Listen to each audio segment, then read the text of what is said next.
Tara mag-aral tayo dito sa Angeles City Senior High School upang ikaw ay matuto dito sa Angeles City Senior High School. Tara mag-aral tayo dito sa Angeles City Senior High School upang ikaw ay tumalino dito sa Angeles City Senior High School. Tara, mag-aral tayo. Tara, magsikap tayo. Tara, tara, tara,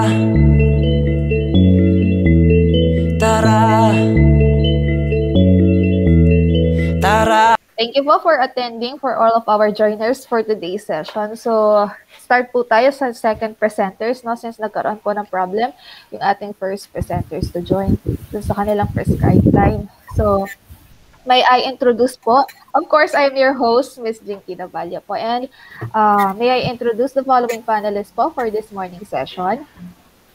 So first, we have, she graduated from the program of Bachelor of Arts in English and a holder of Masters of Education in English at Bulacan State University, teacher 2 in Angeles City Senior High School, our amazing and dearest grade level chair. Let us welcome Ma'am Rowena Gomez. Good morning. Second, he took a Bachelor of Science in Information Technology and a former teacher at Angeles University Foundation from 2012 to 2016. He took his methods of units at System Plus College Foundation and currently completing his Master's in Information Technology at Holy Angel University. And also a professional teacher in Sapang-Bato National High School from 2017 to 2019. And now, our active and skilled teacher in Information and Communication Technology here at Angeles City Senior High School, we have Sir Vito Dominic Sese. Good morning. Lastly po, to complete our sets of panelists, ayan, good morning po. So she was a graduate of Bachelor of Science in Office Administration at System Plus College Foundation and a holder of Masters of Business Management at Holy Angel University, Teacher 3, and one of the gorgeous, kind, and alluring educator here at Angeles City Senior High School, we have Ma'am Janet C. Cabrera. Magandang umaga po. Ayan po, magandang umaga din po, ma'am. So, they are the sets of panelists for this morning session. So, remind ko lang po yung mga students, no, to open, is it instructed po, sir, to open their camera? Or kahit hindi na po? Much better po sana, pero kung nahihirapan sila sa data, it's okay. Okay po. So, if you are able to open your camera po, so much better po i-open po natin as instructed by Sir Vito. And also mute your audio po unless it is time for you to talk. So, avoid any distractions po. And reminder lang din po, once po the panelists ask questions, so answer them po and please don't leave them hanging po, no? So, sagutin po natin yung mga questions nila. And every comments and suggestions po ng mga panelists are intended to help you in your papers. So, let's begin na po with our second presenters with the title, Business Strategy in Selecting a Suitable Method of Advertisement, a Phenomenology Study. So, take it away na po. Sino po yung in charge? Narinig po? Wala po yata siyang sound. A pleasant day, everyone. We are the group of... Yan, ma'am, dinig na po. Presenting our research entitled Business Strategy is Selecting a Suitable Method of Advertisement, Phenomenology Study. For the acknowledgement, primarily, you would think God Almighty for the wisdom of podcast. Then, this applies to crucial organizational research. The person has to know where to start expressing gratitude, but for sure, the gratitude goes to all those who have assisted us in the process of completing this research. It will be impossible to involve but several people good morning, Dar. Here and special thanks. We are highly indebted to Mrs. Rowena Gomez, our subject teacher, for her guidance and positive supervision, as well as providing necessary information regarding the research. And also for supporting completing our research thesis. We would like to express our special gratitude and thanks to Ms. Lily Navarro, our class advisor, for the endless support, love, prayers, and caring sacrifices for educating and preparing us for this moment.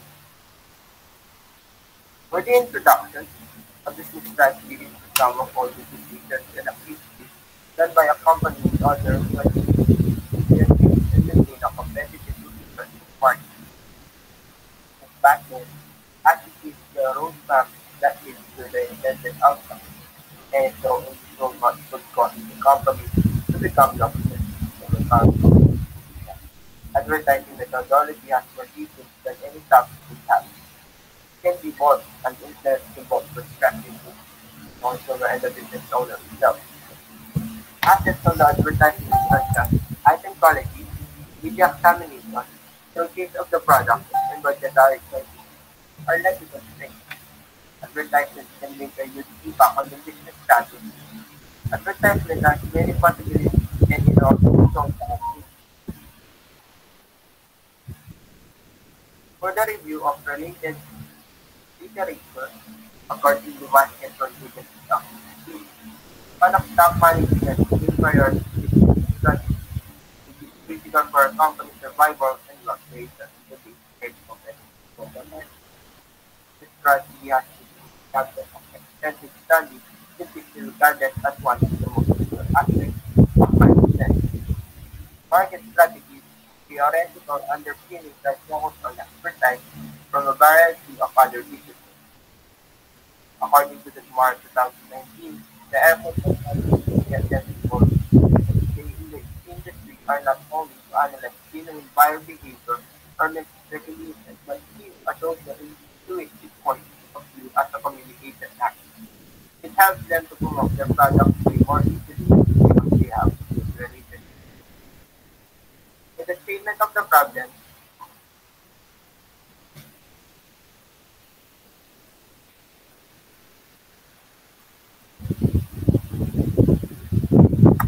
To the statement of the problem, this aims to identify the suitable advertising methods business owners must use promoting their business.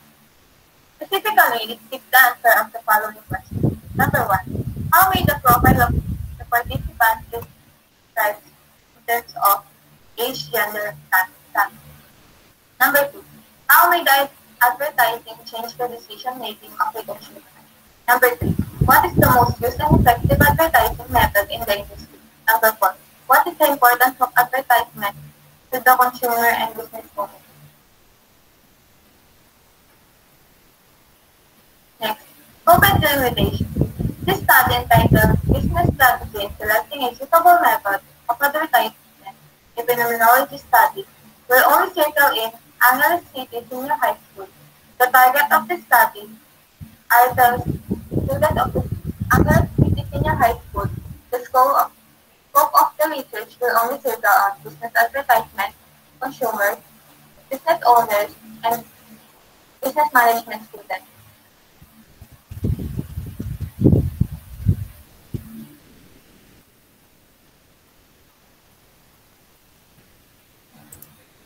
For the methods,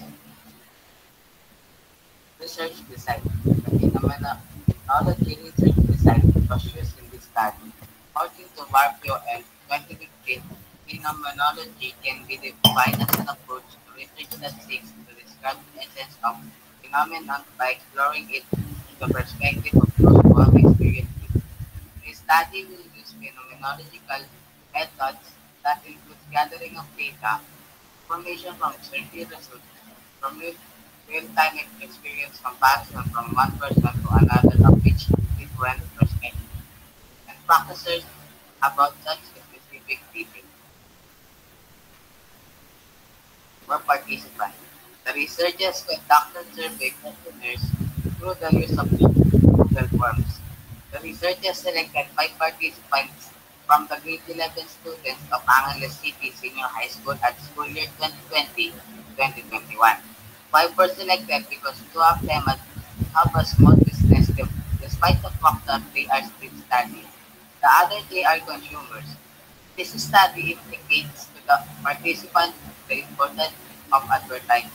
It can make the entrepreneur reflect on what suitable and best method they can use in advertising their product. For research instrument, the research entitled Business Strategy in Selecting a Suitable Method of Advertisement.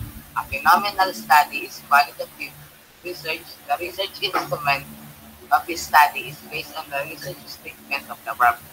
The survey questionnaire is divided into two parts. The first part is the participant profile that includes their name, age, gender, and status. If they are a consumer or a business owner, the second part includes the open questions. Answering the best advertising strategy affects a consumer decision of making the most. The questionnaire was validated by Ms. Janet Cabrera from Angeles City Senior High School. For the procedure, in conducting our research, the researchers choose a topic first that is related to our strand, the topic that seems interesting to us. After that, we finalize our chosen topic and gathered information from our guests that relates to our topic. We built a basic outline for our paper when we can put our research data. The 80 and grade 11 St. Clair students of Angeles City Senior High School gathered data through a survey. The researchers prepared questionnaires from business owners and consumers. These are approved by our teacher, Ms. Janet Cabrera. The questionnaires contain effectiveness, importance, and influence of advertising. The chosen participants will answer the survey with honesty. We researchers will base the participant answer on how to solve the problem. For the data analysis, information from a part of our phenomenological study. The manner point of view, we enlightened is the normal and classic way of instructing and constructing an informative and qualitative segment survey that is from our state of taken. With online surveys because of the pandemic, we were not able to conduct the survey personally. Google Forms to conduct lively, informative, yet gentle session for our study. For the results, question number one, what kind of influence does advertising contribute to consumers? Contrary to the results from the response from our respective participants, the honestly gave away and answered. The influence of advertising contributes consumers on making decisions to identify that gives them an impact realization on the product's benefits and use that makes them think and question such as, will I buy this or not? Will it be good use to me? Question number three. What makes advertising significant for consumer and business owners? According to the response from our respective participants, it has two points: enlightening both consumer business relationships and activities. Maintaining good trust and satisfaction with the consumers, business owners, is a must as the trust grows with one another. It grows continuously following up with the success of the business.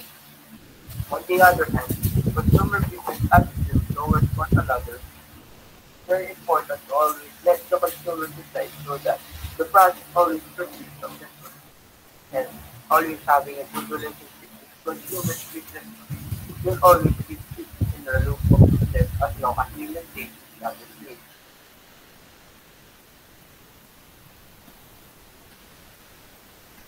For the discussion,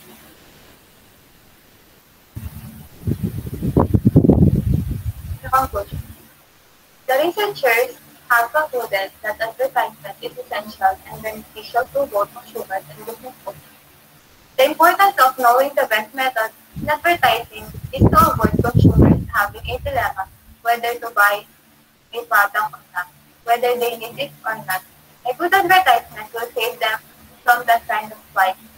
Our study identified that social media platforms and YouTube, and it is the best and most common method or where to advertise and catch their attention through the use of internet where brands could advertise with the help of an influencer.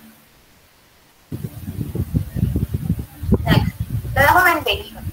This study reveals the effectiveness of the business strategy in selecting a suitable method of advertising. Thus, the following recommendations are hereby presented. Number 1. Since the effectiveness of selecting a suitable method of ads has been proven, the consumer should create in social media the business ads so that the business companies have an idea what consumers want. Number 2. Implementation of business strategy in selecting a suitable method of advertisement should be encouraged by business owners and embraced the consumers in an effort to continually improve the method of advertising. That's all for today. Thank you for listening. Okay po. So, tapos na po yung video presentation. So, for now po, we will have the Q&A session po together with the panelists. First po, si Ma'am Rowena Gomez po. Last na ako, Ma'am Jinky. Sige po. Sino po gusto mauna? Sir Vito? Sige po, ma'am. With this study that, sino kasi yung sasagot? Sina Edmond tsaka Edmond Bartlett. Sino yung sasagot? Sige. Kasi ang daming students eh. Please press the raise hand button kung kayo yung presenter para alam ko. Okay, Blessy, Edmond, okay, and Valerie. Okay,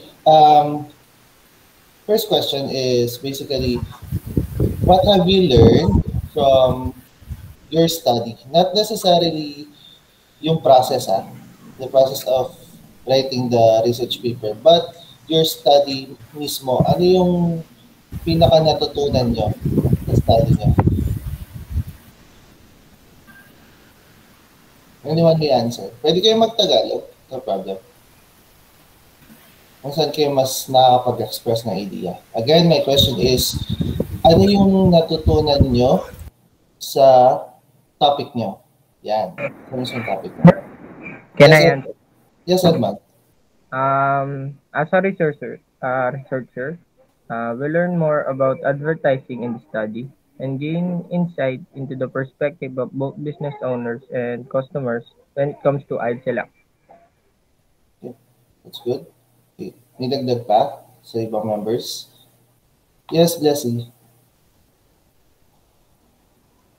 It is simply like comparing of methods and ways of businesses which benefit more on different types of advertising methods.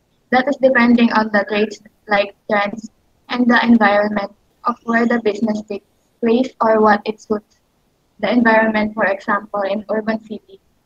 What we usually have modern technology, whereas we always use gadgets like phones and television screen that always gets our attention.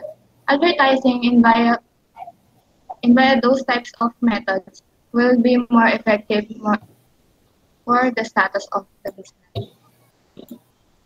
Okay. So, second question na tayo.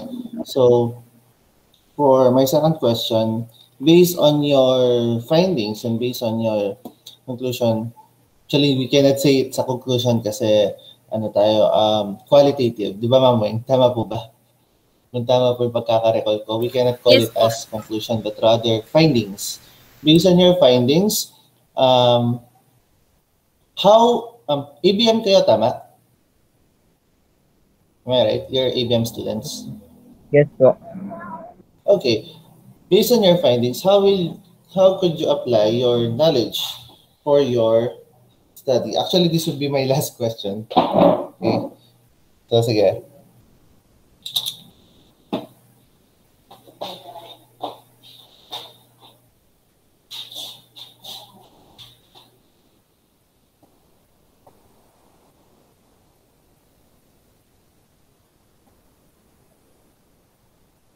Ayun po, nag-raise po ng hand si Miss Blessy. So, you may answer po na. Sige po. Based on our findings po, we discovered that the most effective technique of advertising is through the use of influencer and social media. And sa tingin ko po, magagamit po namin yung knowledge na yun if we want to build kahit po small business lang, ganun po. Sa online po kami mag-advertise.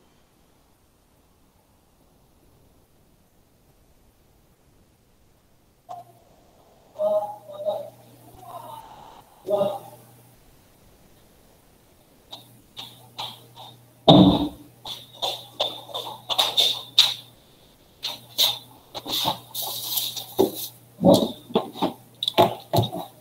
sorry. Yes, Blessing. CR lang. Oh, actually, that was my last question. Ma'am Janet. Ay Okay po, po, good nakasagot morning. na po kanina si Miss Blessy, sir. Kaso po, di pa ata narinig. Pero okay na po. Nag-CR ka sa pasensya na. Okay pa. Sige po, proceed na po tayo kay Ma'am Janet po. Okay, thank you, Ma'am Jinky. Good morning. St. Clair, tama ba? For my first question, ano lang naman ito, clarification lang, i-confirm ko lang. Ilan yung related literature na ninyo, if you still remember? 5 po. 5 po. 5. Okay. Sige. Very good kasi yung related literature ninyo, updated sila.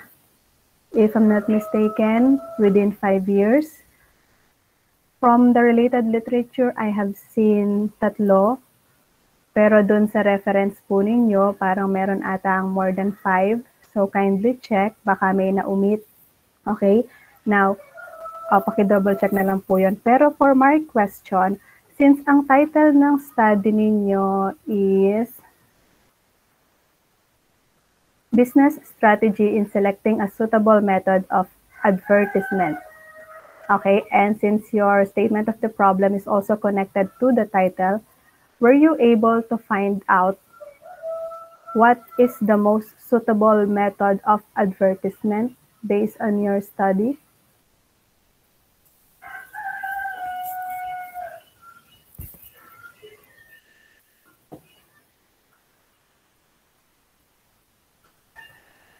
Ay po, nag-raise ng hand si Miss Valerie or si Miss Blessy. Either of the two po, sige po, pwede po kayong sumagot na. According po sa research namin, mas effective po yung paggamit ng online sa paggamit ng method sa ads. Dahil sa panahon po ngayon, mas marami na pong gumagamit ng online and mas marami po silang nakukuhang mas maraming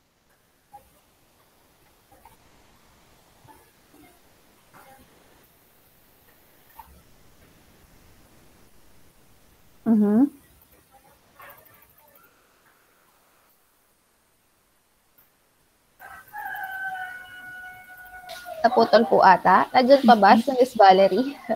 Naputol nga si Valerie, Ma'am Jinky. Kaya nga, ma'am.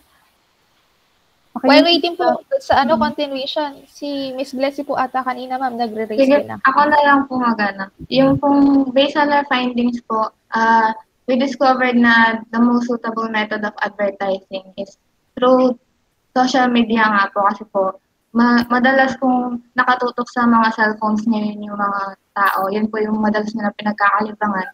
Kaya po yun yung madalas nilang nakikita kapag may lumabas na ad. Okay. So ito yung follow-up question. Given the findings that you have found, which is sabi nyo nga, so far, given our situation now, online tayo, okay, social media platforms yung suitable based on your study. How will this study be of use sa inyo? Not in the track that you have, okay, pero be of benefit naman ngayon sa inyo personally or as a group maybe. Will this study be parang meron ba siyang kwenta sa inyo? Will it be of value to you? Or will it just be another parang completion muna siya sa part ninyo?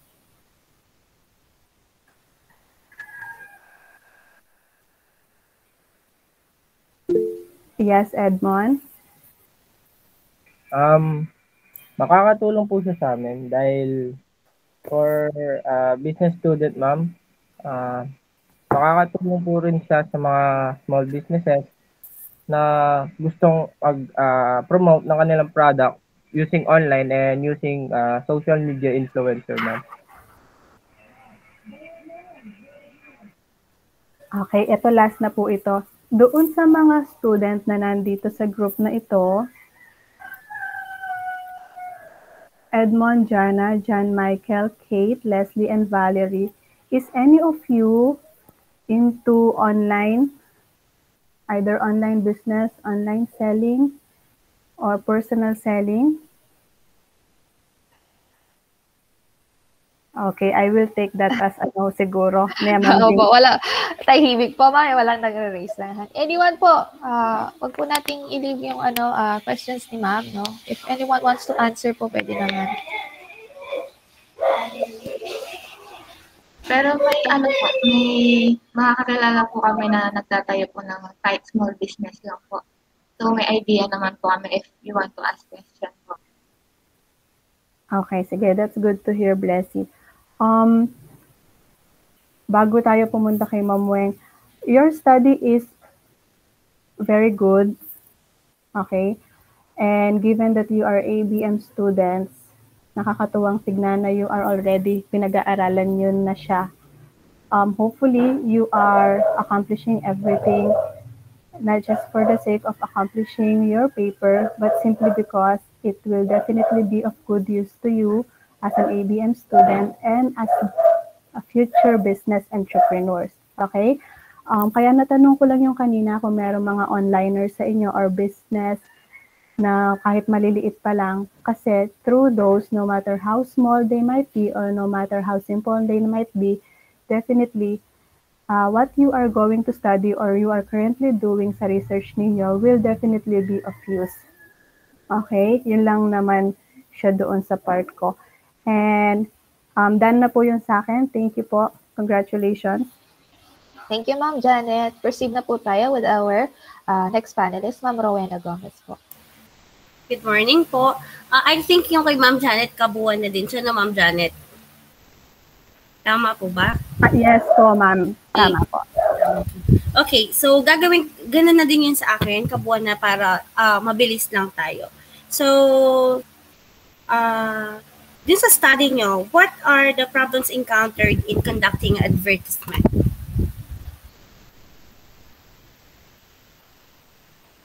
Sino pwede sumagot?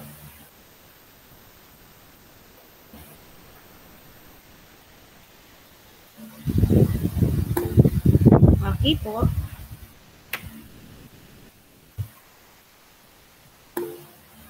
Sige, Blessy. Marami po yung pong mga problems namin na-encounter is po yung mga participants kasi po both business owners and consumers po yung dapat na ay target participants po namin. And minsan lang po kami makapagpasagot po ng business owner.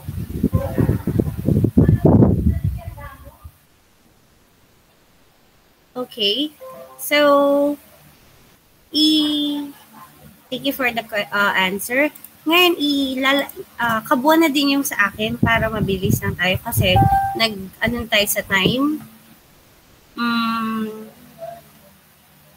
Yung sa akin, first one, yung proper citation po. As I mentioned kay Ma'am Janet kanina, I think yung first part ng introduction nyo, hindi siya galing sa inyo, galing din siya sa sa research, na-search niyo din siya. Tama po ba? Yung sa introduction? Yes po. Okay. So, make sure po na paraphrase po yung natin. Aside sa pag-cite po, dapat po na paraphrase po yung pag may na-research tayo, you just get information from that research. Hindi po yung kukuhanin natin po siya ng as it is. Dapat po, we have to understand, we have to get the main idea of that research or content, and then after that, isusulat natin siya on our own words. That is paraphrasing. Kasi po, hindi po pwedeng ika-copy-paste po natin, tas lalagay according to, hindi pa rin po siya appropriate sa research kasi parang kinuha nyo pa rin siya. Okay po tayo doon. So, please take note po doon, leader. Excuse me lang po. Yung Yes. po ba ang mismong introduction yung sinasabi niya po o yung pong sa RRL? Kabuuan ng introduction at saka ng RRL. Sige po. Thank you po. Tapos po, I've noticed, hindi po pare-pareho yung format natin, yung spacing natin, hindi siya pare-pareho. And then justified po. Nakita ko dito sa statement of the problem, iba na yung format, iba na yung format dito sa scope and delimitation. Okay po, paki-check po yan sa research design, iba din po siya. Okay? Iba-iba po bang gumawa nito, tapos kinapin niya na lang? Ma'am, meron pong updated po yung last po na nasend sa GC po natin. Okay. So, pasend na lang ulit ng updated. And then, is the gender sa research question nyo, relevant ba siya sa sa study natin? Okay po, pakisagot. Apo. How? It's because the participants have hindi po sila para-pareho ng perspective sa kanilang decision making. Para pong lahat ng gender, may opinion po sila na iba-iba. Kaya po mas mahalaga na malaman kung ano yung gender nila, ma'am. Okay, thank you, Barlet. And then kung okay yung relevant siya,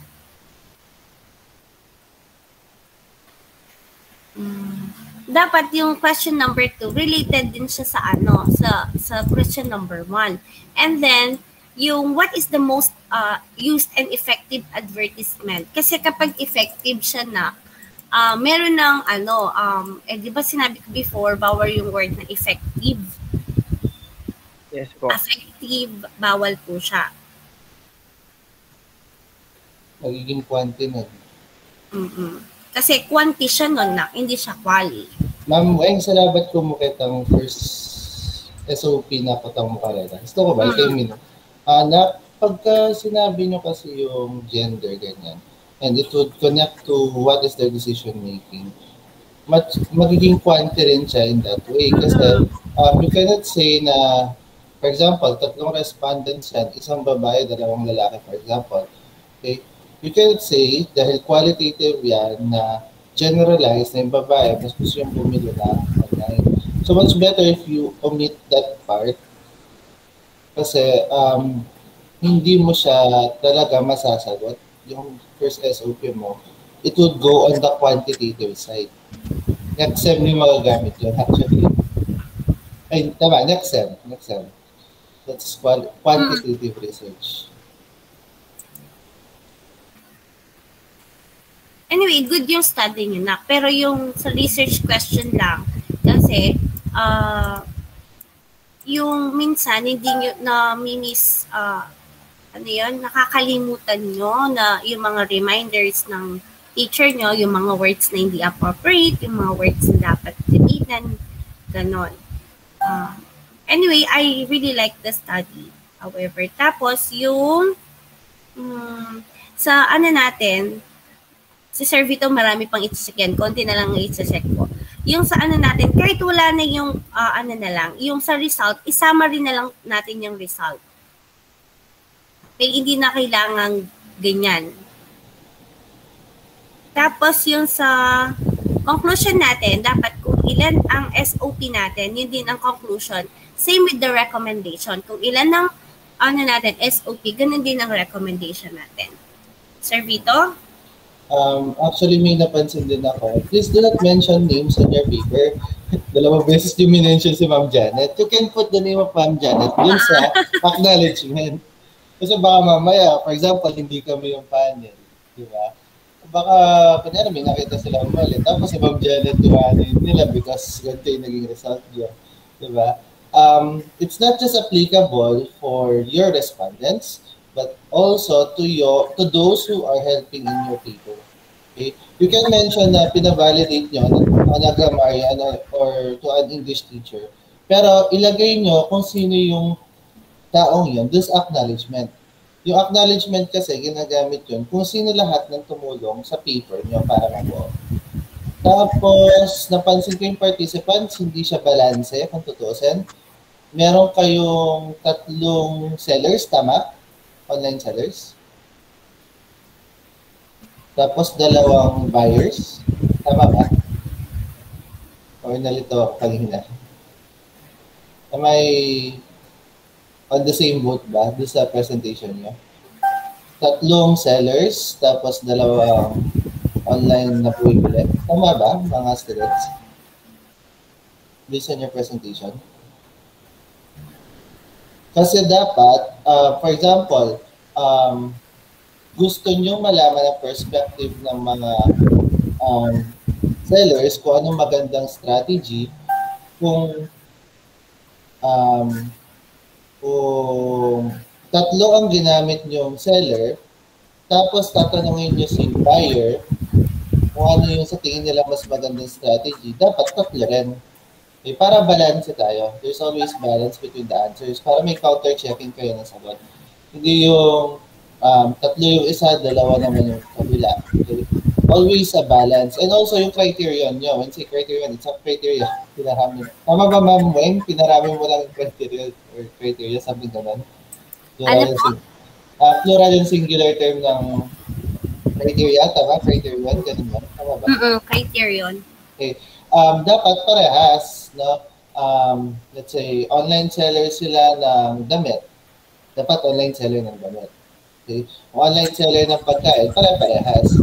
Para mas maging specific kayo. Kasi maganda yung study nyo, kung tutuusin. We can see how sellers are changing the way they sell ngayong pandemic.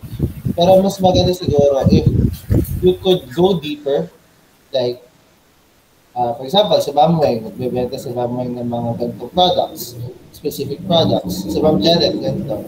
Okay? Mas maganda kung specific group, yung mga specific group kayo in the future, para mas masabi nyo, okay, sa garments, mas okay si online selling, si live selling. Sa food, mas okay si picture content. Mas magiging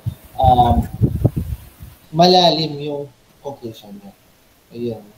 Tapos, ano pa ba? Napansin ko kanina. Yun nga, yung SOP1, omit the SOP1. Tanggalin nyo na. Okay na yun. Title-wise, okay naman siya. Okay, Ma'am Wen. Okay, congratulations, St. Clair, group number 1, for conducting this study. Anyway, just revise kung ano man yung mga corrections ng mga panelists, and then, anyway, if you want to do this one again, pag grade 12 na kayo, gawin nyo lang siyang quantitative. Okay po? Balik nyo nun yung ano nyo. Balik nyo nun yung SOP1 nyo. Pwede na siya mag-quantitative. Okay po. So, do you have any questions? Wala na po. We highly appreciate po yung comments and suggestion po sa research paper na. Ano na? We highly appreciate po yung niyo po sa correction po and suggestion niyo sa research paper namin. Okay, thank you. Kung gusto nyo i-review yung presentation nyo for your revisions, I'll be posting it possibly after tomorrow siguro, para ma-review nyo siyang buo. Ayan. Okay na po ba, ma'am? Okay. Yes po. So, congratulations po sa ating second presenter, no? Ayan. Move on na po tayo sa next presenters po natin. Congratulations from the St. Clair group, no? So, from the third presenters po, they have, good day din. Instruct na po silang mag-leave na, ma'am? Yes po. Pwede na po mag-leave yung mga natapos na nag-present. Ayan. So, proceed po tayo with another presenters with a title, Benefits of Advanced Cookery-Related Skills Before Taking Culinary Arts. So, take it away na po mga presenters. So, sige na, proceed na po kayo. And our research proposal is time management of students on their academic performance in this pandemic. We will begin in abstract.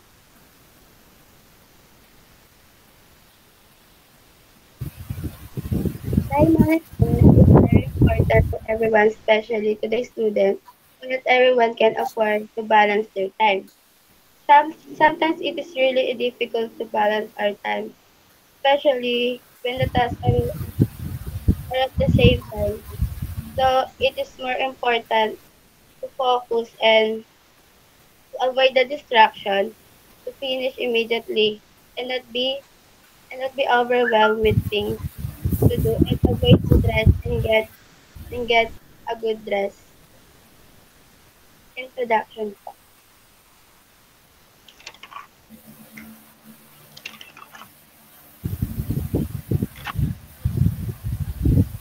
Introduction. Time management is the process of organizing and planning how to divide your time between specific specific activities.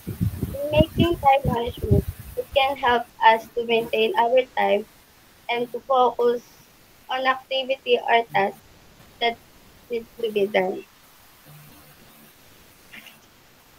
Next po.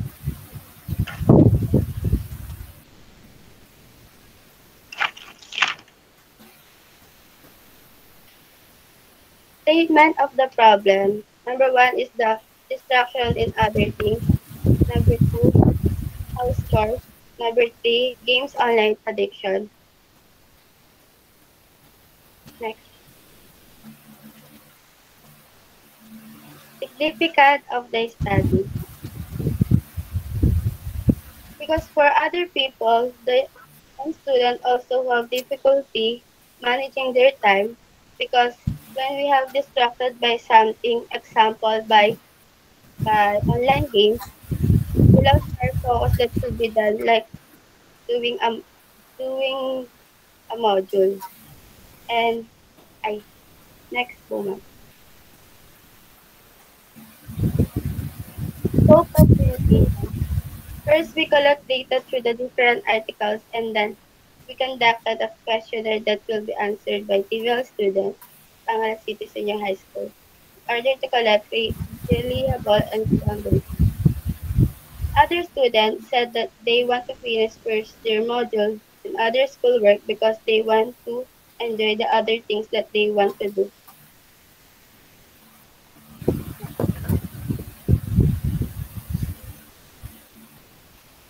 Tips of effective time management.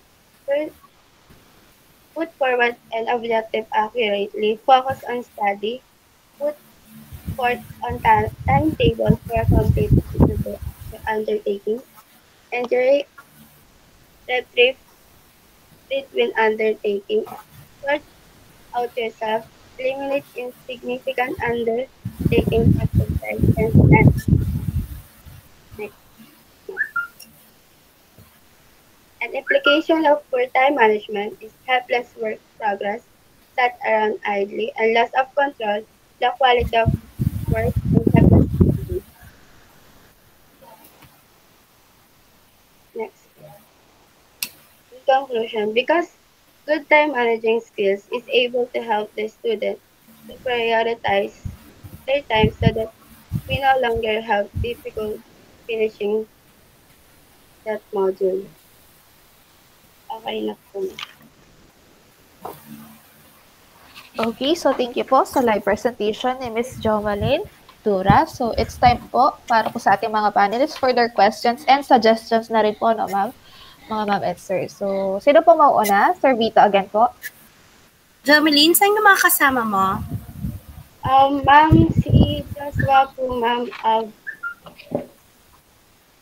ano po, tulog pa po yata, ma'am, kasi tinatawagan ko din po. Dapat po talaga, ma'am, dalawa po kami. Sino yon? Si Joshua po, bumatay.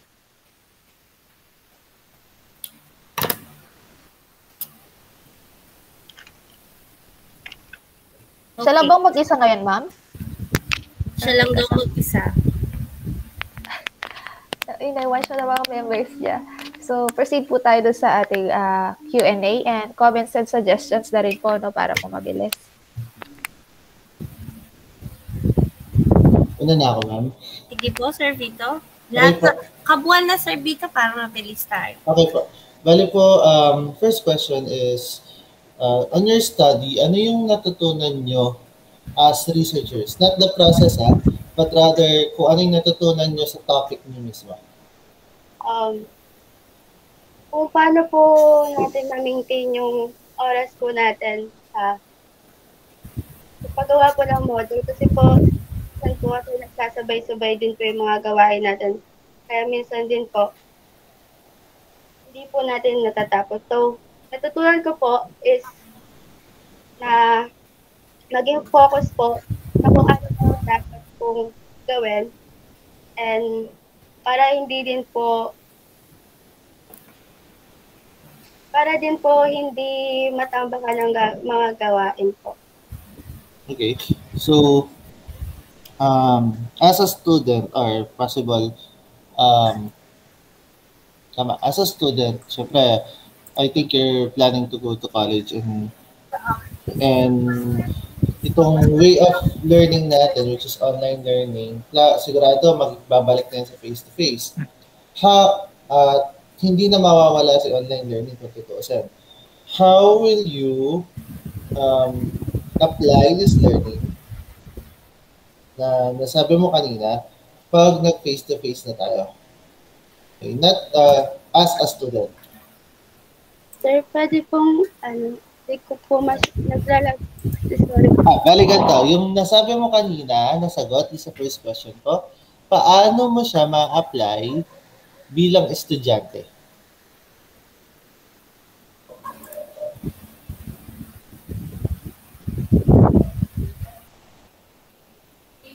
Nakuha ba? Medyo po nag-chappy. Okay, paano mo ma-apply yung natutunan mo sa study mo? Grade 11 ang kakasitan. Tama, group na kasing PVL, ICT dito. Ma'am Weng, pwede pong pa-mute po muna, ma'am. Okay po. Thank you, ma'am. Ayan, sir. Medyo choppy ata. Jomali, nasa chat box yung question ko.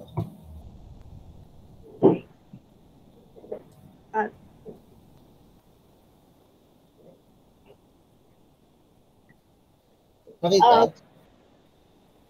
Apo, sir, nakita ba?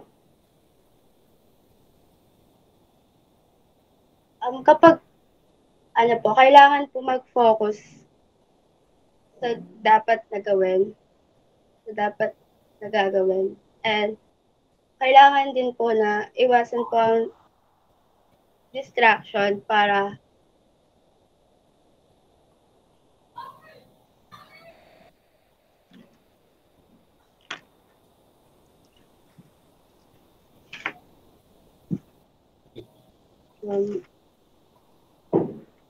So, tama yung sagot mo. Kasi even myself, student pa rin ako kung tutuusin. I'm still studying. So, suggestions mo na ako. As much as possible, huwag kayong gumagamit ng abbreviation. If you want to use abbreviation, like for example, TVL, dapat ilagay nyo muna siya, Technical Vocational Livelihood, open and close parenthesis, TVL. Okay? Tapos, kung gagamitin nyo siya na succeeding paragraphs, okay na siya nun. Kasi your readers, hindi sila ganun ka knowledgeable on our abbreviation. So, kailangan mo talagang magbigay ng definition. So, yun nga, ACSHS, COVID-19, TVL. Titignan ko kasi yung paper nyo eh. Tapos, SOP,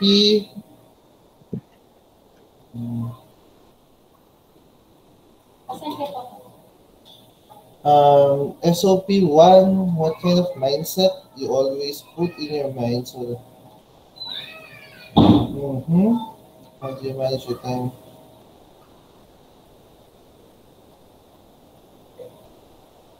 Okay naman yung question. Pwede siya.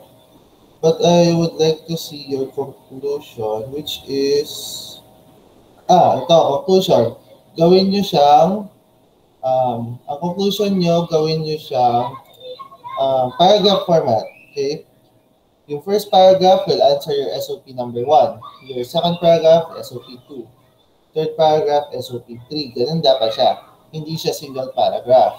The reason there is para makita ni reader na yung sagot mo sa first paragraph will answer your first question. Hindi siya nalilito. Okay? Sequential pa rin siya. Okay? Then your recommendation would also be the same. Okay? Kung tatlo, tatlo. Kung apat, apat. Pero pagkakasunod-sunod nyo pa rin. Tapos, results, this is based on your SOP din. Pero lahat ng ilalagay nyo sa results are your answers doon sa data collection nyo. Okay? Again, yun. Nakakita na naman ako ng abbreviations. Tapos ito, baliktad. ACSHS, open and close parenthesis, Angeles City Senior High School. Baliktad yan. Mauuna dapat yung buo Angeles City Senior High School, open and close parenthesis, ACSHS. Tapos, participants. Sir Vito, may kasama na si Jomaling, si Vic Lawrence. Okay. Si Vic Lawrence. Sa participants nyo, hindi siya yung pag-send ng questionnaire. But rather, sino ang inyong mga participants? You describe them.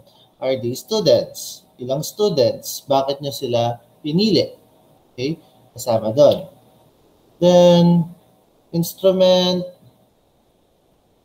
If your instrument is validated, sabihin nyo lang pina-validate nyo, dapat validated. When say validated, pina-check nyo yung questionnaire. Dapat ganyan parate. Data analysis. Anong ginamit ng data analysis procedure dito? Okay? Are you going to be coding? Are you going to be interpretation of patterns? Ganyan. Then, research design. Wala kayong na-mention na research design. You need to mention your research design. Anong ginamit nyo? Are you, gumamit ba kayo ng phenomenology? Gumamit ba kayo ng ethnography? Gumamit ba kayo ng grounded theory? Okay? You need to mention those.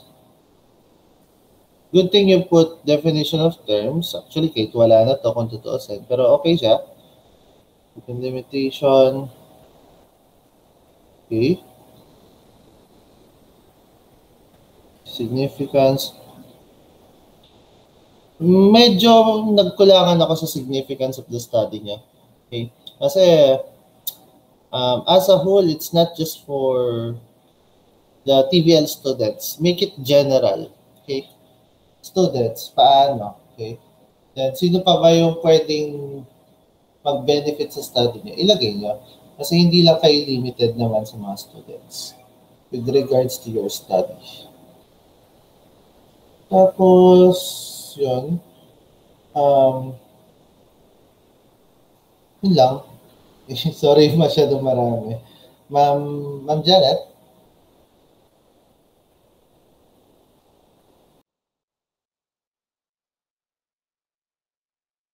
Janet. Kayo na po, ma'am. Si Jomalyn lang yung nandito na or may additional na po? Si Vic po. Vic Lawrence. Okay. Hello there, Jomalyn and Vic. 3 questions lang tayo, sunod-sunod. Okay, for the first question, i-refresh nyo na lang ako kasi baka hindi ko narinig na naitanong kanina. Okay? Why did you choose this particular topic? Time management.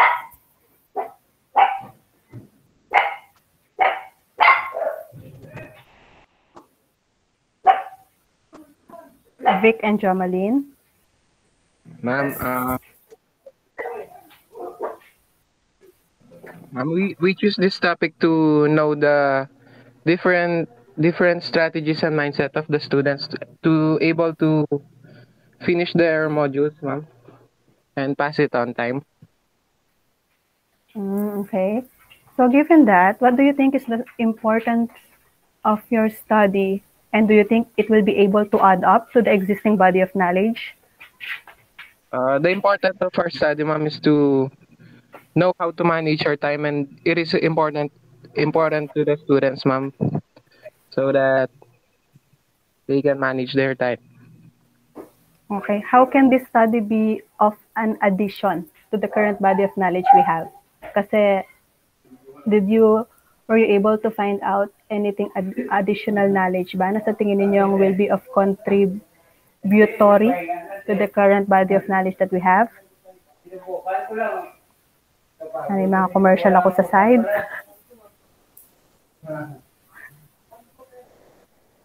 Are you contributing? Is your study contributing to the body of knowledge?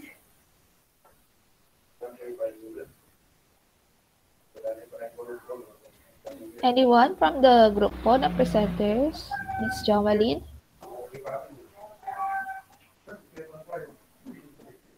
Mr. Vic, if carry pong sagutin po natin.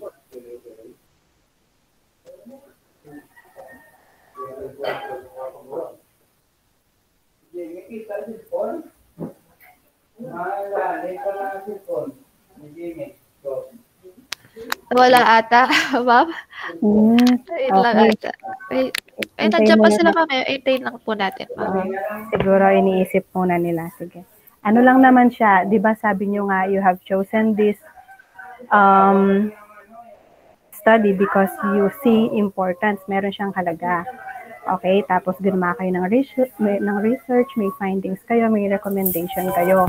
Ang tanong ko lang is, sa tingin nyo ba nakakapag-add up ng contribution etong ginawa nyong study sa current na mga studies na meron na tayo? Are you adding up anything?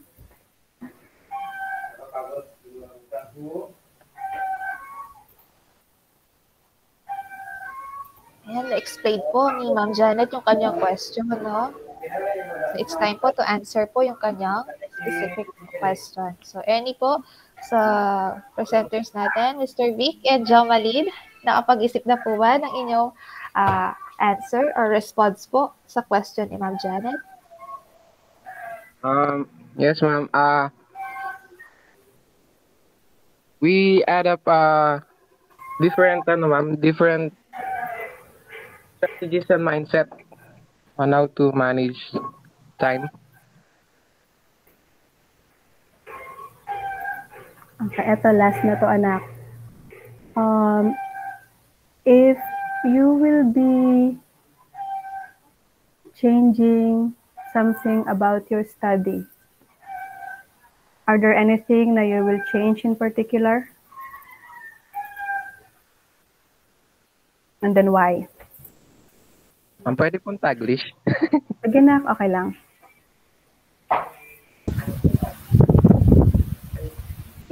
Papalitan po namin yung mga maling nasabi ni Sir Vito. Because nakaka-affect po yun sa buong study kasi po kapag may kulang, buong study affected. Okay, Jamalyn, meron ka bang gustong i-add, anak? Yung dun po sa significant of the study po kasi madami rin po sinabi sa sir na mga kulang din dapat po, hindi lang po yung students yung nakakalo po dito. Okay, thank you po. To be honest, you have a very timely research study kasi definitely during this time, okay, yung pagmamanage ng time both sa part ng student as well as the teacher is really a challenge. Hindi lang sa pang PBL natin, pati na rin sa mga TTM natin. Kasi sabi nyo nga, iba yung panahon ngayon, naka-pandemic tayo, okay? So definitely, yung study ninyo is contributing to the body of knowledge because this time around, it is a really different setup. Ay sabi nga nila, sa time, pantay-pantay tayong lahat. Walang mayaman, walang mahirap. All of us just have the 24 hours in a day.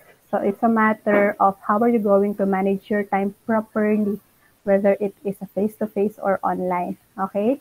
The other technicalities with regards to your paper were already given by Sir Vito, and I'm pretty sure Ma'am Weng will be adding up a lot more. Okay, so si Ma'am Weng mamaya, yung pinaka-last niya na magsasalita. But hopefully, if you will be given a chance again to do a study with regards to time management come next year or this coming school year, definitely it will be a more improved paper by then. Okay? Congratulations and good job, Jomalyn and Vic. Yun lang po. Thank you. Thank you Thank you. po. Thank you, Ma'am Janet. Okay, good morning, everyone. My first question is, what are the problems encountered of the students during this pandemic with regards to their time management?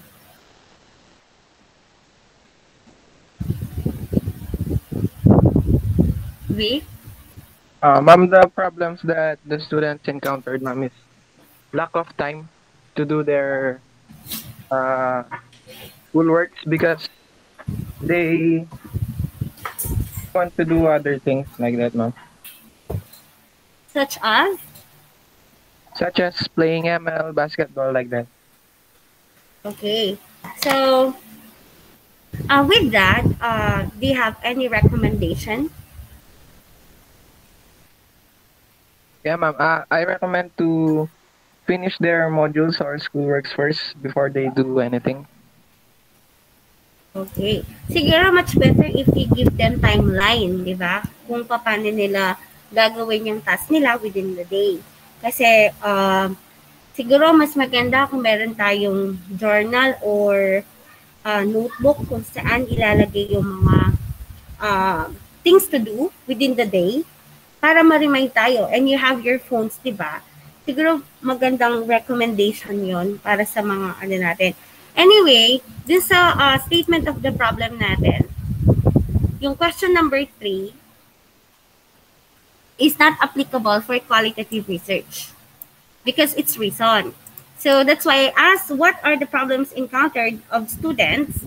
Pwedeng palitan natin siyang what are the problems encountered of the students during in accomplishing their modules in amidst pandemic. So, pwede po siya doon. Kaya I asked that question. Kasi kapag reason, why siya,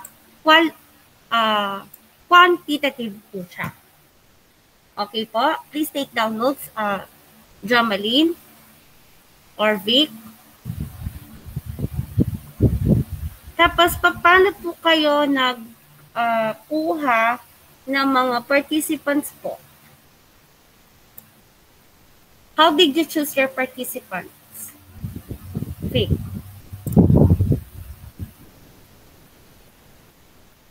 Ma'am, we just send the questionnaire to those students. Hindi kayo nag-choose or about this sa sampling kung paano? At saka bakit wala kayong research design? Hindi pwedeng, meron nang nagpasa sa akin ng ganito, sabi ko, hindi pwedeng kukuha kayo from articles. What are the research design of qualitative data research? Jomalyn and Vic. What are the types of qualitative research design? Bakit wala kayong research design? May nag-send na din sa akin ng ganyan, kinorek ko.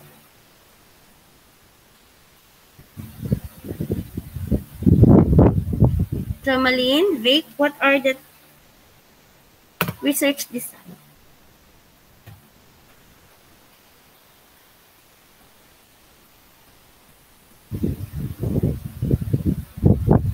Jomalyn, Vic? Wait lang, ma'am. Historical and historical, ma'am. Ano po?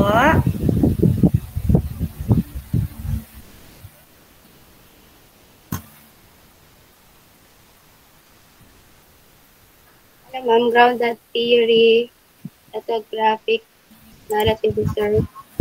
Okay. So, yun po yung research design. So, dapat i-base po natin yung research design natin sa pag-ano po natin. Kasi ang research design po natin, siya po yung blueprint po ng ating research. Okay po? So, you said observation. How did you conduct the observation? The research instrument.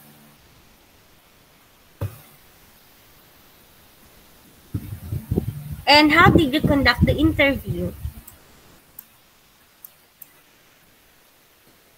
Okay, para di tayo nagtatagal, mga anak, kung hindi nyo ginawa sa paper nyo, huwag po natin ilalagay para hindi po tayo ma-questions ng mga panelists.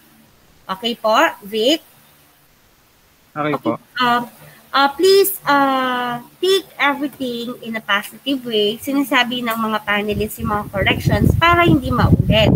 Take down notes everything para pag grade 12 kayo, hindi nyo na ma-repeat yung mga mistakes. Okay po? So, hindi ko na i-elaborate kasi nasabi naman yung iba ni Sir Vito and Ma'am Danet.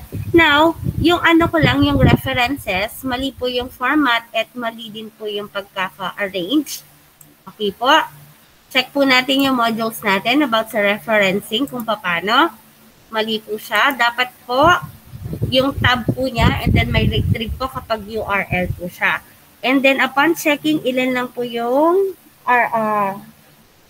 RRL natin or yung references natin.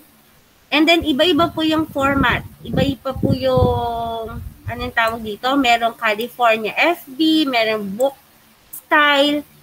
Ano po dapat yung format natin? Ano po dapat yung format natin? Jomalyn and Vic?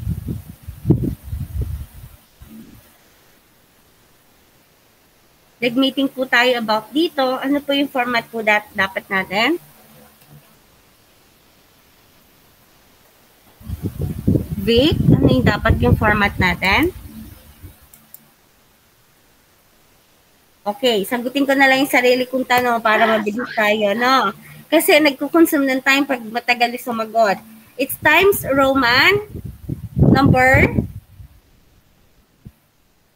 12 po. Okay, and then always paraphrase po ang ating mga na-research, yung mga nabasa natin, yung RRL natin. Kung may nakuha man kayong any information from the internet, kung ilalagay niyo sa introduction niyo or sa RRL niyo, make sure that you paraphrase it. Do not get it like you just copy it and then paste it on your paper. And then cite properly po. Okay? Cite properly po. Discuss ko po ng maayos yung pag-cite po ng maayos sa mga author po natin. Do not ever get any information tapos parang kukuhanin nyo na po yan as you own it. Hindi po pwede yun. Kasi bawal po yun. Okay? Intellectual property po ng mga authors yun. So, we are not allowed to own it.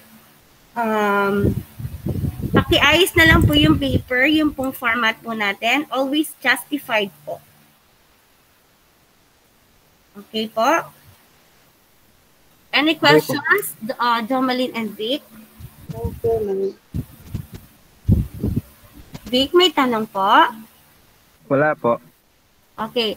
So, please take everything in a positive way. Yung lahat po ng corrections namin ng mga panelists, take down notes po para po ma-correct po natin. Kasi after this, you will submit your revised research paper po sa akin. Okay po?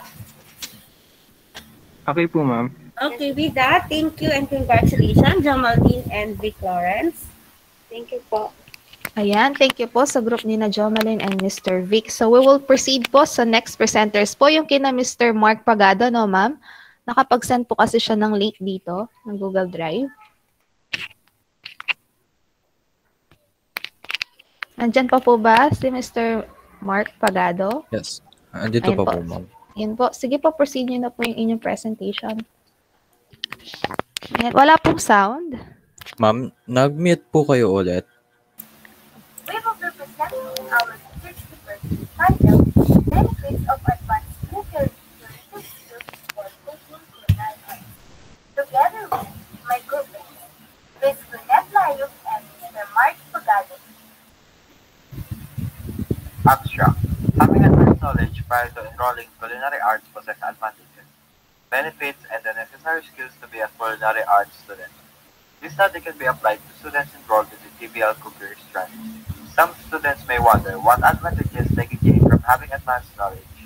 The goal of this research is to determine the benefits of students who have advanced expertise in cooking-related abilities prior to enrolling in culinary arts classes. The researchers randomly selected 5 respondents to take part in our survey. The study employed descriptive research design and the use of proposal sampling method for validated survey questionnaires. As a result, the researchers concluded that having prior understanding of the cooking-related skills before enrolling in culinary arts can benefit you in a variety of ways. It is highly beneficial to have an idea while taking a course that you enjoy so that you do not struggle and waste time just studying. Now let's move on to our inspection.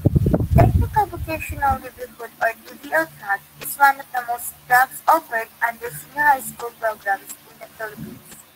It is designed to provide students with job-ready skills that they will need in the future.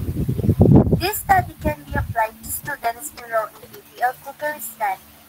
Some students of PBL students always wonder what advantages they can gain from having advanced knowledge of cookery prior to enrolling in culinary arts. Having advanced knowledge, you can definitely apply it when enrolling in culinary arts because the knowledge or skills that you have then can be more when you enroll in culinary arts. Culinary arts means Kaya mo na lang ako na magpinakita. arts of food preparation, cooking, and presentation of food. Usually in the parts of ICT yan eh. having advanced knowledge prior to enrolling in culinary arts possesses advantages that necessary skills to be a culinary arts student. Kay, 40 something na din kayo. 42. Robert. Other arts culinary class gives you many benefits such as so much as it is. Sorry po. Our second R, according to ACSHS, not everyone who joins culinary arts class wants to be chef. Though many of the people there will no doubt want to be maybe professional chef, but others will have their own different goals. Others may want to increase their confidence in cooking, and others may have their own very good. The third IRL that we found is according to Bruno P. According to him, full knowledge is a term that is not clearly defined in the literature. It is an individual level of full knowledge can have a far-reaching impact throughout an individual's life. Our fourth IRL that we found is indicated by Carl J. According to him, secularization is the procedure of developing and creating as an individual to accomplish the potential. There are possible threats without a proper training and experience which might cause danger to everyone, such as fire, toxic, contamination, foodborne illness, and many more. A great deal must be focused to understand the person and is not always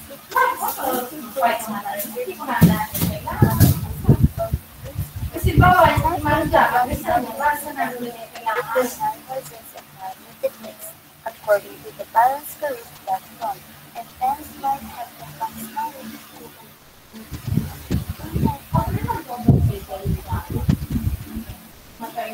statement of the problem or objectives of the study. This study aims to explore the benefits of having advanced knowledge in cookery-related skills before taking culinary arts. Especially, it seeks to answer the following questions. Number 1. Why did you have an interest in the field of culinary arts? Number 2. How can you say that having advanced knowledge in cookery-related skills does have benefits before taking culinary arts? Number 3. What do you think are the benefits you will gain from having advanced knowledge in cookery? Open delimitation. This investigation was conducted to determine the benefits of having advanced knowledge in culinary skills before taking culinary arts in IMCP Senior High School. The aspects looked into were qualifications are female students undertaking in culinary arts. Significance of the study. Significance of our study is to give knowledge to those people who are willing to become culinary arts students on how advanced skills in cookery will affect their performance during their academic years. Also, it gives an idea about the advantages of possessing basic knowledge in cookery before entering the world of culinary arts. Significance of our studies to the students is that the students will be able to know the important benefits of advanced cookery-related skills before taking culinary arts. On the teachers, the teacher will be able to help in providing all the needs and interests of the students before taking culinary arts college levels. And for the future researchers will be able to continue this research to acquire more knowledge and to research more about the benefits that they can get on having advanced knowledge about cookery-related skills before taking culinary arts college level. Methods. This chapter provided information comparing the methods that was used in undertaking this research, as well as a justification for the use of this method. It also described the various stages of the research, which includes the research design, the selection of participants, the data collection process, and the process of data analysis. The chapter ends with a discussion of accuracy and reliability in qualitative research and discusses the way in which these two requirements were met in the current study. Research design. The research is based on the phenomenology as its research design. Phenomenology is the study of consciousness structures as seen through the eyes of the first-person observer. The intentionality of an experience or its being oriented towards something is its essential structure. Since it is an experience or about some object by virtue of its content or meaning, which symbolizes the object, and suitable enabling an experience is directed towards an object by virtue of its content or meaning, which symbolizes the object, and the right enabling conditions and experience is directed towards an object. Source of data.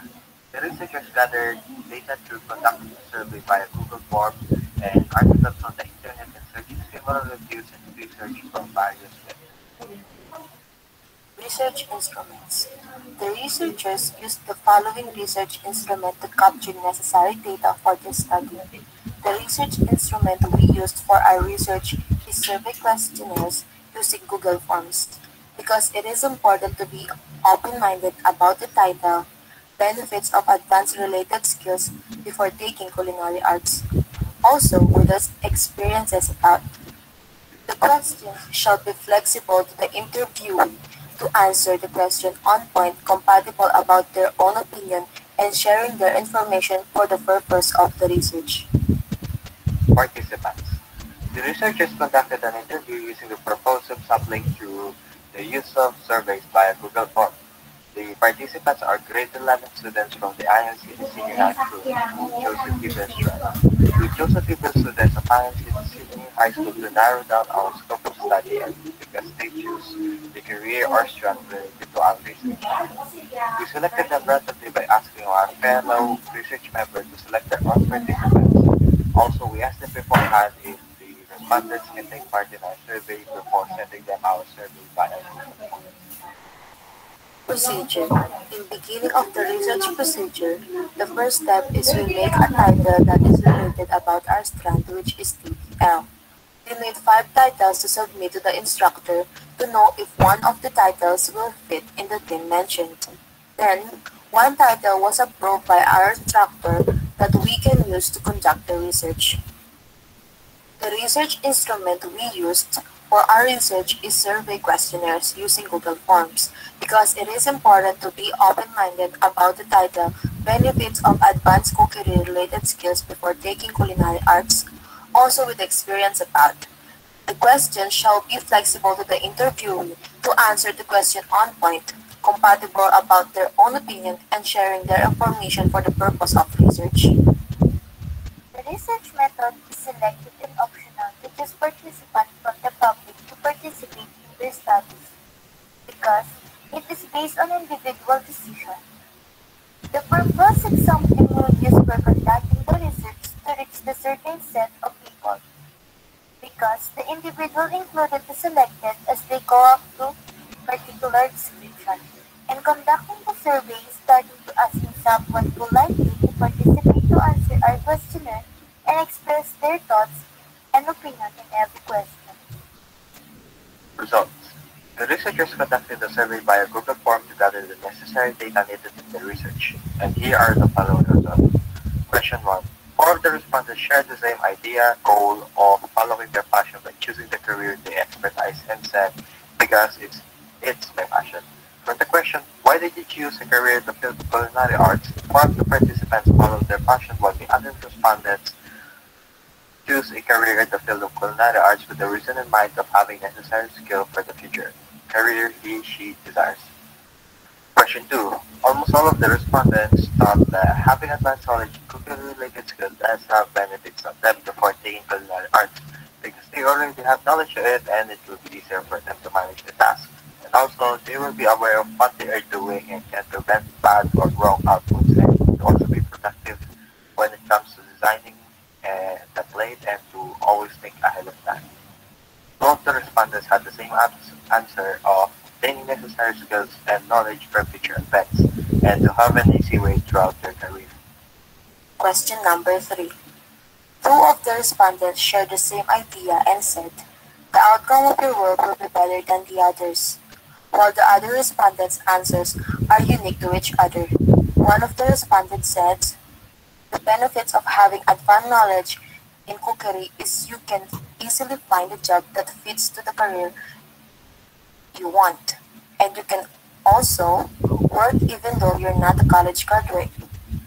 While the other answers were, you will enjoy things, an easy flow, and easily improve your cooking skills, and it will help broaden my knowledge about cooking.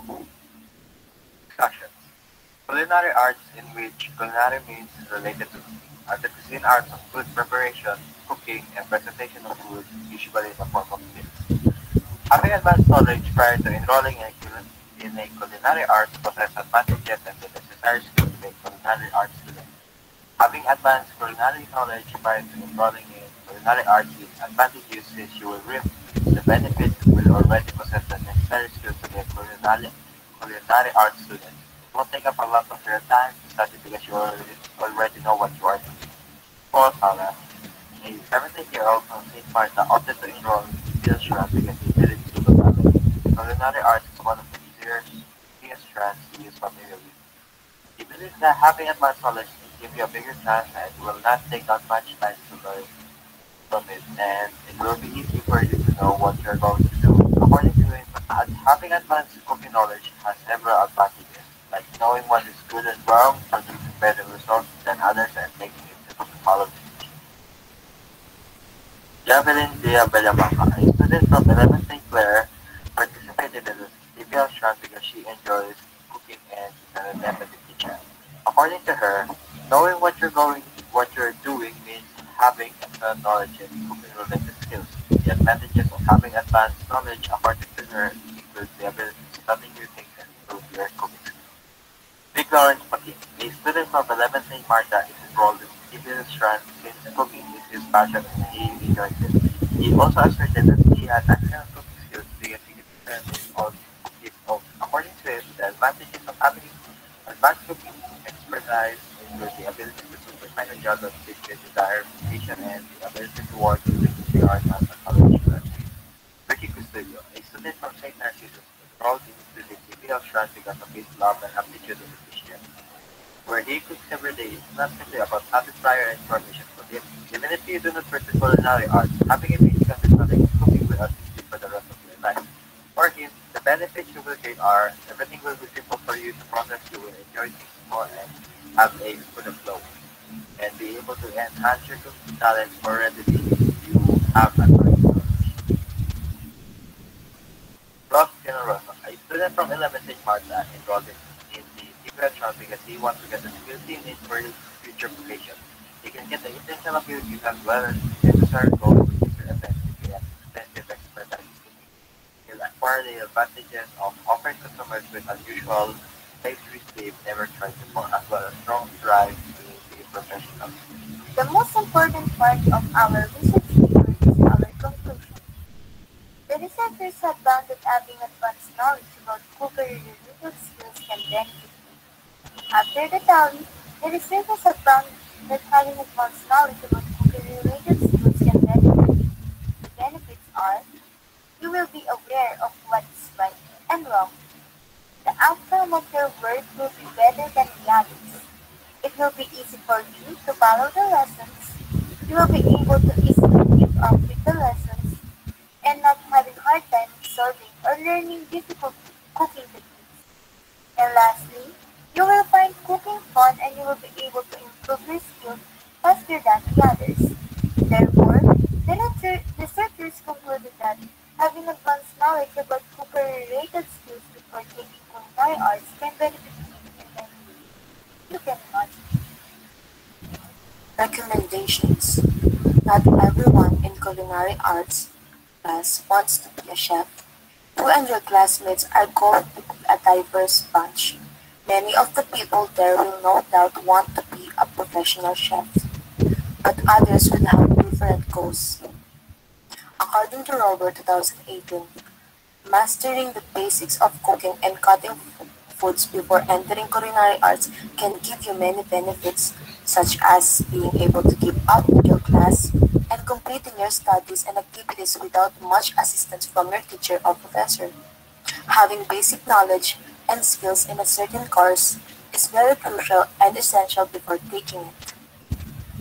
The researchers proposed the study to the future students who wants to take culinary arts in college is to take the advanced cookery-related skills to acquire basic knowledge and skill before entering the culinary arts, which is more advanced in college level.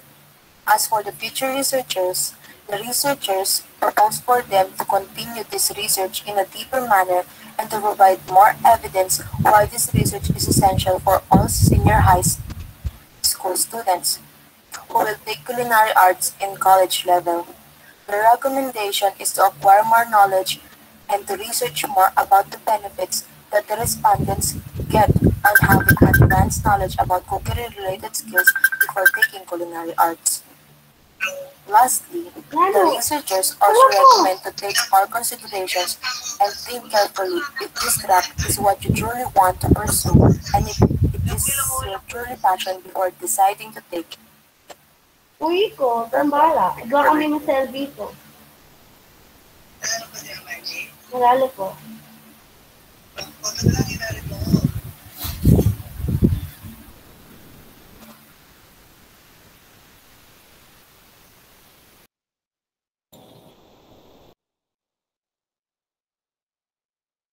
Ma'am Jinky, Ayan. start na Hello? ako. Start Ayan, na ako sir. ba? Sige po, sir. Sige po. Okay, first question, it's the same question that I gave to all the presenters. Anyone may answer, kahit ano, Tagalog, English, Taglish, okay lang. Okay, basta wag yung hindi namin naiintindihan. Dito, sa topic nyo na ginawa, ano yung pinaka-lesson na nakuha nyo as a researcher? Okay? Not the process, not the process, but rather the topic itself. Ano yung pinaka-natutunan nyo?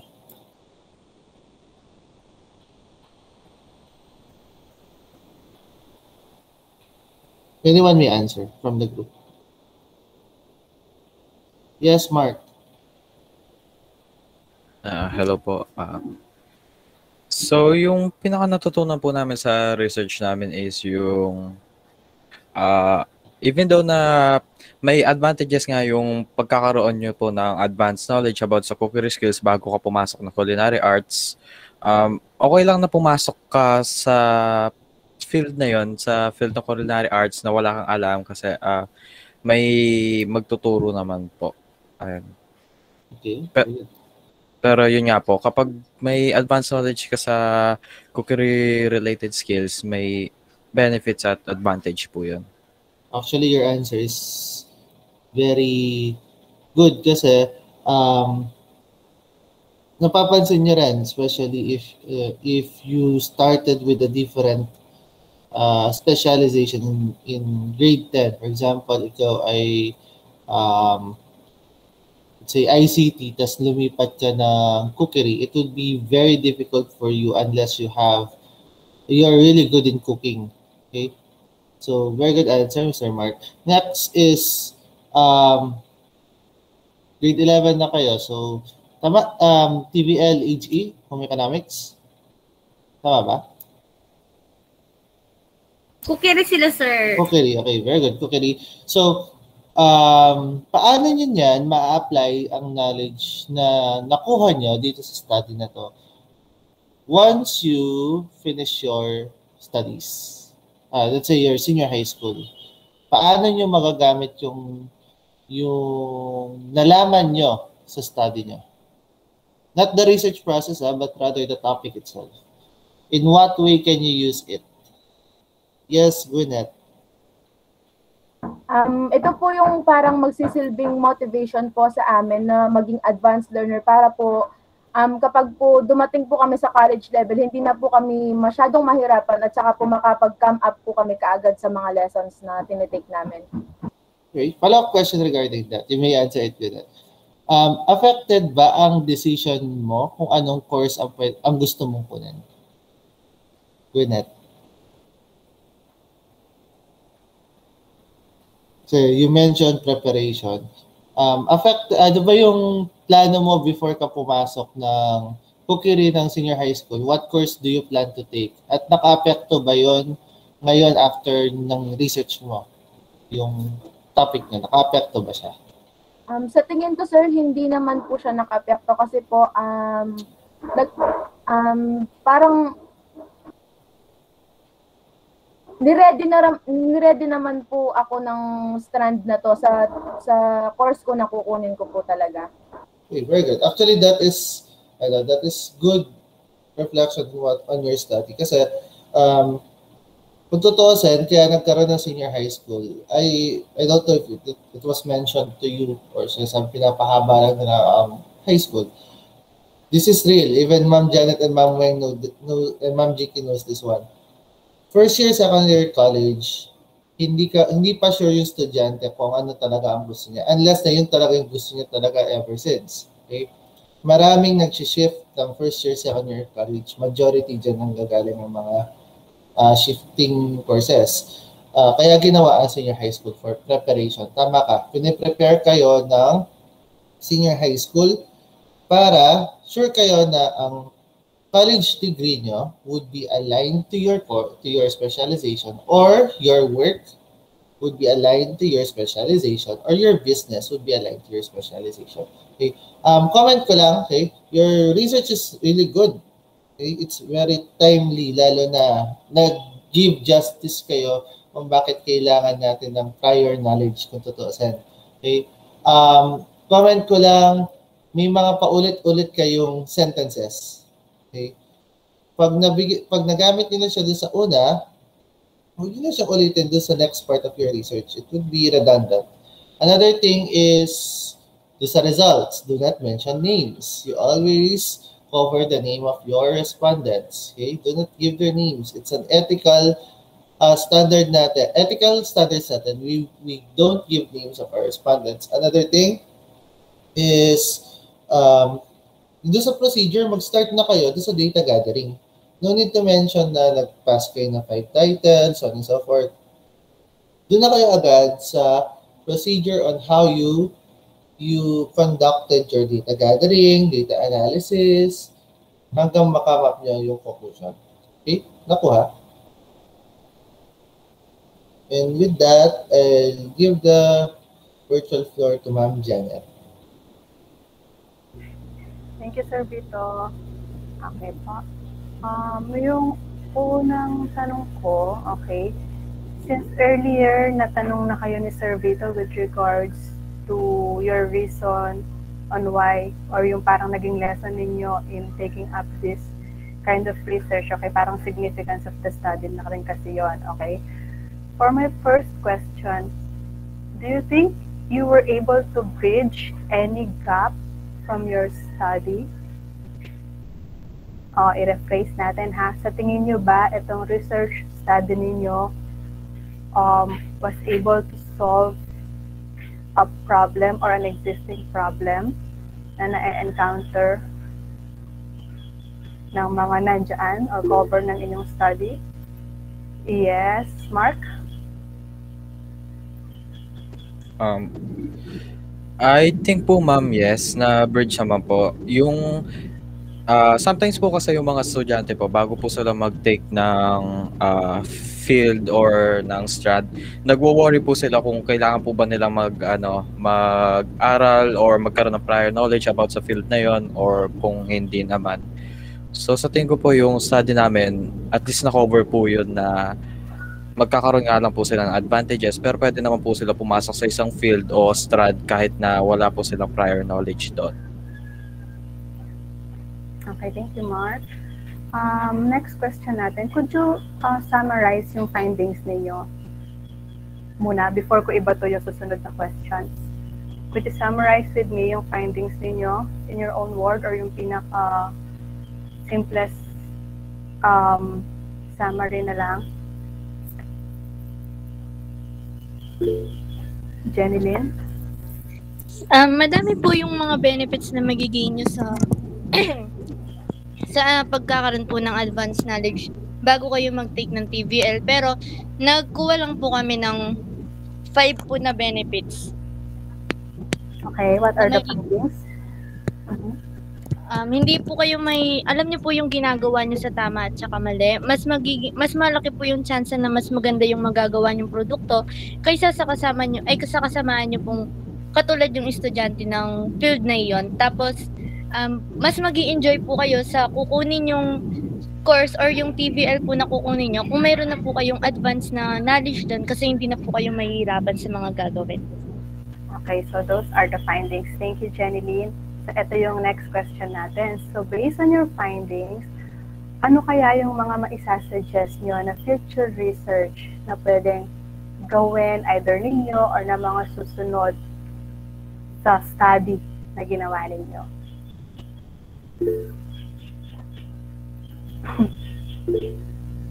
Yes, Jenny Lynn?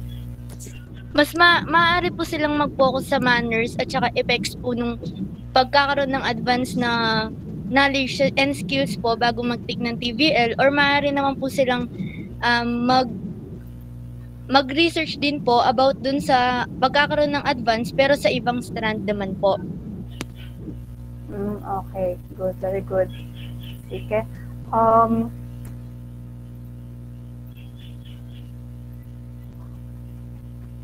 I also agree with Sir Vito doon sa sinabi niya about your paper. Okay?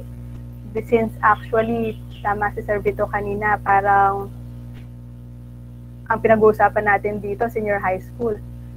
Not just for TVL or the culinary arts student, as well as with all the other trends, it is actually like a preparation for all of you to actually find out the kind of skills probably or the kind of interest that you would love to pursue when you go into college. Okay? Hopefully, this study will also be extended to other strands. Tulad ng sinabi ni Jenny din kanina, siguro other researchers can also study baka pwede sa ABM, sa GAS, for other future references. Okay? But for the rest, congratulations and thank you for this group. Yun lang po. Ma'am Wen, pati ko mong dagdag, Karela. If ever this group, no, sa grade 12 mo, for your triple-I or practical research too, I can suggest na ituloy niyo yung, actually pwede siyang magawa dito. Kayo ang gumawa nung isang study na ginawa ko na localize siya dito, adapted study. Pwede niyo siyang gawin. If ever, next year, if you're interested, any one of you na gumawa ng topic na to, just feel free to message me para may idea kayo. Okay? Ano daw yung title, Sir Vito? Basta yung pinaka-topic ko is ka-exit ng mga students, ano yung gusto nilang kunin. Okay? Related siya doon sa study niya. Parang pre-tracer study. So, during the school year mo siya gagawin para malaman mo ano talaga gusto nila and naka-align ba sila. Tapos papasok yung topic niya, yung recommendations niyo. Magagamit niyo siya, mas malalim yung magagawa ng study. At mas malawak yung topic niya, buong school nun. Actually, Sir Vito, nung nagsasubmit na lang sa akin ng title si Mark, medyo ano pa siya medyo alanganin yung ano niya. Pero tinanong ko siya, ano ba yung gusto niyong pag-aralan? Sabi ko sa kanila. Tapos nung sinagot niya ako, ni-revise ko lang ng konti yung ano nila, yung title nila. Kasi nakuha ko naman yung kung ano yung gusto talaga. Tinatanong ko kasi kapag nahihirapan sila sa pag-construct na ano, kung ano talaga yung gusto mong The topic itself talaga dapat. ano yung topic na gusto mong gawin or study. And nagustuhan ko din yung topic nila actually. Kaya nung Magandang topic. Oo, ang ganda ng topic nila. Minimal lang naman yung and very good presentation. I would like to acknowledge the very good presentation of this group. Very articulated po yung mga yung presenter natin for this group. Tama po ba? Maganda po yung presentation nila. Yes po. Okay po. Magsa-start na po ako. Okay na po. Pwede niyo po siyang ituloy for the grade 12 po kayo. Very good po yung RRL kasi updated po sila. And then, wait lang po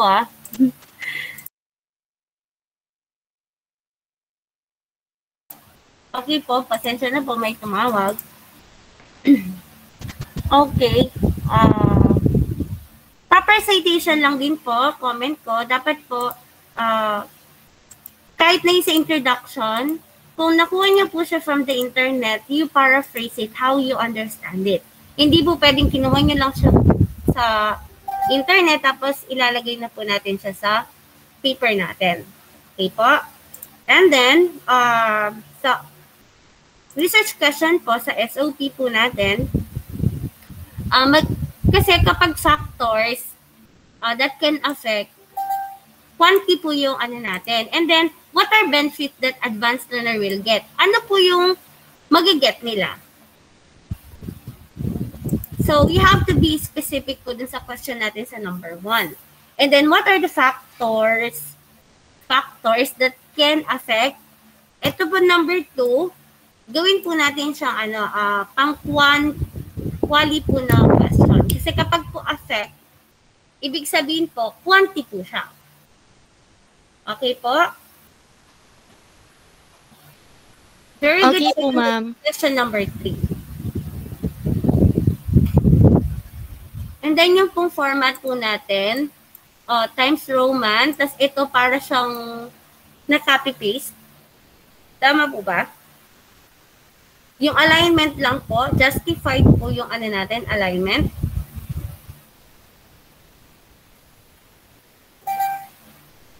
Yung research design po natin, what type of qualitative research?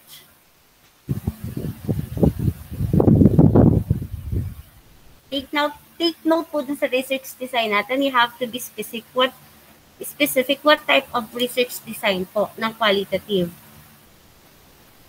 Ma'am, phenomenology po. Yes po. Paki-indicate po sa research design.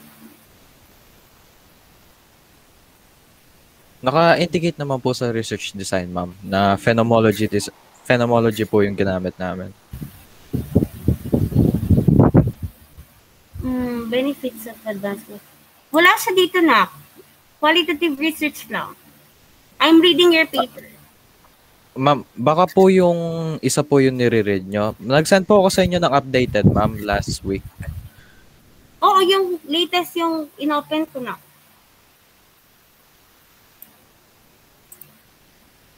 Latest yung inopen ko.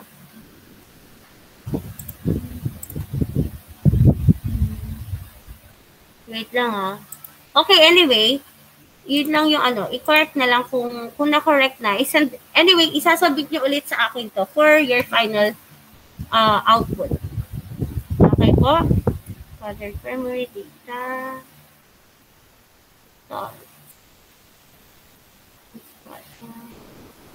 And then, if you're gonna mention the name of your participants, make sure that you have consent from them. It's okay na i-ano nyo sila sa paper nyo. However, you have to have a consent from them. Dapat po inallowed po nila kayo na pwede nyo pong ilagay yung name nila sa paper nyo. Okay po? Bawal po Okay po, ma'am. kasi na ilalagay yung name ng mga participants unless you ask them. Okay po?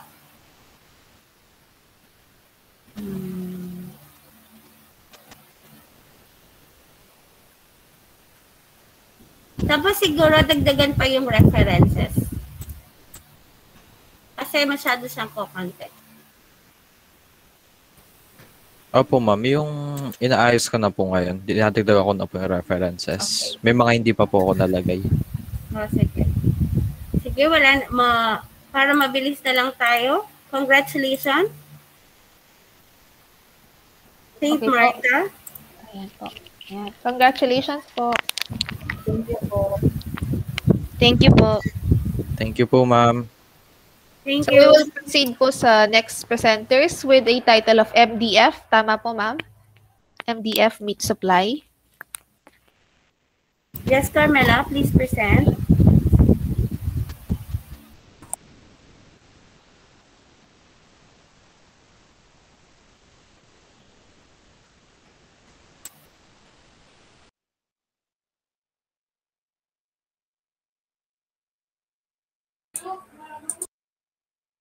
Okay na po ba?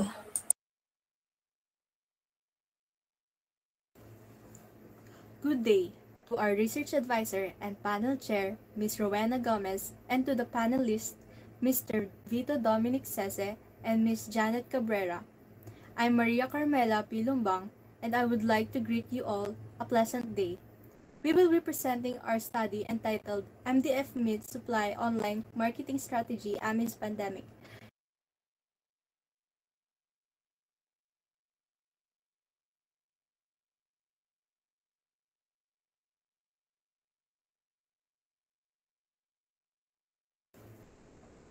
Good day to our research advisor and panel chair, Ms. Rowena Gomez, and to the panelists, Mr. Vito Dominic Sese and Ms. Janet Cabrera. I'm Maria Carmela Pilumbang, and I would like to greet you all a pleasant day. We will be presenting our study entitled MDF Meat Supply Online Marketing Strategy Amidst Pandemic, a phenomenology study together with Ms. Aliana Sigi and Griselda La Rosa from Group 1.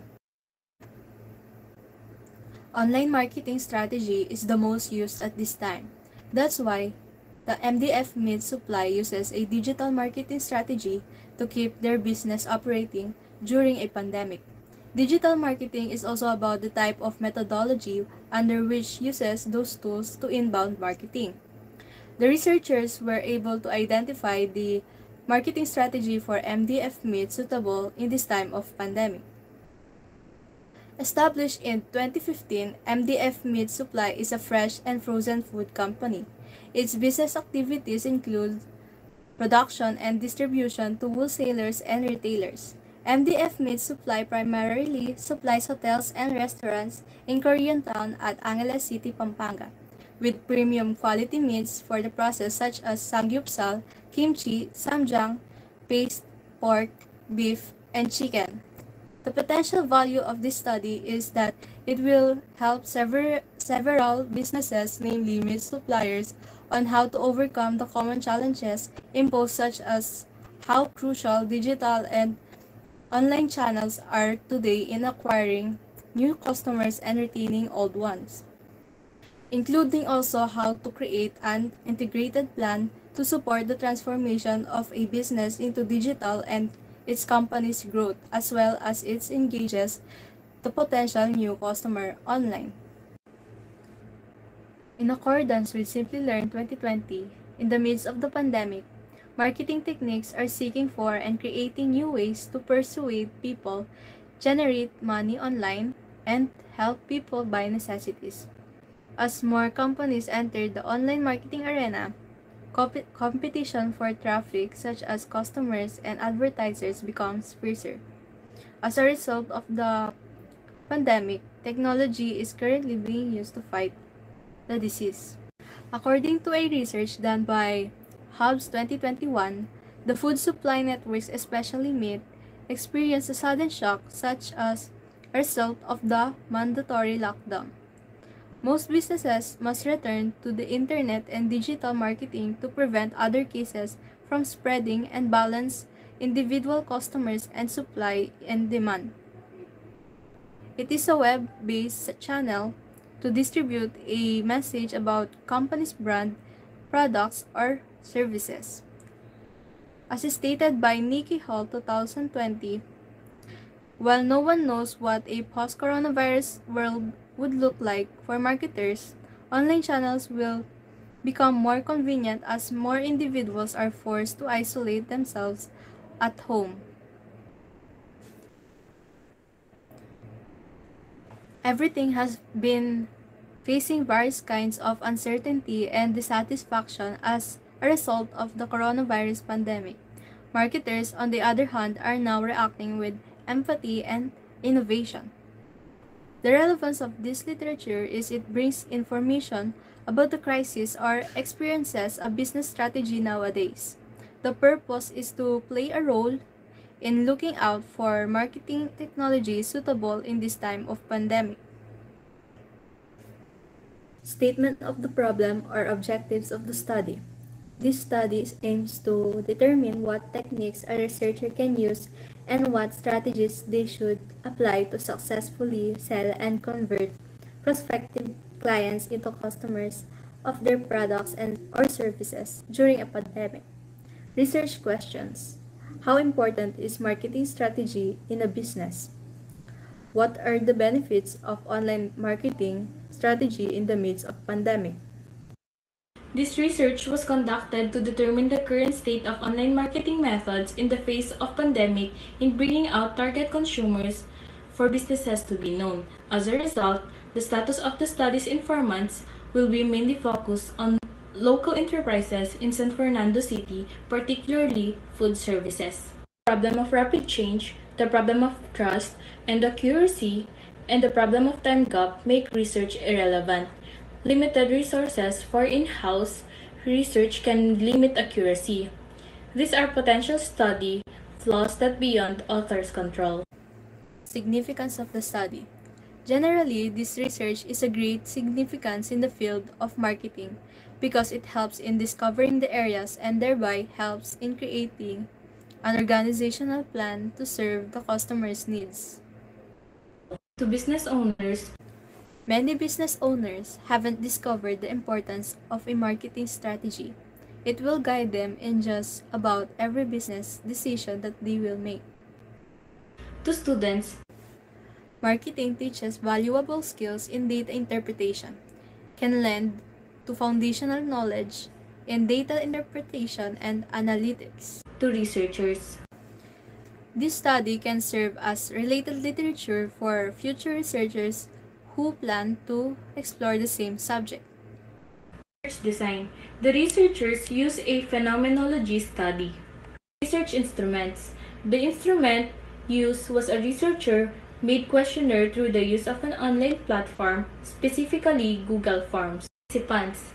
The informants in the study came from the employees of MDF Meat Supply. Among the 10 employees of MDF Meat Supply, 3 of them have interviewed by the researchers. The objectives of the study are determining what are the changes that the MDF Meat Supply employees experienced before and during the pandemic. Know how did they handle their business and time management, and what is the strategy they use to market in this time of pandemic. Handling of MDF meat business. The informants have different ways of handling or working on the business. Participant 1 controls the business. Participant 2 maximizes and minimizes the working of employees. And participant 3 checks the origin of the shortage. Differentiate the work before and during the pandemic. The 3 informants have the same thoughts and experience with their work in MDF meat before and during the pandemic. All of them shared that there were a lot of opportunities, production, client, and orders before the crisis, while they only produce accordingly to the customers' orders nowadays. Strategy used in this new normal. The informants agreed on the same strategy to do in this pandemic, which is online selling, due to the following protocols that people need to follow. time management. Majority of the informants have a balanced time schedule between family and work to be done accordingly. MDF Med Supply employees have used a marketing strategy, which is online selling, due to the following protocols people have to comply with. Even if the business has a drastic change in how it usually earns and operates, the business benefits successfully with using online platforms that are suitable to implement during the pandemic. Conclusion. Based on the results, MDF Meat Supply employees were able to find a way on how they would market amidst pandemic. Since the informants already have an experience in their field, the researchers expect that the business have an idea what will be implemented with the crisis happening. The prediction of the researchers for them to use in the marketing strategies suitable in this time of pandemic is online selling. The researchers considered that the following experiences of the informants have met the objective as seen in the previous section. The objective is to know the strategy should be applied to successfully sell and convert prospective clients into customers of their product or services during a pandemic. The researchers' recommendation based on the following study are as follows. The researchers recommend to the future researchers who will take the same study to explore different marketing strategies suitable in the new normal. The researchers also suggest to construct the same research in a new context, location, and culture. The researchers suggest limiting the time gap that makes research irrelevant. Again, I am Maria Carmela Pilombang from Group 1. Thank you for listening. Okay, thank you po sa ating mga presenters. Ang ganda po ng kanilang video presentation. So for now po, we will proceed with the question and answer and also the suggestions of our panelists. We will start po with Sir Vito. Okay, good morning. Actually, I was amazed dun sa paper nyo. Day pa lang na sinabi sa akin ni Ma'am Weng regarding your topic. More on business siya, hindi ako masyadong makapag-ano. Ito, as K-12 wants you to be ready for business, for college, for work, okay, middle-level skills. How can this study of yours help you? Okay. Paano, let's say, yun nga, mostly pupunta sa business side. Paano makakatulong itong study nyo on your future, let's say, gusto mo mag-business, okay, during the pandemic or even not pandemic? Paano siya makakatulong? Hello po. Yes, Aliana. This will serve as our battleground in the future for me po. Can this be may plano ka bang i-continue yung let's say mag-business then? Kasi hindi ko siya dara yung background niya, pero nasabi sa akin ni Ma'am Weng na isa sa inyo yung nagmamanage. Tama, Ma'am Weng? Hello, sir. Vito, natidinig ba ako? Yes, ma'am. Actually, this MDF product, sina Aliana siya. Okay, si Aliana. So it means talagang maano to sa'yo. Kasi I think you will continue the business in the future. Tama? Yes po. Okay, good. At least may idea ka na on what's the best way to manage your business, whether it is a normal setting and something like this na may problema. Okay, that's good.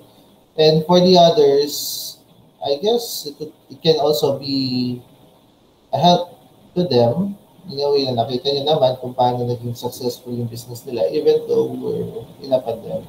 Actually, wala akong masyadong matanong sa study nyo. It's a well-written study.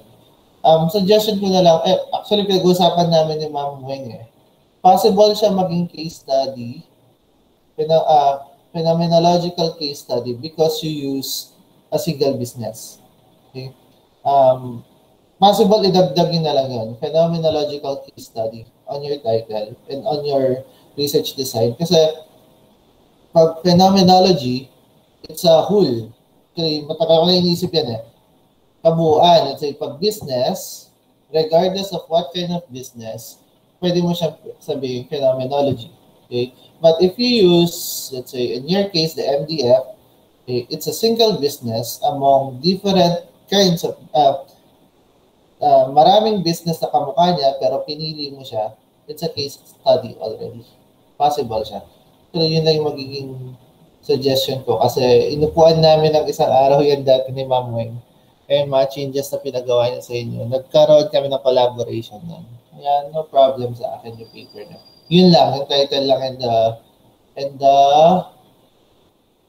tawag dito? And the methodology, research design. Possible you can add that. Okay? Wala na akong matanong actually, Ma'am Janet. Mas, Thank you po. Ka dito? Mas build mo to, Ma'am Janet. Hindi naman, sir. Actually, I would have to agree with Sir Vito. You have a well-written research paper from the format, which is si Ma'am Weng na yung magdi-discuss mamaya, as well as with the study itself. Your study is concentrated in a specific organization, kaya madali siyang specify. Okay, which is the MDF. Hello. Ito na lang siguro yung question ko. So given that you have a specific organization, a specific company wherein doon you dinedicate yung study ninyo, how do you think this research now can be put into practice? Paano siya magiging tulong ngayon doon sa pinag-alayan ninyong organization? Okay, kasi quick of overview lang, yung ginawa ninyo parang same din siya nung business research na ginawa ko noon during my master's, wherein meron akong isang organization which is the One Din Nepomuceno organization. Tapos, akala ko after nung research study ko, ending na, tapos na, papasa ko lang yung papel ko dun sa school, parang ganon. Pero, never did I know that after the study ko, kontakin ako ng organization. You know why? They were asking me the result of my study. Hinihingi sila ng kopya. Same na itatanong ko sa inyo. What do you think or how can your study be of help to MDF? Or how can your study be put into practice in benefit for you? In a real-life situation, businesses like MDF Meat Supply should use strategies and platforms, especially in this time of pandemic, to help business succeed.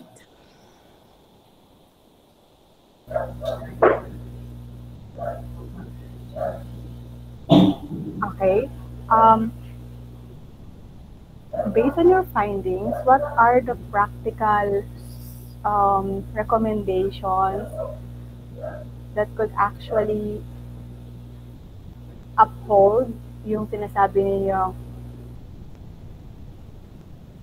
suitable? Ano ba yung sinabi niya? Suitable. Balikan ko lang, ha?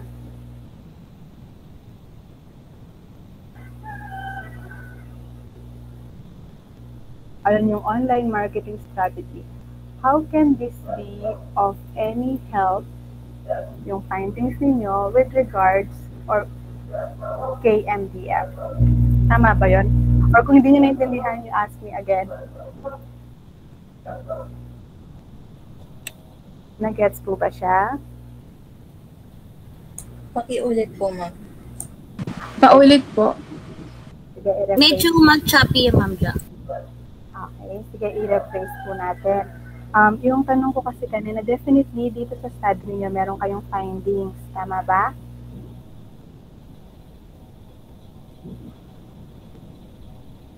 Okay, I will take that as a yes.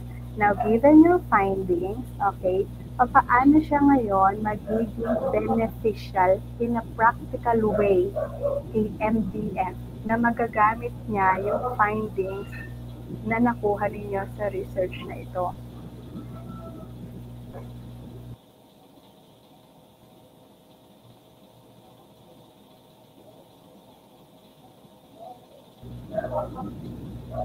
How can your findings be beneficial to MDF?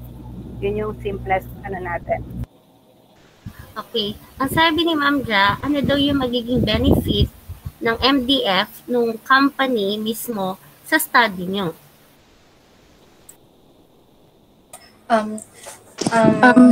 Good morning po, ma'am. Sige, Grisel muna po. Okay po. So, yung magiging advantage po nito sa MDF Meet is magkakaroon po sila ng idea na there's another way po, possible way to operate their business po in a different way, like online marketing strategy po. To follow up po, ma'am, MDF Meet Business will serve as our guide to prove that online marketing strategy is effective in this time of pandemic. As we all know that marami po kasi tayong protocols na kailangan sundan na marami pong nakakahadlang sa in-person po na transaction. Kaya po, may additional pa ba na? Tapos na ba? May gusto pa po sumagot? Okay. Yun na lang yung first and last question ko for, yes, Aliana? So, ma'am, to sum it up po, to help transition and survive the current economic situation. Okay, thank you, Aliana. That is my first and last question for this group. Tulad ng nasabi ko kaninang una, you have a well-written paper, a topic that is actually of benefit to the organization that you have used for your study. Basta always make sure, especially for you future business entrepreneurs, managers, or kung ano man ang piliin ninyo na mapunta sa business field, I want you to always make sure that when you do a study, you also put into consideration that either yung mga people na ginagamit niyo sa study ninyo or the organization na gagamitin ninyo, baka hingin nila yung result or findings ninyo. Kasi, okay, magiging beneficial din yun sa kanila. Okay? Pag ginawa niyo yung study ninyo, not just because kailangan niyo siyang i-accomplish or kailangan siyang ma-accomplish because it is part of the curriculum. Okay? At some point, you will find it that your study is actually something that those people or those organizations are looking up to, because together with you, they would like to also find solution to the problems that their organization might be encountering. Okay? So, kasi baka biglang hingin sa inyo ano yung findings. So, in that way, they have helped you, but also in return, you also have helped them solve issues or concerns in their organization. Okay? Congratulations for this group and good job. Thank you po. Thank you po. Okay, first and last question lang kasi nga we have limited time. What are the challenge encountered of the MDF supply, meat supply during this pandemic, and how they were able to cook up?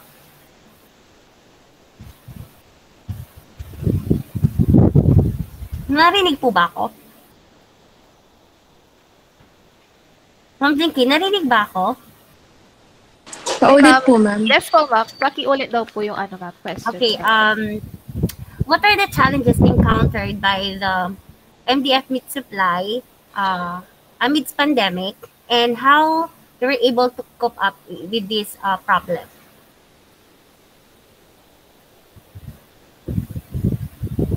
Sige, tagalogin ko ha. Ano yung mga during the pandemic, ano yung mga problem na na-encounter nung MDF meat supply, and ano yung mga ginawa nila para makapag, di ba during this pandemic, maraming establishment, maraming business yung nagsara. But this company were able to survive during the pandemic. Ano yung ginawa nila para makapag-coop up sila? Ma'am, nag-close po yung mga regular customer namin. Tapos, kung paano po kami nag-cope up is, nag-online po kami, online selling. Okay, Carmela?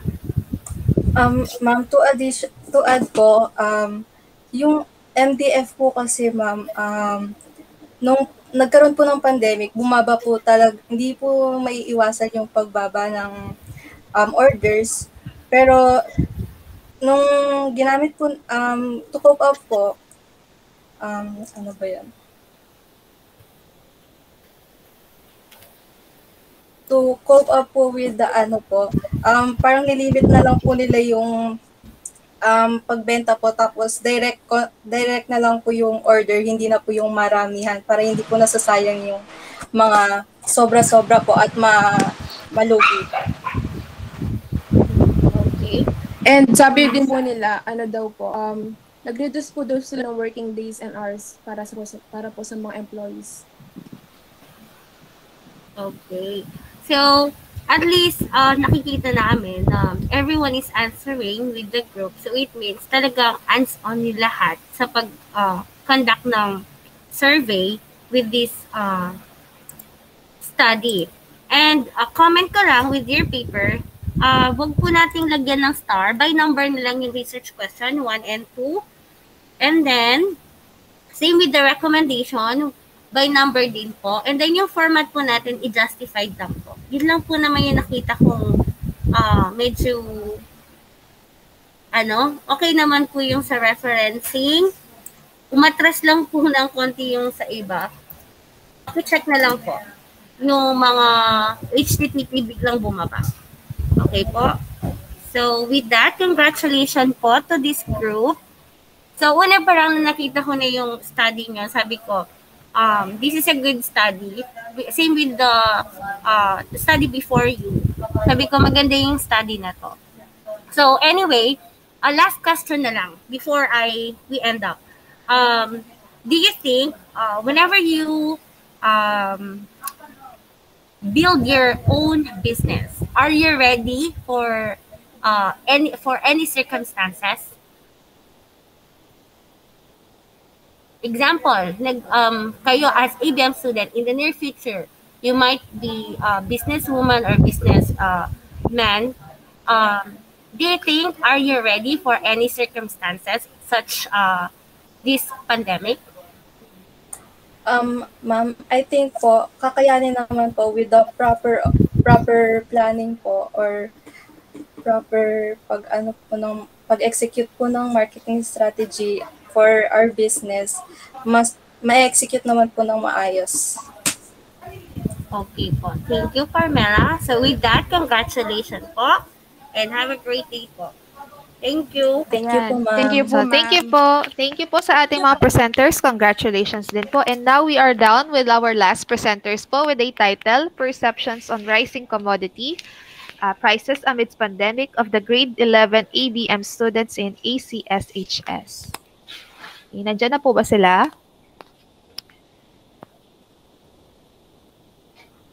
Nandiyan na po ba yung group?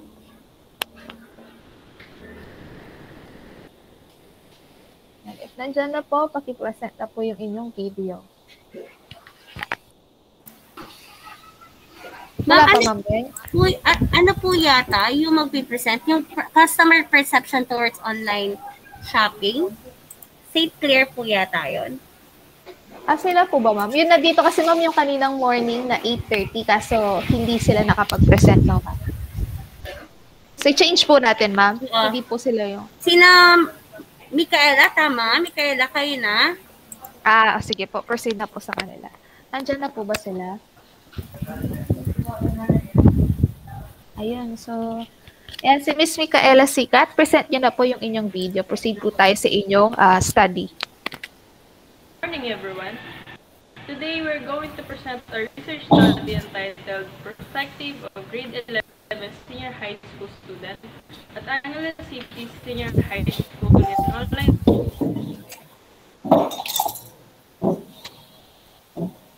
marketing during pandemic, a phenomenology study. This research aims to find out how the students view online marketing during the pandemic. Researchers were able to find out how they use online marketing these days and also can help them to develop their marketing skills. Data being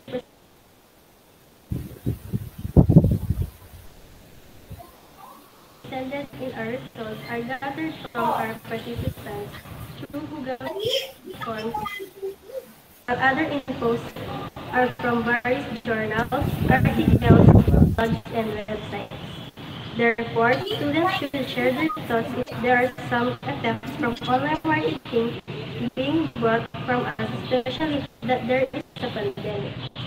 This study aims to determine what are the perceptions of the grade 11 senior high school students at Angeles City Senior High School in online marketing during pandemic.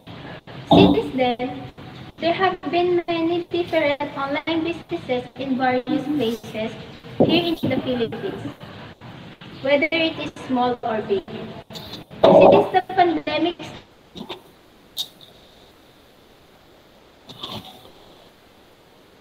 started, online marketing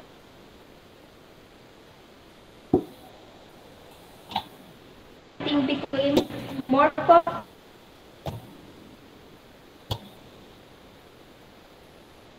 among people as occupation for those who has a big role for us. Social media platforms such as Facebook, Instagram, Twitter, as well as the online shopping platforms like Shopee, Lazada, and Shein make every product purchasing easy for us. Online marketing is the practice of leveraging web-based channels to spread the message about the company's brand, product, or services to its potential customers, according to Johnson year 2021.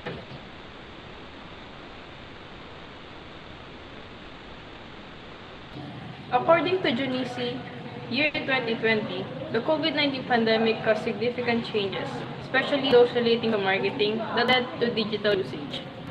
According to Bailey, year 2020, the main difference between the digital and traditional marketing is the medium through which an audience encounters our marketing message. Digital marketing is comprised of every kind of marketing that you can do online, while traditional comprised of the many different forms of marketing that existed before the proliferation of the internet, according to C. year 2016. Social media marketing is one of the most popular and successful types of marketing strategies. There are 2.8 billion of people use social media platforms, and that is 32% of the population, according to Sherman, year 2019. As San Juan B. year 2021 said, digital marketers in Philippines started coining the phrase, Filipinos do not go online, they live online. With a young median age of 25.8 years, it's no wonder also why our country is one of the largest consumers of content on the internet. According to Vertex Marketing Agency, online marketing is a means of attaining business goals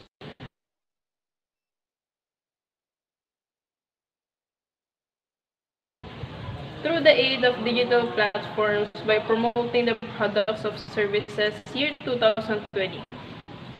Additionally, consumers hunkered down at home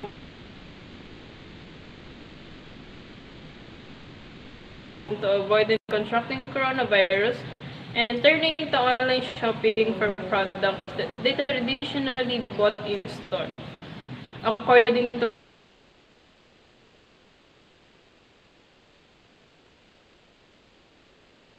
Rage year 2020. And in this time of pandemic, it really shows how those businessmen and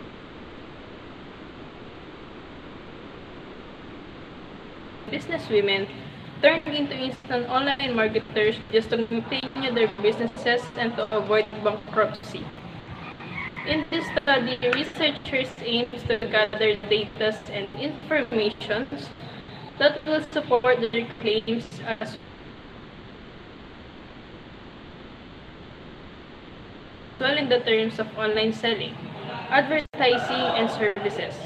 They will also provide a researchable questions for their chosen participants that will share their thoughts towards our topic. This research targets to evaluate the different perceptions and thoughts of the grade 11 students about the online marketing nowadays. To attain this, the researchers will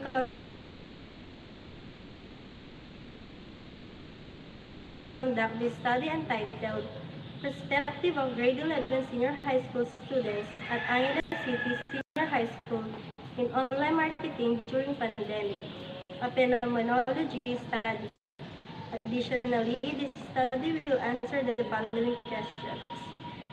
1. What are the most productive instruments that you can use for your online marketing? Number 2, how do you interpret the online marketing and traditional marketing? And last, number 3, what can you say about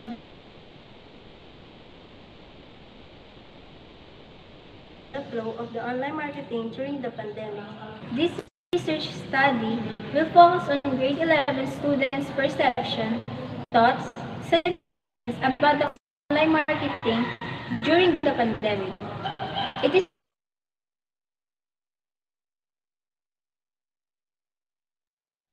during the school year 20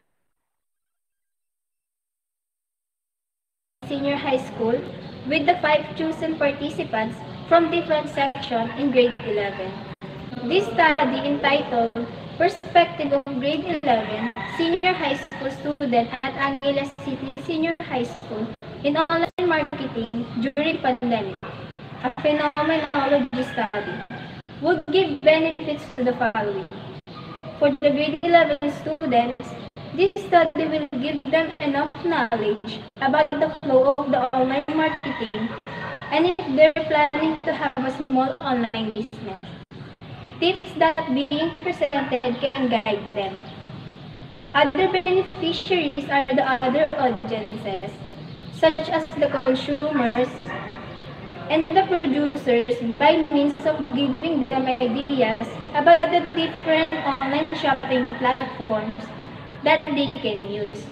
Our study is a qualitative research, so it aims to understand how the participants derive meaning from their surroundings and how their meaning influences their behavior. The researchers used researchable questions and the data were collected through analyzing the participants' responses via Google Forms. Researchers use a phenomenology approach. So it means to study an individual's life experience of senior high school student about it involves numerical data because it is a qualitative research. With the use of Google Forms, we're able to create survey questionnaires for participants so they can able to share their perceptions even we're not in front of them. The researchers gathered the data by using Google Forms to obtain data from the participants' responses. Our study's review of related literature that we obtained came from a variety of sources, including websites, blogs, articles, and journals. Our research instrument states that Google Forms is a tool for developing online survey platforms that is part of Google Drive. It stores the feedback received so we can analyze it in detail. Initial setup of questionnaires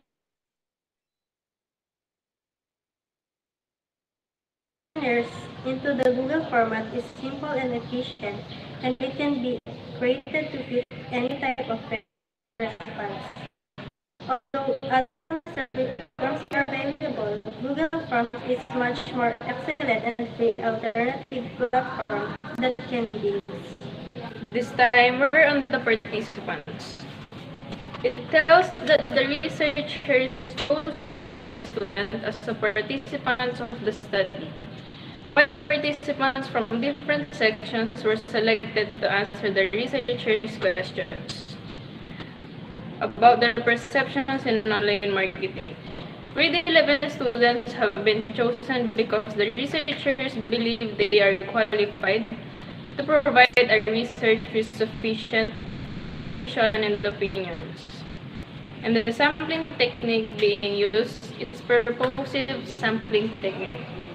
A survey is carried out by the researchers and data analysis shows that most people prefer to buy online rather than just go outside to buy their needs.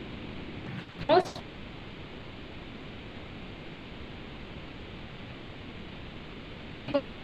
is inconvenient for them through online commercialization. The procedure section will state the process researchers gather the data. In constructing the research paper, were able to contribute and participate in constructing. At first, the researchers made the title and was verified first by the teacher.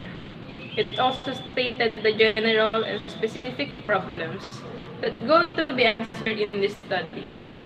The results of data, the researchers prepared their own questionnaires. After the instrument was validated, they will now conduct a survey to the grade 11 students of Angela City Senior High School. After the survey were conducted, they will eventually analyze the data. This section presents the analysis of the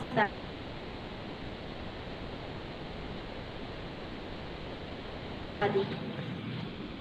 The responses of the participants gathered. The student online marketing is a good way for them and businesses to help them grow and expand it as well.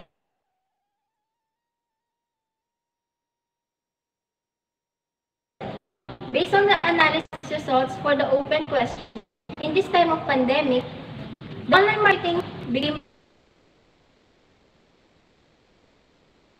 between the buyer and seller, and it can help the seller as well to take advantage. Participants also stated that social media can help you to know the likes and dislikes of your client. But also, in online marketing, there are also some potential risks and danger for the customers such as identity theft, adware, and malware. The primary purpose of the study is to know the perceptions of the senior high school students at Angela City Senior High School and how those businessmen and businesswomen turn into instant online marketers just to continue their businesses to avoid bankruptcy. The undeniable effect of the COVID-19 pandemic was that none was prepared for the sudden shift in the business landscape. The unpredictable health crisis causes businesses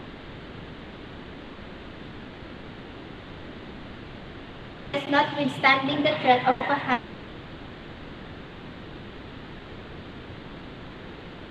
highly contagious disease to plan the COVID-19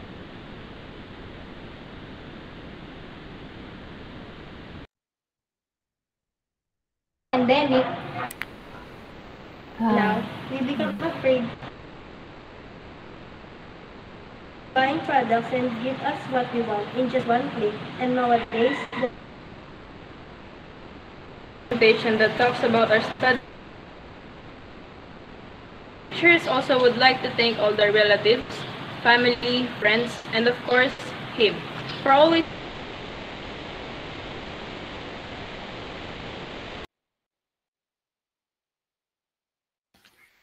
Okay, nawala po yung video. Magka-problema po ata. I don't know if sa inyo rin po, medyo putol-putol po yung ano ng videos. Sa inyo din po ba, mga ma'am and sir? Ganon din po ba? Sa akin po kasi putol-putol. Yes po. Pero it's okay na po. Do we need to repeat po ba? Or okay na po yun, ma'am? I will just proceed po sa mga Okay, Ma'am Jinky. Binabasa naman po yung paper.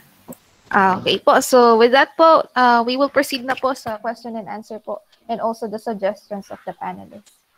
Una po tayo kay, sino pong gusto mauna, ma'am and sir? Kay Sir Vito po ulit.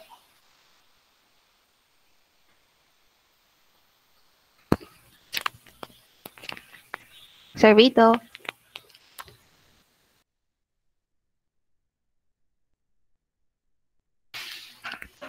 Wala po ata. Ma'am Janet.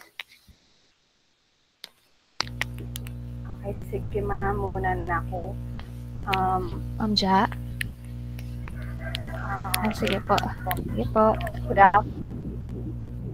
Good morning pa pala. Good morning to the presenters. Yung first question ko, what inspires you or what motivates you to create such a study? Anyone can answer?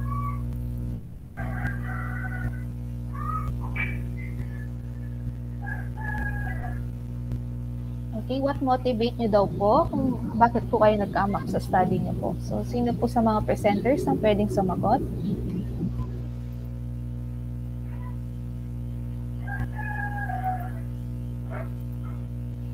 Nandyan pa ba sila? Christine, ka lang ba mag-isa na? Okay, from the list kasi dito ng mga authors, we have Rose Jean, Annie Joyce, Jan Ivan, Rowelyn, Samantha Joy, Syra, Brent, Alexis, China. So, any from those names na na-mention, okay, pwede tayong sumagot na. Yung first question ko, yung title kasi ng inyong research is about perception on rising commodity prices amid pandemic of the grade 11 ABM students. So given your research title, what inspires you to conduct such study? Hello, ma'am. Yes, Christine? We developed this research study because we're currently in the period of pandemic. We thought that study that we can get more knowledge.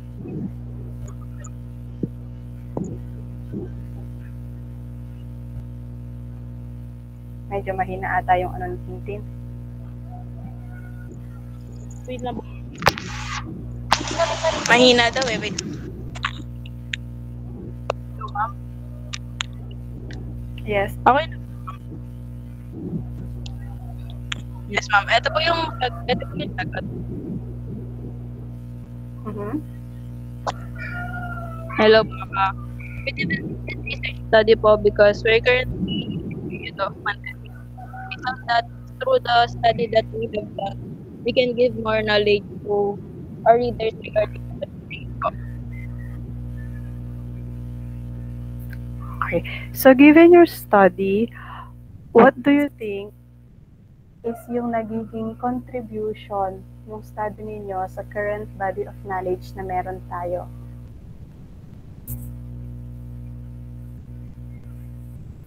Ano po ma'am pwede po ba?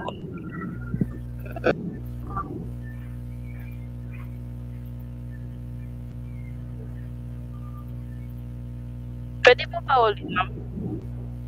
Ay, okay. Given your study, what do you think is yung nagiging contribution ng study ninyo sa current body of knowledge na meron tayo?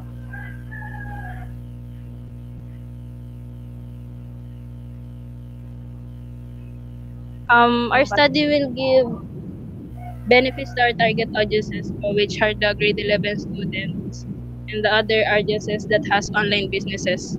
It will make them aware about the most effective marketing strategy that they can use for them to able to attract more customers for their online businesses. Okay. Sige. But your study is about perception on rising commodity prices. Okay, ibig sabihin, Ma'am, ito hindi yung... po yun. Hindi ba yun yung sa inyo? Perceptions of online marketing po yung amin. May nakalagay sa comment section, ma'am, from Mark or Ark Gabriel. Group 3 daw po yung nagpe-present. And group 1 po, ang nagpe-present. And group 1 po sina Christine, according po kay Ark. Okay. Perspective of grade 11 students about online marketing po yung amin, ma'am. Iba kasi yung na-sense sa GC.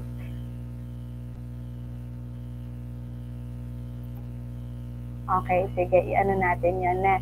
So, ikit mo na yung copy mo, Ma'am Ja. Alin 10K yan? para Sige, 10K, sige. Okay, yung nasa akin kasi, yung perception on rising commodity prices. So, ito po mo yung babasan ko manipat nandun. Anyway, sabi ko, okay, naka-record ka mo kasi, alak pa sinanding mo muna. Ayun, Ma'am Ja, sinend ko na. Sinend mo na.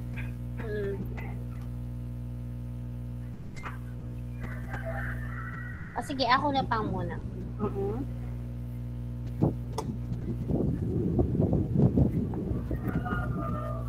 Okay, how did you came up with this title, Christine? Or with this study? Narinig ba ako na maayos? Hello po, narinig po ako? Ito po, ma'am. Yes po, ma'am. Yes po. Loud and clear po, Ano ma'am. po yung... Pwede po pa ulit yung question. Okay, so everyone can answer sa group nila Christine. Okay po. Yes, ma'am. Pwede pong pa ulit. How did you come up with this title? The reason why the title is that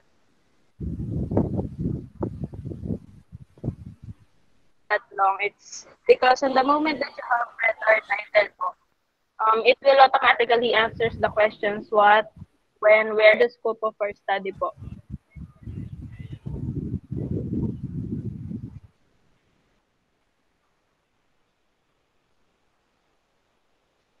Okay, is it beneficial to everybody?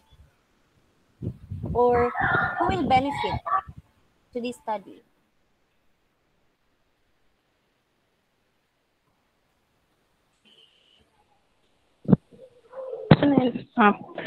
Ano po, our study will give benefits to our target audiences such as the grade 11 students and other readers such as the consumers or the person that has online businesses po.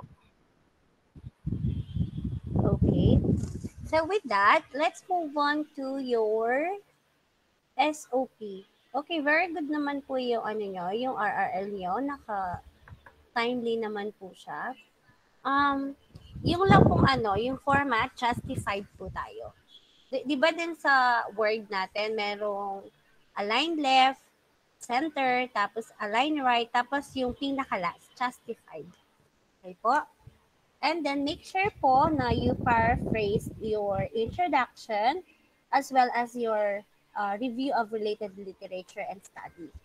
Okay po tayo doon?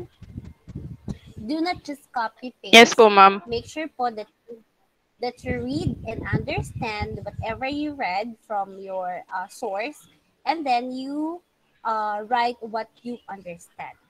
Okay po? And then, let's move on to your SOP. So the number one question is, what are the most productive instruments that you can use for your online marketing? Okay? What are the most productive instruments that you can use for your online marketing? Tapos, how do you interpret, why did you ask your online marketing? Who is your target participants here? Kasi, di ba yung natin, yung Ma'am, ano po, Chappy po. Hello? Chappy ba ako, Ma'am po, ma'am. Sa akin, ma'am, hindi naman po. So, hindi naman po choppy. Sa akin po, putol-putol po kasi. Okay, maybe sa end mo na. Okay? So, yun nga, Tin, sa question number 1, what are the most productive instrument that you can use for your online marketing? Is the question appropriate for your title? Kasi perspective Yes po. tayo eh. Perspective. So, it means when say perspective, insight of your participants.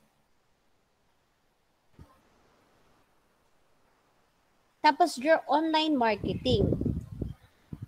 Bakit sila yung nag-online marketing?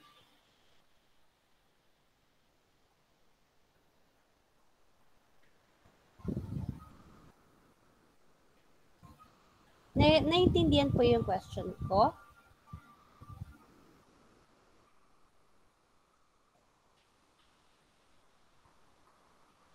Kasi when I read the perspective of grade 11 senior high school, tanggalin na yung Angeles City Senior High School in online marketing during pandemic. So you're asking about the perspective of the participants towards online marketing during pandemic, tama ba?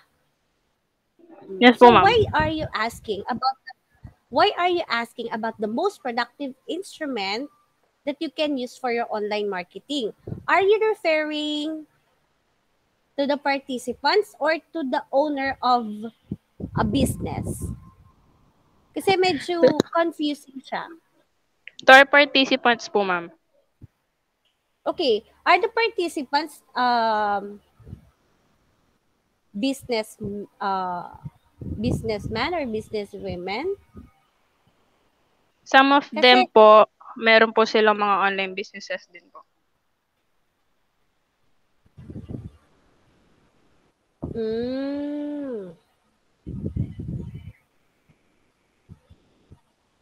Kasi confusing kasi yung ano mo, yung ano natin.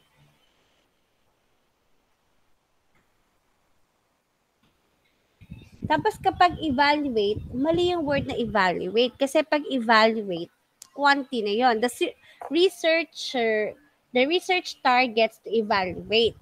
Okay? Hindi po siya pwedeng evaluate.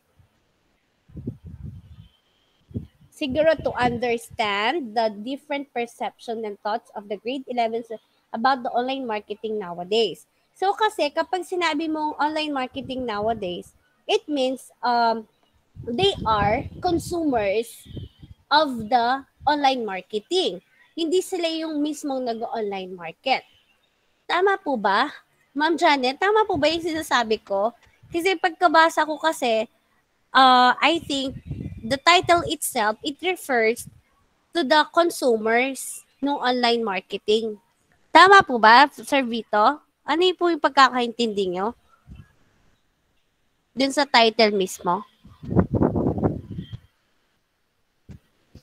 Ma'am Jenky, Sir Vito. Ma'am, may niya kasi ulit title. Sabi na kasi perspective of grade 11 senior high school in online marketing during pandemic. Pero nanunawari ma'am dito kita SOP na. Alila more on. Well, SOP na kasi number 1. What are the most productive instrument that you can use for your online marketing? Dapat ma'am, yung online marketing yung pasasabihan daan po, yan yung SOP. Sorry, hindi ka paano. Dapat kapag yung question na yan ang gagamitin mo, ang title mo would refer not to grade 11 senior high school students, but rather yung sellers. Online sellers po. Yes. Online Yun yung sinasabi ko sa kanya kanina pa. Which is sabi niya, kasama din yung online. Kasi kapag saling perspective, as a consumer, you're asking me about my perspective toward the online marketing. Tama po ba? Kasi yun yung pagkakaintindi ko doon sa title. And then, parang si SOP number 1 or letter A nila is contradict to the title itself. Tsaka mas lumawak siya in relation to your other SOPs. Sinama mo si seller. If you want to see kung ano yung effective na na platform, tama naman, platform, no?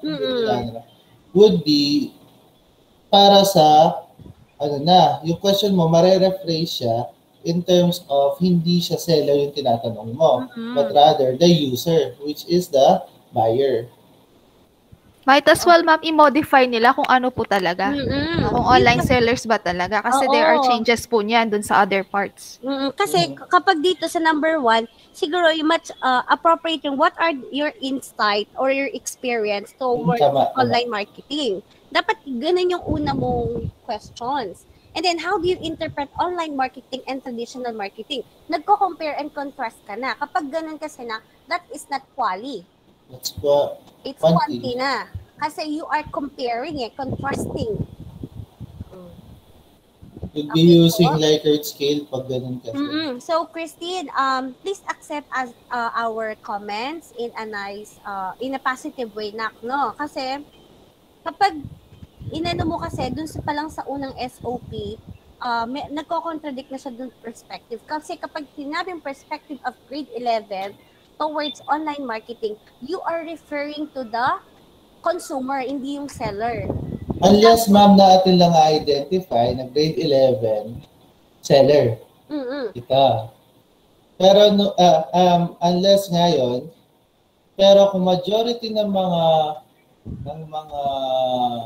participants nyo would be buyers or consumers, might as well rephrase your SOPs. Yes. Tapos di siguro dito, sa SOP pala, makikita mo, this research targets to understand or to know the different perception and thoughts of grade 11 students about the online marketing nowadays, sabi niya. Tanggalin na yung nowadays.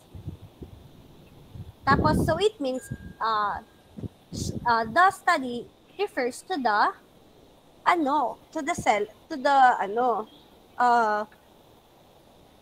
buyers. Consumer nung online marketing. Might as well rephrase your questions. Yun yung pinaka-safe na pwedeng gawin yung madali. Kasi tapos, di ba sir Tito, sabi nga dun sa research nyo, pag binasa nyo yung module nyo, mag-iiba ang title natin kapag yung SOP natin iba. Kasi our title reflect to our SOP. Kahit sabi mo nga kanina, di ba Christine, yung palang title nyo, makikita na doon lahat yung mga gusto nyong malaman. What, when, and where. Pero yung sa SOP natin, nag-contradict siya dun sa perspective ng online marketing during pandemic. Dapat ang question niyo is, what is the perspective of grade 11 students about online marketing? Tapos, how was your experience? Tapos, yung title, Perspectives and Experiences of Grade 11 Students in Online Marketing During Pandemic. Ganun siya. Kahit perspective na, pero yung experience, pwede mo nalagay sa SOP. Tama. Pwede siya. Pwede na ilagay.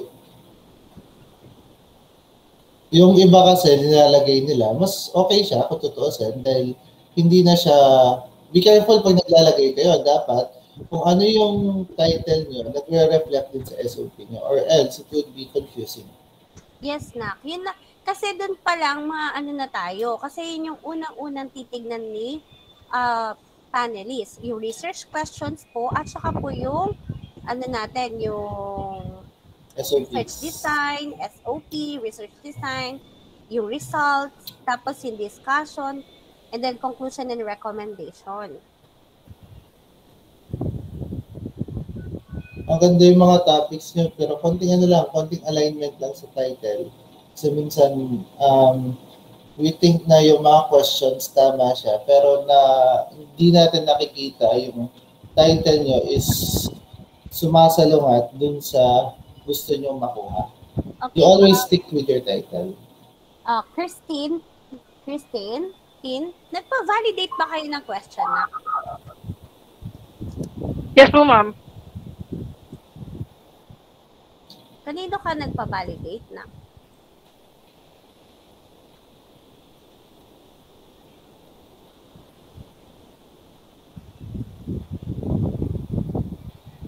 Hindi po pala, ma'am. Sinend po pala namin nun sa inyo yung mga problem sa SOP namin. Di ba nag-send ako ng validation letter? So, hindi kayo nag-validate. Kasi yung tool na ginamit nyo dun sa Google Form, dapat nagko-connect siya sa SOP natin.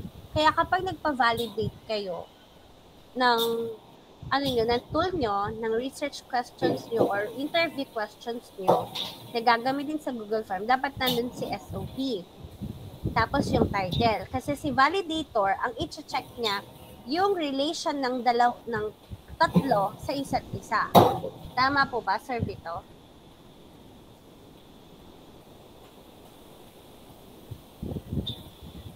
Doon lang nagka-problema yung paper nyo. Sa mismong first question.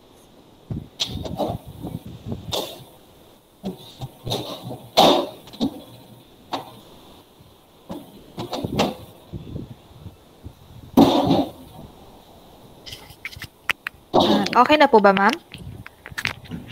Okay po. Siguro na, i-edit lang, tapos i-send na lang sa akin. Ako na lang mag-check. Ma'am Janet, wala na yata si Ma'am Janet. Ma'am Janet?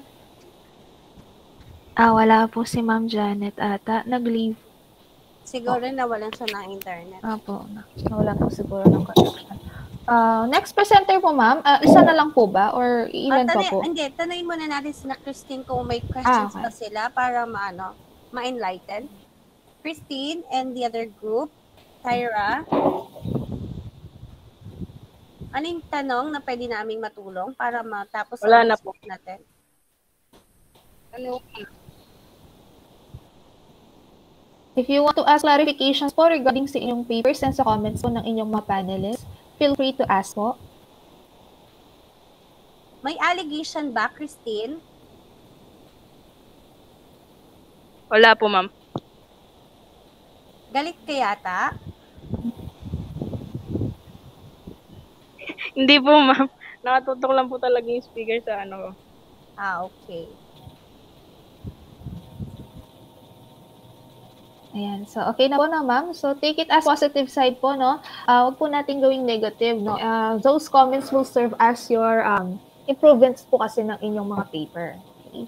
So, with that po, thank you sa grupo po ni Christine and congrats po. At least you are done and just apply na lang po or incorporate po yung mga comments and suggestions ng mga panelists. Siguro, Ma'am Jinky, at Christine, nandito na din si Ma'am Jinky. Pwede mong isend yung mga, yung research questions nyo with the title, tapos pa-validate kayo kay Ma'am Jinky. Kasi isa siya sa mga research teacher po natin. Para okay po, no worries po. Yung po mga questions sa questionnaire po namin? Yes, with the SOP na. So, revise the SOP. Sige po. Okay. And then send it to Ma'am Jinky. Okay. Sige po. Next presenter po natin, ma'am, iilan pa po ba? Kasi dun sa schedule, dami po kasi walang nakalagay dun na titles. So, 5 lang po yung nakalagay. So, for this part po, itutuloy po natin or mamaya na pong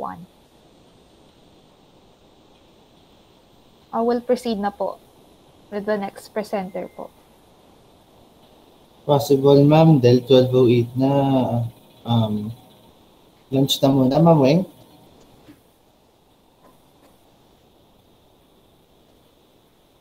Mamayang hapon na lang po. Tuloy po natin ng 1 o'clock. Yes, ma'am, para makapagpahinga. Okay, yes po, kasi dire-diretso nagkaroon po kasi ng problems with the presentation din po ng mga estudyante. So, kindly understand na lang po yung situation natin. For those who are the presenters po, next presenters, be ready po at least 1 o'clock or 1 p.m. Ready po kayo and online. Online na sila. Opo, yun dapat po ahead 10 minutes before 1 p.m. para po agad tayo makapag-in and makapag-join and makapag-present. With that po, thank you po. Thank you very much po sa inyong time and lalo na po sa mga presenters natin. Thank you so much and congratulations. And to the panelists po, thank you po for extending your time for the improvements po ng mga research. Thank you po. Ayan. And to the presenters po mamaya, be ready po. Okay po. So with that po, mag-take po na tayo ng ating lunch. So, para po makapagpahinga po tayo ng konti. With that po, thank you po and see you later po sa mga presenters and also the panelists. Thank you po.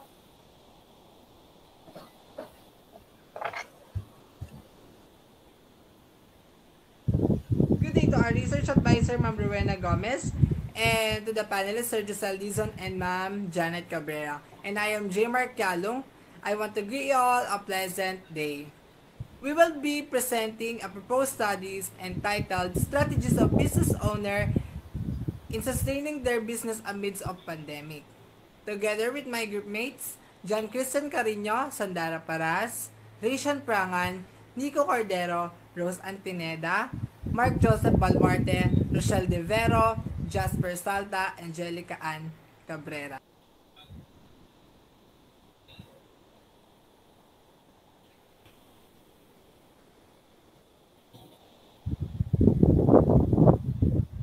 Let me introduce to you the background of the study. The focus of this research on the strategies of business owner to handle their business in order to keep them running smoothly. We gathered information around the Angeles City because it is near as well as easier and faster way to collect information. The purpose of this study is beneficial to individuals who desire to establish a business or learn more about it. We acknowledge that we are in the midst of pandemic, yet these methods are quite beneficial.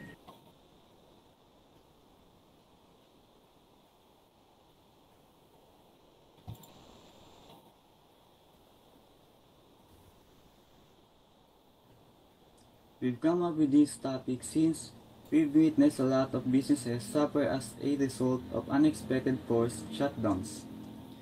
We're wondering as to how they manage to run their enterprises despite the fact that we're in the midst of a pandemic.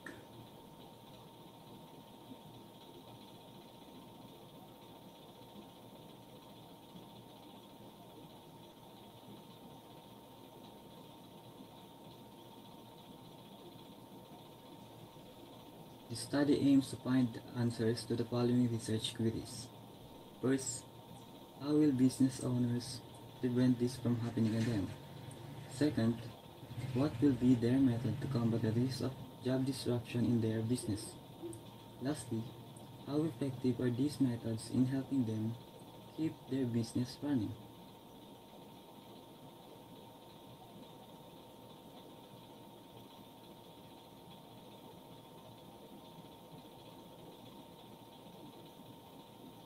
Scope and the limitation specifically focuses on company owners' methods for preserving their businesses in order to understand more about the challenges that these business owners encounter, as well as their experiences in keeping their financial planning firms.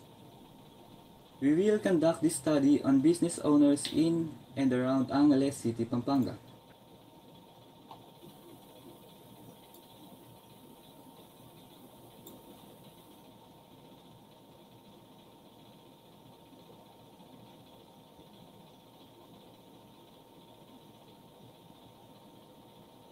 Significance of the study. The study would benefit business owners because they are the subject of this research, and this would also lead to guidance whenever implications happen, such as the present pandemic situation. This study will aid future researchers by giving references as a similar studies. Having a references will help them while doing their own research.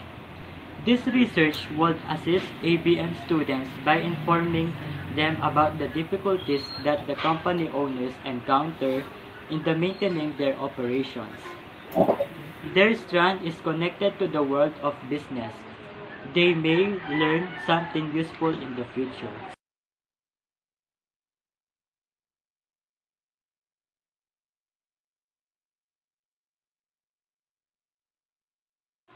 Research design. Qualitative research is aimed at the gaining a deep understanding of a specific organization. It can be used to have insights into a problem or generate new ideas for study. Especially, phenomenological approach was utilized since it is a form of qualitative research that focuses on the study of an individual's lived experiences in the world.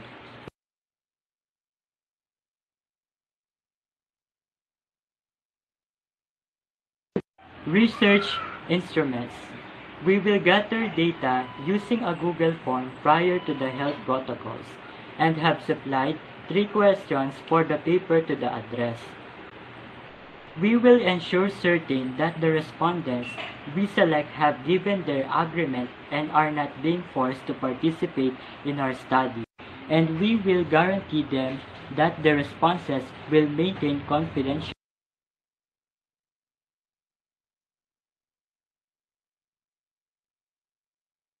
Participants. It is non-probably since it is defined as sampling technique in which research selects samples based on the subject judgment of the research rather than a random selection.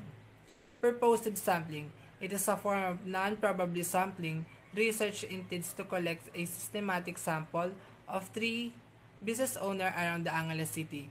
Purposive sampling was utilized in that research chosen people of population to participate in questionnaires based on their own judgment.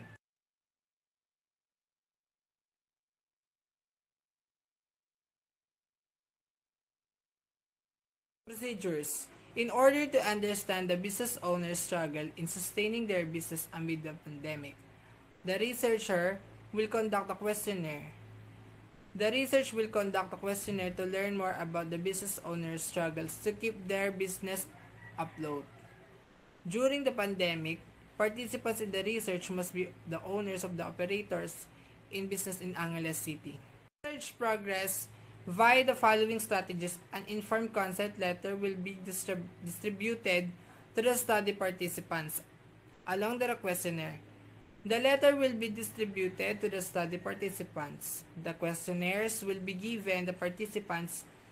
Study findings will be collected and analyzed. Data will be compiled, evaluated, interpreted. Additionally, the data will be handled with the utmost discretion.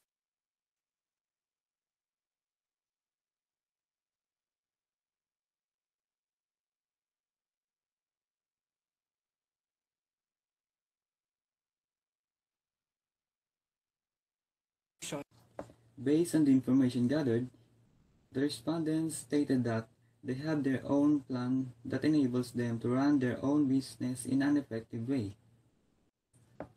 According to one of the business owners, the pandemic had no impact on his or her business.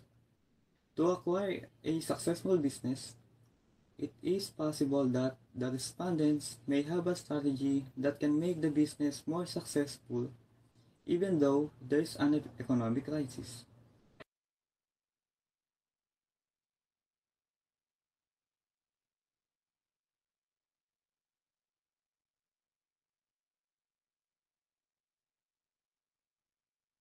Discussions. The findings revealed that every respondent has had the same difficulty in maintaining their firm. They also provide long-term business strategies that may be useful in overcoming their plans in sustaining their businesses in the face of a pandemic and in the future.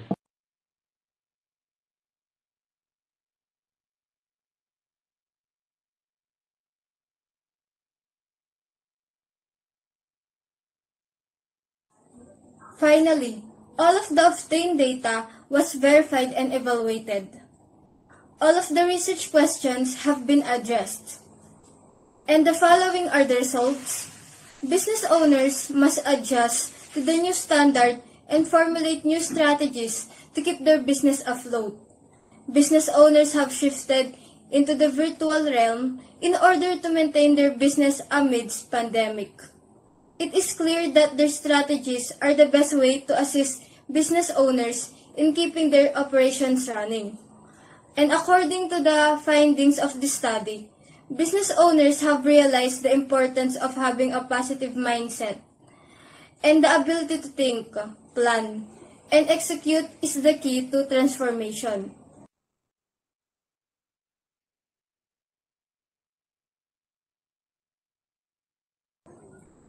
Student must be specific, implying that the method is unique and used only in the given field of study. Future researchers should conduct background research to become as familiar as feasible with the research target, industry, and language. Because not all research methods may be utilized for all objectives, Choose the most appropriate research methods.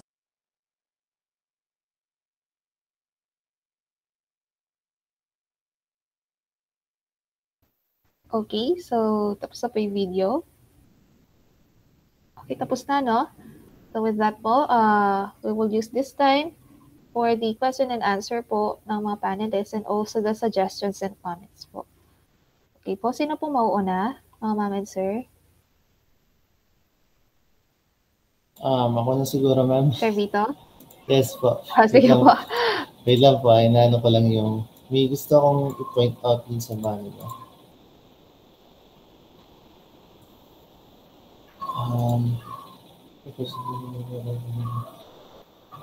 next time, kapag ano lang suggestions and some questions. First question is, ano yung natutunan nyo sa study niya? Not the process of your research, but rather yung topic nyo. Ano yung natutunan nyo as a researcher? This is a reflection. Okay? Ano yung natutunan nyo as the researcher of this topic? Anyone can answer, whether it's Tagalog or English. Walang problema. Any member of the presenters po? Anong natutunan niyo? Mr. J. Mark? Other members, nandiyan ba? Sir. Any members po ng ating mga presenters may answer po. John Christian, okay, sige. Natutunan po namin sa study sa pag-conduct po ng research namin is yung pagpapahalaga po nung time na binigay po sa amin para po maiwasan yung pag-rush nung gawa. Okay, one thing. Good. Any more? Regarding the topic itself. Yung topic niya.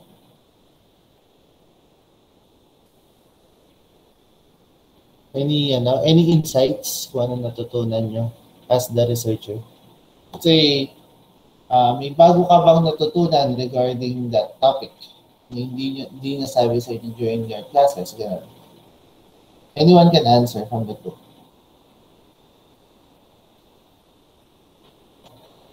Anyone? Kabado ata sila.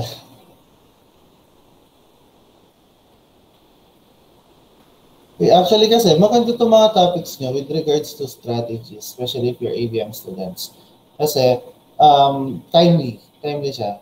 I hope you learn something na out of the answers of your participants or your respondents, may natutunan kayo. And I hope you could apply those knowledge, whether after graduation, ng grade 12, or kahit ngayon, pwede kayo makapag-start in business, magamit yung mga strategies nila.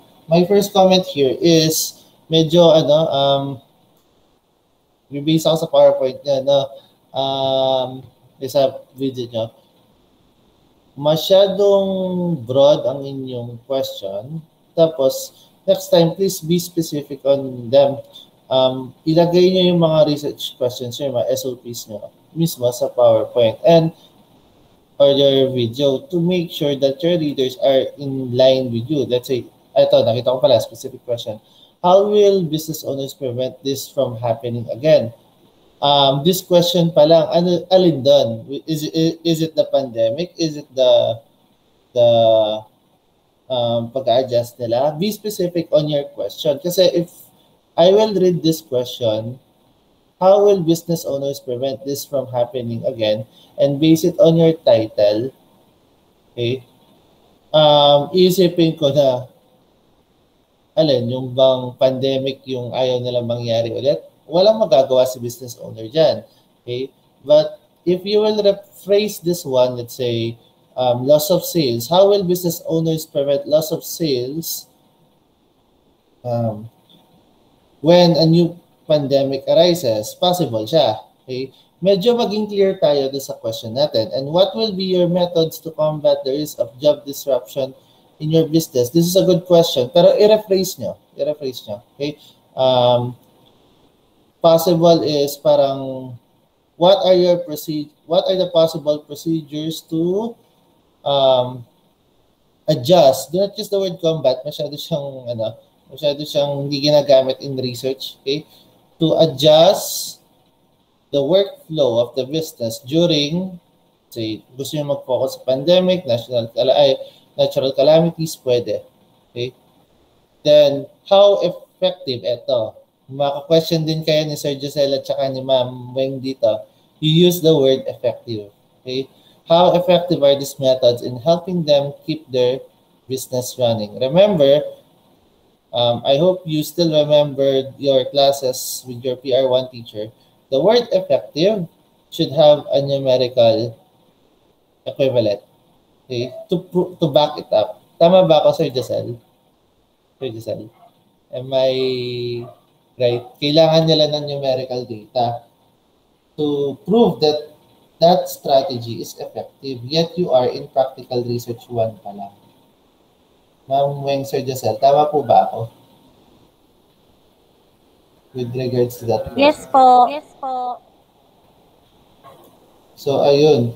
Yung last question nyo, mas maganda if you remove this one or rephrase para pumasok siya. Kasi quantity to, hindi siya quali. Para may context yung mga kasama kong panelists, ito po yung sinasabi kong SOP. This one, number 3, SOP. Okay? So, yan, it's a quantity. Pero ito, number 2, i-rephrase nyo lang. Okay? Then, scope and delimitation, let's be specific. Okay? Mas maganda pa nga kung... Actually, Sir Vito, iba yung binabasa ko sa naka-flash sa kanila. Iba yung nasa paper nila. Okay. So, make At sure saka, bakit ano yung ano nila? Answerable by yes or no. magiging quantity yun. Will these methods assist them in running their firm successfully? Magiging quantity siya nun.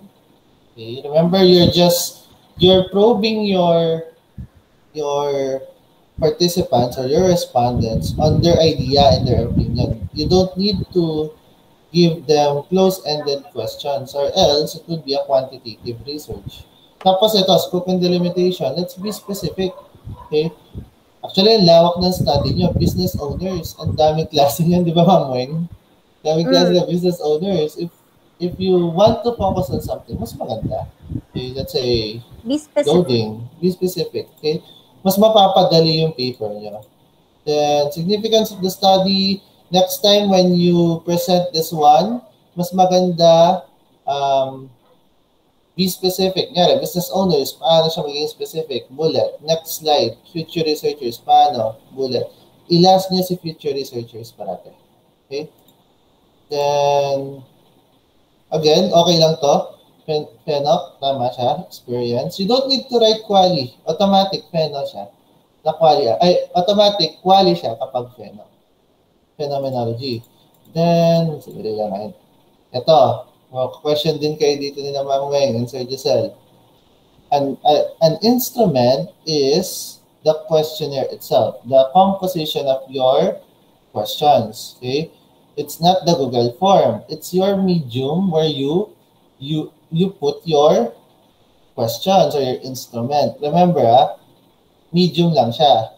Kunyari, tinanong kita, anong instrument mo? Questionnaire po. Okay? Pakita mo sa akin yung inyong mga questions, not the mismong survey paper. Okay? Lagi yung questions ang pinag-uusapan kapag instrument. Nakalimutan ko lang sabihin dun sa previous group. Always questions and always make it validated. And procedures, actually you just narrate this one. Okay lang to. Okay, then results. Kung ilan yung SOP, ganun din. Same with conclusion and recommendation. Okay? Make sure na yung SOP number 1 nyo would be answered in your conclusion number 1. Okay? That's my suggestion. And your recommendation also would align with your SOPs. Ma'am Jinky. Ayan po. So, thank you po, Sir Vito. Next po, sino po yung gustong magtanong na po? Ma'am Weng? Sir Giselle, ikaw na. Sir Giselle po. Hello po. Good afternoon again, students. Boss, medyo may... May naka, sir. Ayan, hello. Yan. Yan po, sir. Ayan, sorry. Yan. Ayan, nandito ang advisor nyo, no? Gusto ko sana meron tayong ABM teacher dito, no? Para at least mas ma-justify niya yung content. Kami kasi ngayon na panel for today, yun nga, based on your paper, dun lang yung aming basis. But the content itself, mas makakatulong sana yung ABM teacher nyo dito when dealing with strategies. Anyway, correct me po kung I'm wrong, no? Number one po, dapat qualitative po yung study po nila. Tama po ba? Tama ba? Yes po, sir. Yes po. So, dapat wala muna kayong quanti, no? So, dapat focus lang kayo sa qualitative research. Okay. So, Wala ka, sir. Hello? Yan. Okay na? Kamay? Yes, sir. Converge, wag gayon. Ayan, based on the title, Strategies of Business Owners in Sustaining Amidst of Pandemic. Sa title pa lang kasi, mabigat na, no? Tapos participants, Angeles City. Too broad, no? Too broad. Tapos yung title ninyo, too broad as well. Hindi ko alam kung nag-attend kayo, anong nagtanong si Sir Larry about dun sa respondents. Nag-attend ba kayo nun? Nandun si J. Mark. Na J. Mark? Nag-attend ka, J. Mark? Ano yung sinabi mo kay Sir Larry nun? Nung time na nagtatanong siya, ilang respondents ang kailangan nyo? Anong sinagot mo doon? 3 po. 3? Oo. So, Yes. So, kailangan specific mo na yun dito. Kasi ang nakalagay kasi on your respondents, Angeles City, di ba? Tama ba? Yes, sir. Angeles City. So, kailangan be specific on your respondents. Ilan ba yung respondents mo dito talaga? Sabi niyo according to our meeting, you will just use 3 respondents. Pero doon sa paper mo, considering Angeles City, business owners of Angeles City, tama ba? Alin ba talaga? Ano ba talagang ginamit niyo? J. Mark. Sir.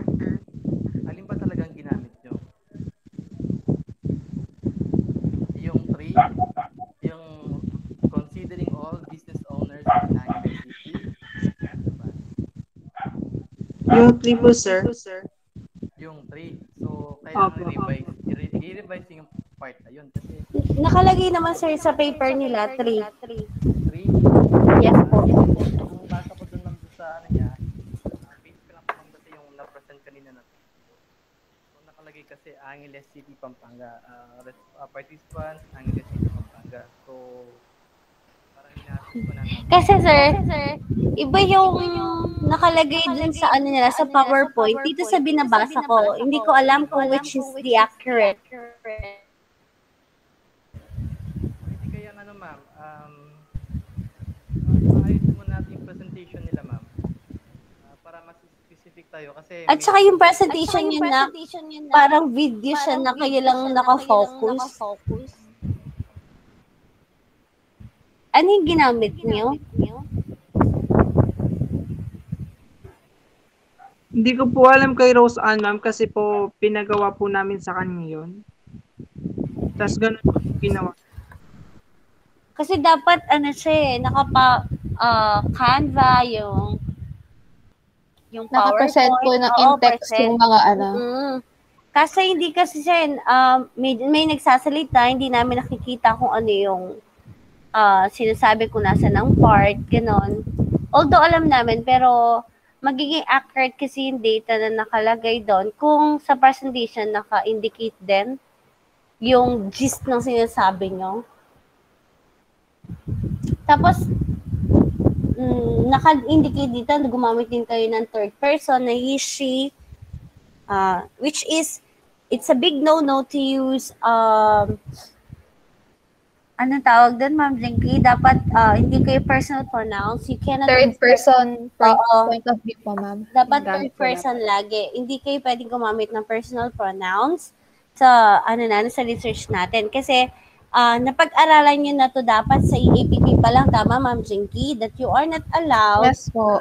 to use personal pronouns, especially po kapag it deals with business or kaya nga may specific purposes tayo, English for specific purposes, because that subject is intended for you to be ready for this subject. So nakita ko dito sa sa paper nyo, hindi ko lang alam which is the accurate one, no? Kasi iba yung nakalagay dun sa PowerPoint, iba yung nakalagay dito sa binabasa kong paper. Because when I'm listening, however, I'm checking the entire paper. Pero upon checking, nag-iba yung research question nyo dun sa binabasa ko, dun sa present nyo. Which is which?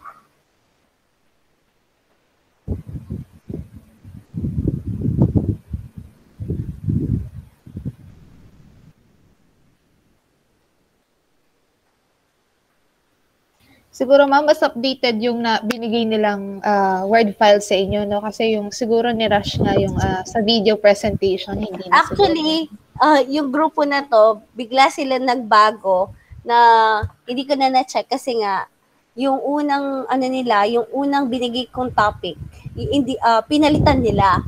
Tapos nagbago sila ng title na hindi ko na na-check kasi I was confident na yung binigay kong unang title, yun na yung nila. Suddenly, na-change, di ba, J-Mark? Which is on my end because sa dami ng ginagawa, hindi ko na double check yung ginawa nilang iba na bago. Kasi na ako na ito na yung nila.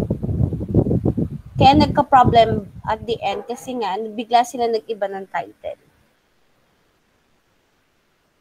Pero with that po, kapag nag-change tayo mga student ng title, so make sure po i-notify po natin and pa-validate po natin. No? Para po hindi po nalilito din si advisor. Nagpa-validate ba tayo, J-Mark, ng mga questionnaires?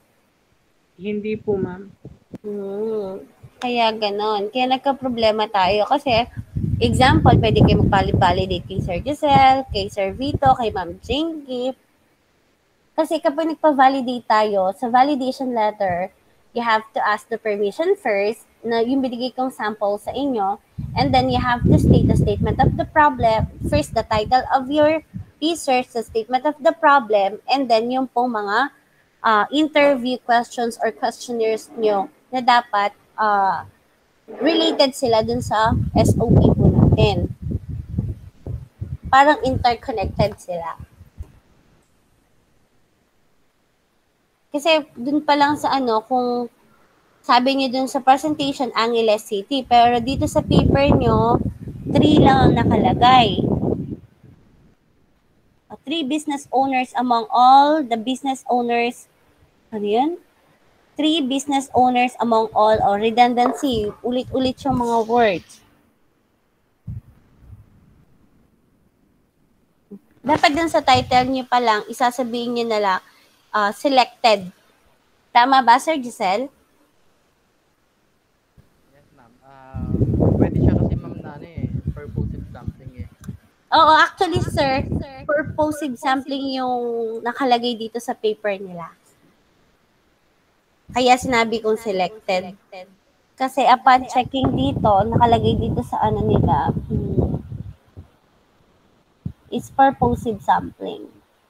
Sabi dito, data analysis procedure, ba nakita yung purposive sampling nila?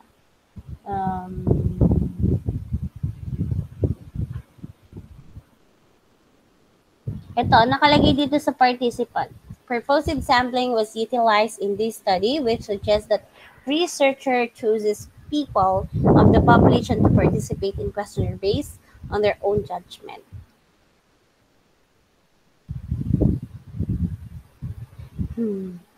Tapos, ba't meron kayong ditong number? With population from 1 to 3,000 and you'll choose every 1,000 choose. Bakit kayo gumawa ng 3 business owners tas biglang he, she numbers each element of the population?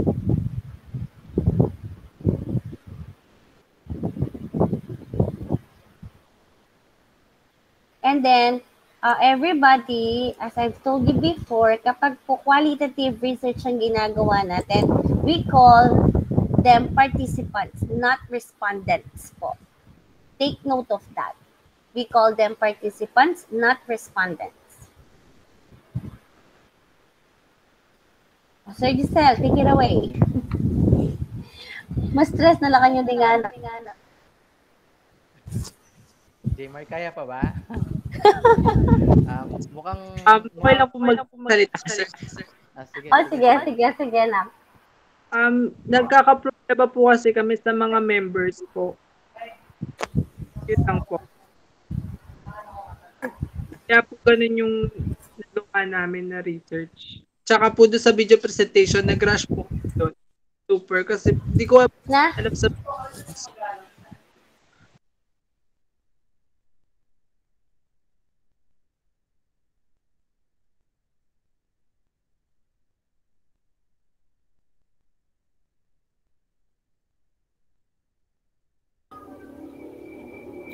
Actually, understandable naman na mahirap talaga gumawa na research ngayon, lalo na hindi kayo nakikita ng mga members.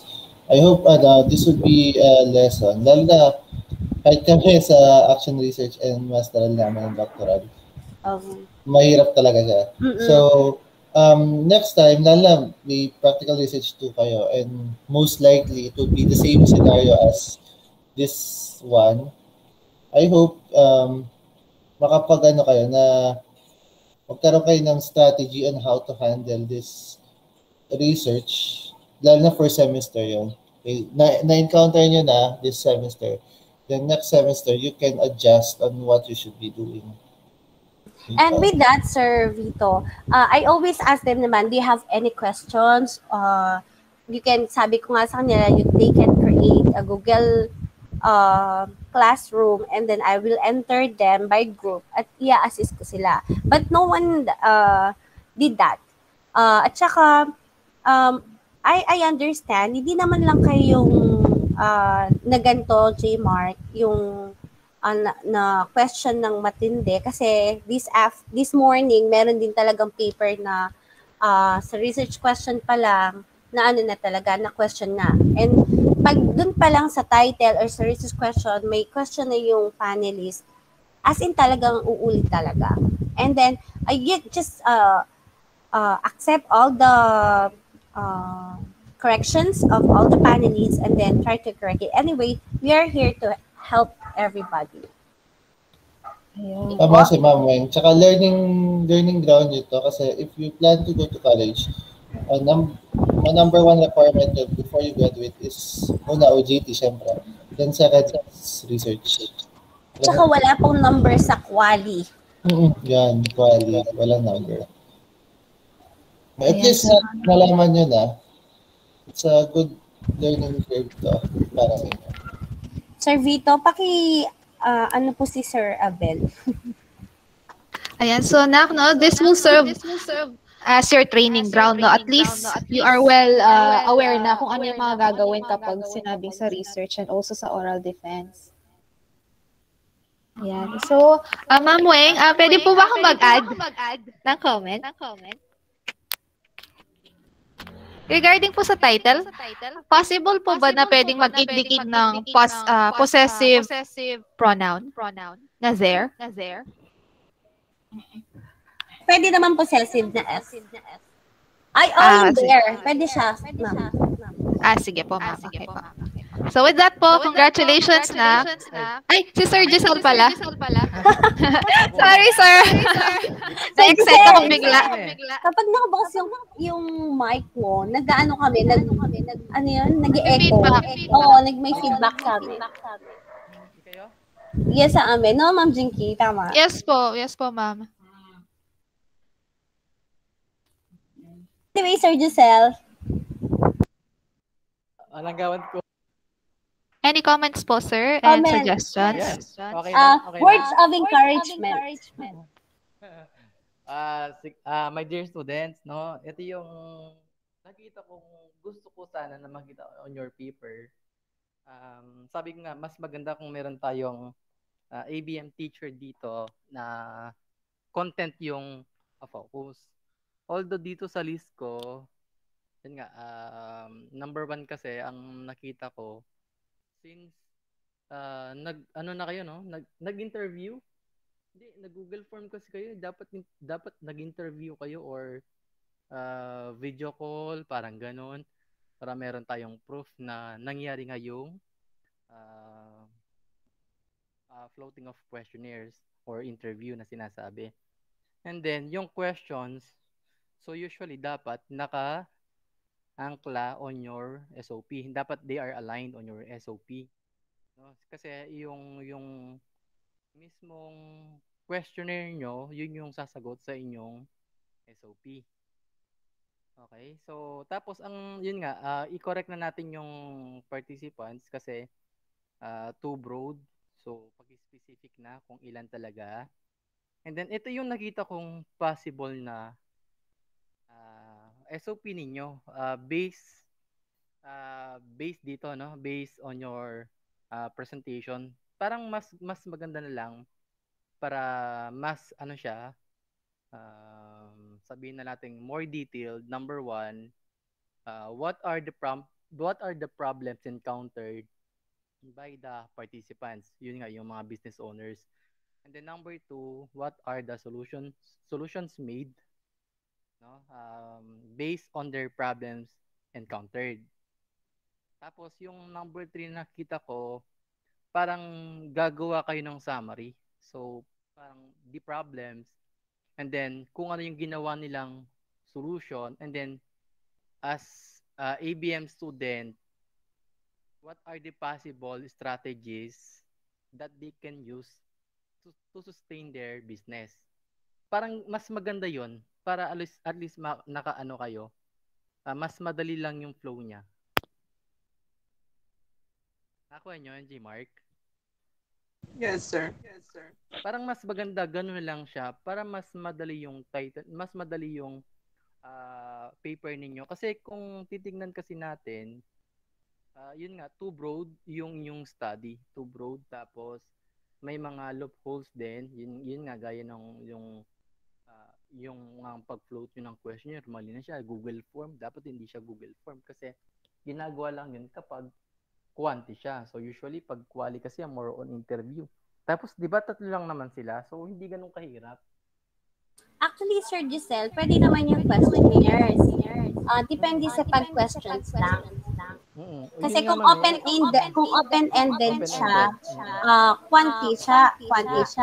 Pero kapag yung patanong nila is, actually, tinuruan ko sila, di ba? Nung nag-meeting tayo, nung by group tayo, tama? Tinuruan ko kayo kung paano kayo gumawa ng Google Form wherein yung sagot dapat nila is in paragraph form. Tama po. Natatandaan po ba yun? J-Mark? Lovely? Yes, ma'am. Kasi kapag open-ended ka siya, quanti na siya nun. Kaya dapat yung yung questions natin, pang-interview talaga siya. Yung paragraph, yung pagsagot ng mga participants natin. So tama nga yung tatlo sa akin, no? So number one, problems encountered by the participants. Tapos number two, solutions made. Then number three, yung suggested strategies ninyo. Kumbaga, based on the as ABM student. No, siyempre, yung concept nung strategy na yon, kung ginamit kaya nila yung strategy na to, so what would be the outcome? Parang ganun. So, nag-expect ako na nakita nyo yung problems encountered nila. So, I assume doon sa last part, meron kayong sinuggest na strategies na pwedeng gamitin ulit ng susunod na researcher. How effective is your strategy? Parang manganganak pa siya ng isa. So, So, parang nakita ko problem-based research. Parang ganun yung nakikita kong study nyo. Anyway, Jmar, ano yung unang title nyo?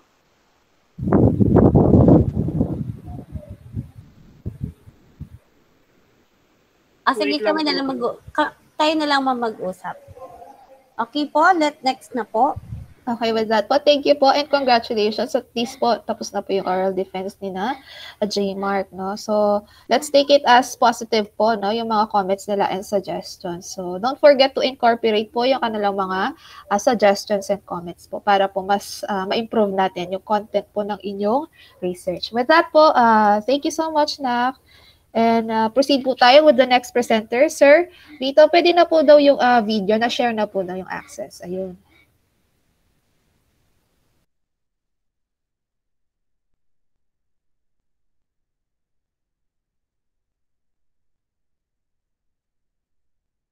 My group mates.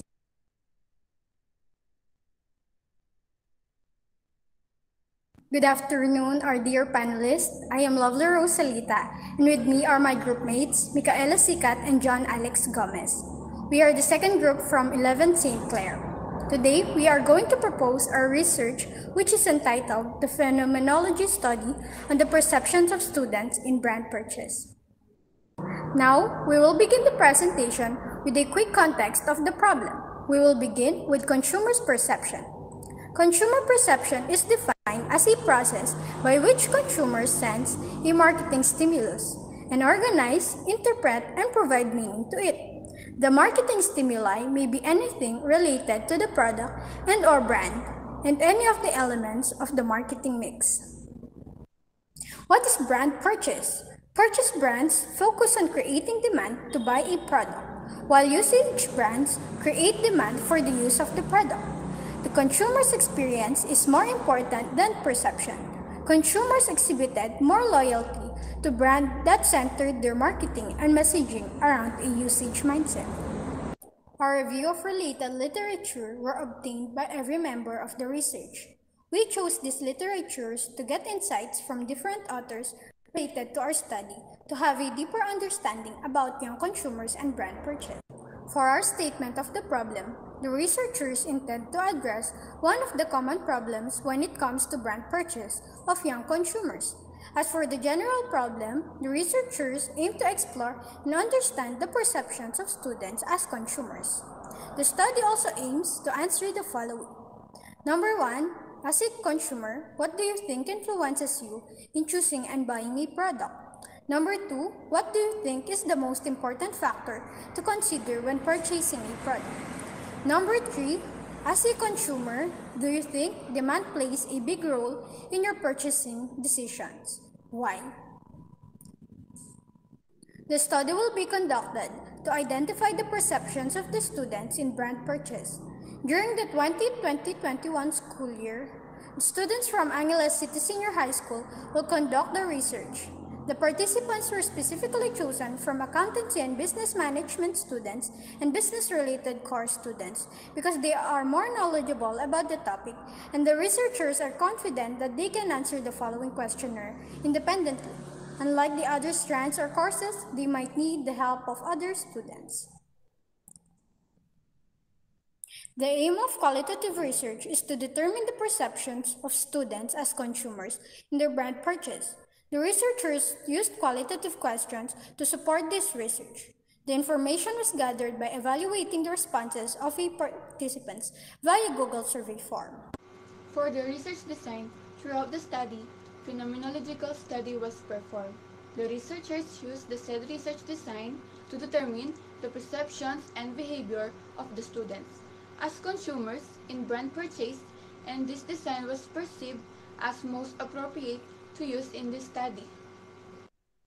For the participants, the researchers conducted an interview using purposive sampling through the use of homogeneous sampling, wherein from the group of grade 11 students from Angeles City Senior High School, a subgroup will be chosen, which is the accountancy, business, and management ABM students. They were chosen as researchers participants because they may have knowledge of this type of topic that will help the researchers conduct successful research. Also, they are the ones who are capable of answering the questions from our questionnaires. For the instruments, the researchers used the following research instrument to capture necessary data for the study to obtain its output. Survey questionnaires were used by the researchers in conducting their survey. Google survey forms were used by the researchers for the convenience of the participants. Google survey form was used by the researchers because of the reliability of its shown from the multiple usage of Angeles City Senior High School teachers. In conducting the informations needed for our research, Google Form was used and sent to our participants individually. In choosing our participants, purposive sampling was used to grade 11 ABM students of Angeles City Senior High School. After conducting our survey, the researchers were divided into pairs to finish the remaining undone section of our research. In the survey, 60% says that as a consumer, the quality is the one that influences the participants in choosing and buying products, while 40% say it was the price, advertisement, and the durability that influences the participants in choosing and buying products. To conclude the results in number 1, we can say that the perception of the most young consumers is the mostly perceived quality because of the experience with a product's performance or services benefits as compared to their expectations about a hypothetical idea. 80% of participants agree that demand plays a big role in purchasing decisions. However, 20% disagreed. To conclude the result in number 2, quantity is significant to most of the participants. It is being able to purchase the exact number with much lesser price. And also, the consumer ability or willingness to buy a specific product through demand. The researchers in this research dedicated a large amount of time and effort to gather information and write on the perceptions of students in brand purchase. Furthermore, the findings reveal that the quality of brand's product is criterion that consumers evaluate when choosing a brand. Advertisements have influenced students in choosing brands according to the majority of students who respond to the survey, since they convince that the students to have their own perspective prior to the commercial itself. Offering good quality products can influence consumers to buy it because it is one of the things they consider as a factor before choosing a brand product. After going through all the information given, students will prepare to buy brands that have good quality and affordable price and are well known to them. As a result, we can conclude that companies must work extremely hard to create a positive image for their brand, to keep customers aware of their brand, and to keep them coming back. And they advertise more and more to let a large number of young consumers know about their brand. The researchers advocate a larger sample size for future studies on this topic in order to conduct more reliable sources. The researchers also recommend that the study's participants be expanded by addressing the perspective of various profiles connected to the study.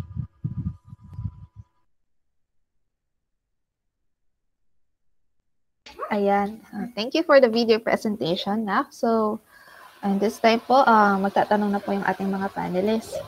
So, unahin po natin si Sir Vito. Sige po, ma'am. Actually, as I listen to your presentation, maganda yung topic kung tutusin. Okay? Maganda yung topic because it tackles about consumer behavior. Okay? Ang concern ko lang is one of your SOPs, yung reasons ba yun or factors kung bakit nila bakit yun yung nagaan sa mga consumers. Okay? Please be careful on how you constructed your instrument doon. Actually, most of their questions are data. Na ma'am? Most of their questions are open-ended questions. Okay, good.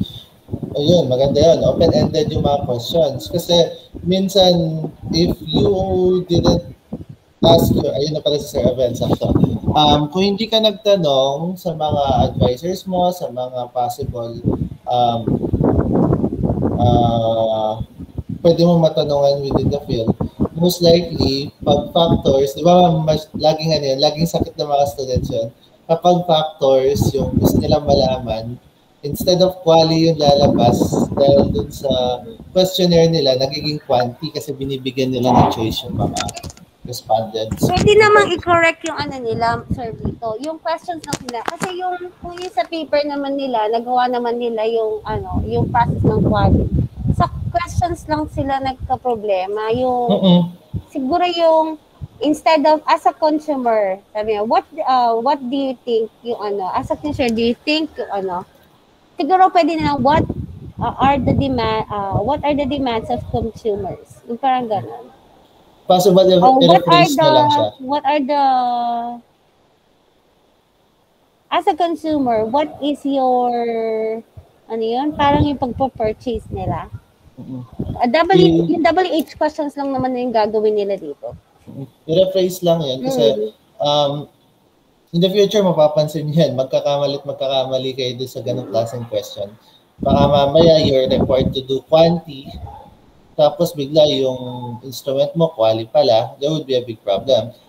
Good thing na sabi ni Ma'am Wing na open-ended ang question nyo. Mas safe pag ganun. Kasi kapag open-ended, sir, siya magiging quanti siya. Quali, open-ended, ma'am. Pag close-ended, quanti siya. Open-ended, quali. Which is good, ginawa nila Then, pero next time, kasi siya answerable by yes or no yung nila. Rephrase nyo lang yun para hindi siya magmukhang yes or no lang. Then next time when you present, maganda yung nakikita yung mga presenters, but don't forget to put kung yung summary ng binabasa nyo. Kasi hindi lang kami magpo-focus on what you are saying. We are also reading at the same time this sa presentation. Kasi let's say meron tayong audience, hindi lang kami ni Sir Josel and Ma'am Weng ang yung panelists, for example. Yan, si Sir Abel, dumating siya, gusto niyo mapanood yung presentation niyo, wala siyang paper na hawak. Okay? Mas madali para kay Sir Abel, for example, na maintindihan yung paper niyo, na nababasa niya at naririnig niya. Next time, when most likely sa PR2, ganito rin ang mangyayari niyan, take note on this suggestion na presentation, nagsasalita kayo, then merong mga text doon. Okay? Para mas madali. Question-wise, wala akong masyadong mabigay na question, but rather, isa na lang ang gusto kong malaman sa inyo. Okay? Anyone can answer from the group. Ano yung natutunan nyo sa topic nyo? Not the research process, Nung ginawa niyo yung research nyo, the topic itself, ano yung pinaka tumatak sa inyo na learning? Yan. Yun na lang yung question ko. Anyone can answer. What is the most significant learning na natutunan nyo sa study? Yes, lovely. We have learned, sir, that in most young consumers, quality, price, and durability are very significant to their purchasing decisions, and that even though they are young consumers, they still consider these factors when buying a product. That's good. Okay. Kaya nga, minsan, di ba, meron tayong kasabihan na pag made in China, huwag bibilin, di ba? Because of the quality. Good thing lumabas yun sa study nyo, at yun tumatak sa inyo. That's a good answer. Okay. Ma'am Weng, Sir Giselle? Permission to leave po, pupunta po kaming DO. Nandun na po si Sir Abel and si Ma'am Jinky, pwede naman siya mag-comment. Thank you po. Sige po, ma'am. Ingat po, ma'am. Yan. So, in behalf po with Ma'am Weng, so I will just, po yung mga comments na napansin ko po. Pero po, if gusto na pong mag-comment ni Sir Abel, gusto niyo na po bang mauna? Sir Abel?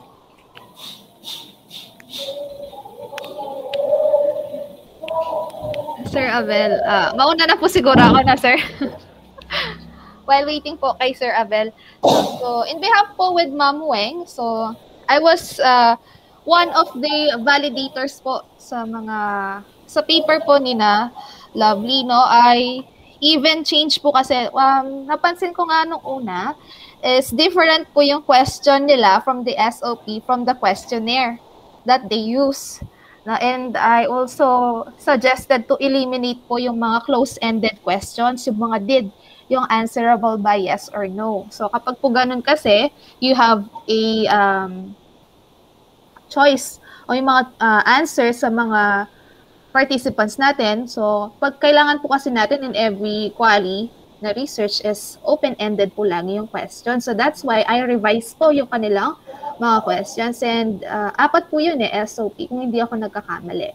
And with the title, I will just briefly lang po yung ibibigay ko, no? So, medyo on the spot po kasi yung ating critic or scrutinize ng paper nila. So, with the title, ito yung mga napansin ko lang.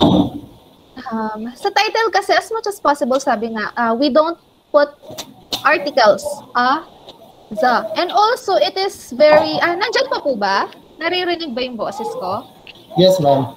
Okay po. So, as much as possible, yung phenomenology study kasi, makikita naman po kasi natin yan dun sa content po sa methods, no? Yung research design. So, ang suggested title ko lang po dito is at least omit po natin yun. And also the articles, yung the at saka an. Pwede natin gawin na perceptions of the students on brand or toward brand purchase. No? Yung preposition po na ginamit dito na in, him, ano po natin palitan. No? Pwede ding students' perception towards or toward brand purchase. So, yun po yung suggested title. No?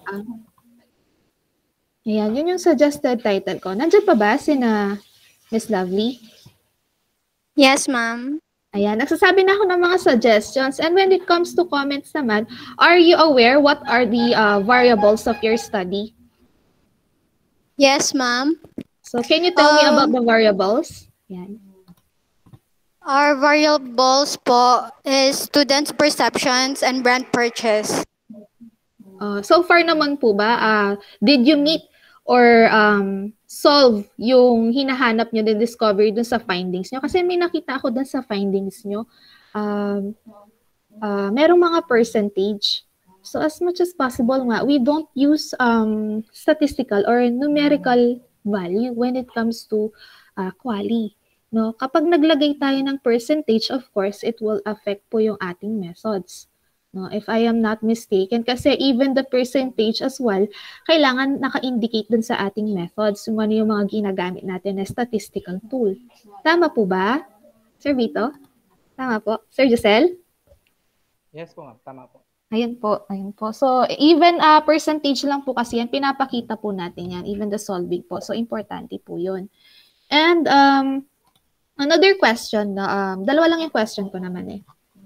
So, wait lang ha. Ayan.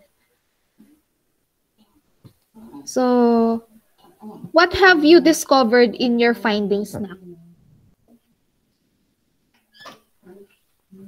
Based on our findings, okay. Based on our findings, we have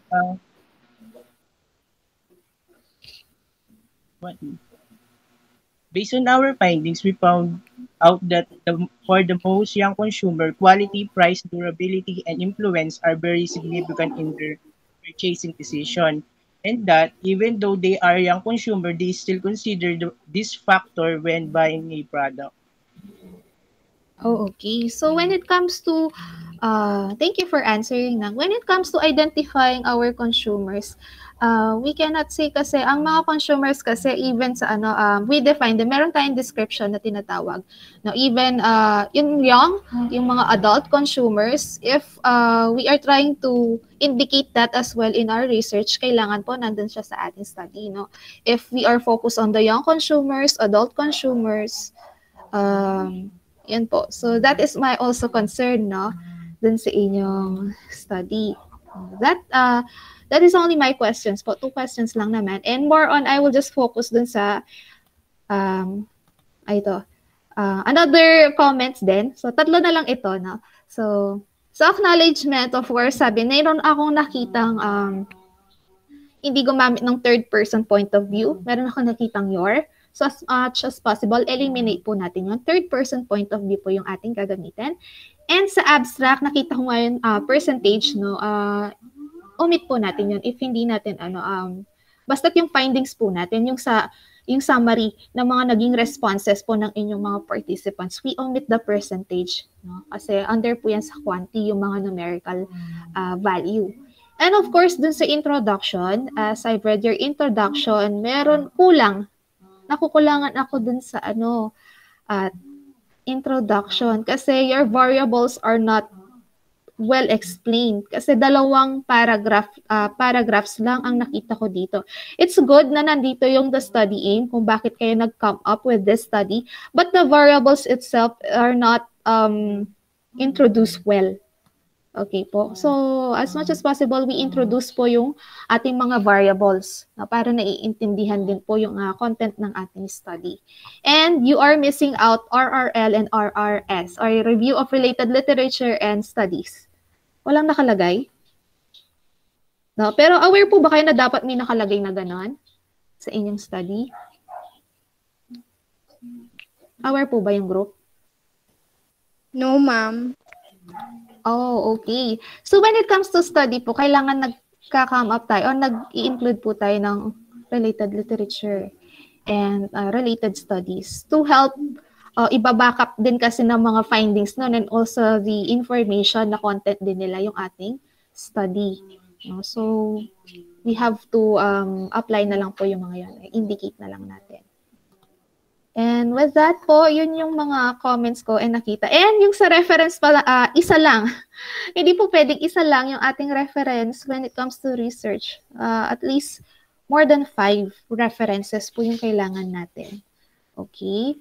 So with that po, that will be my comments and suggestions po sa grupo ni Ms. Lali. Pero I commend po yung inyong performance and even your pronunciation po ng inyong English words, especially in your video presentation. So with that po, I am done with my comments po. Proceed po tayo with Sir Avelino Gonzalez. Sir?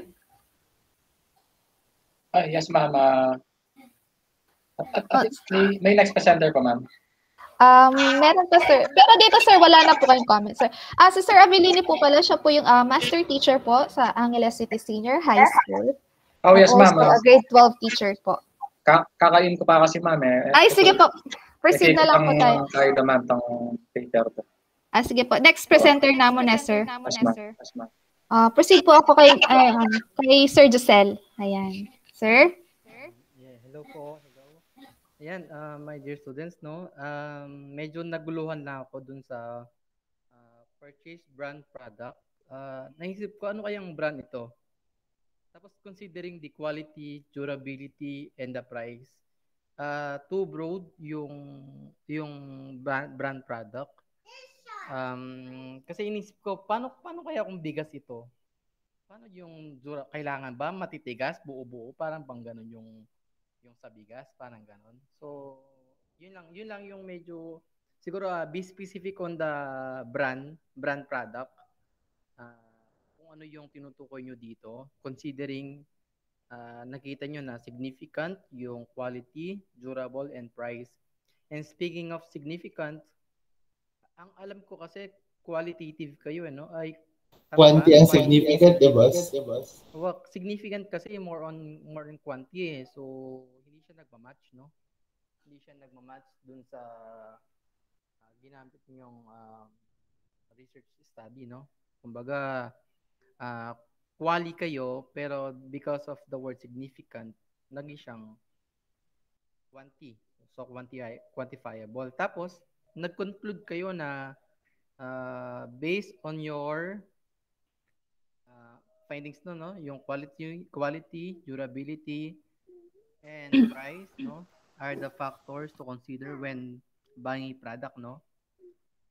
Yung quality, durability, and price, saan galing yon? Sa questionnaire?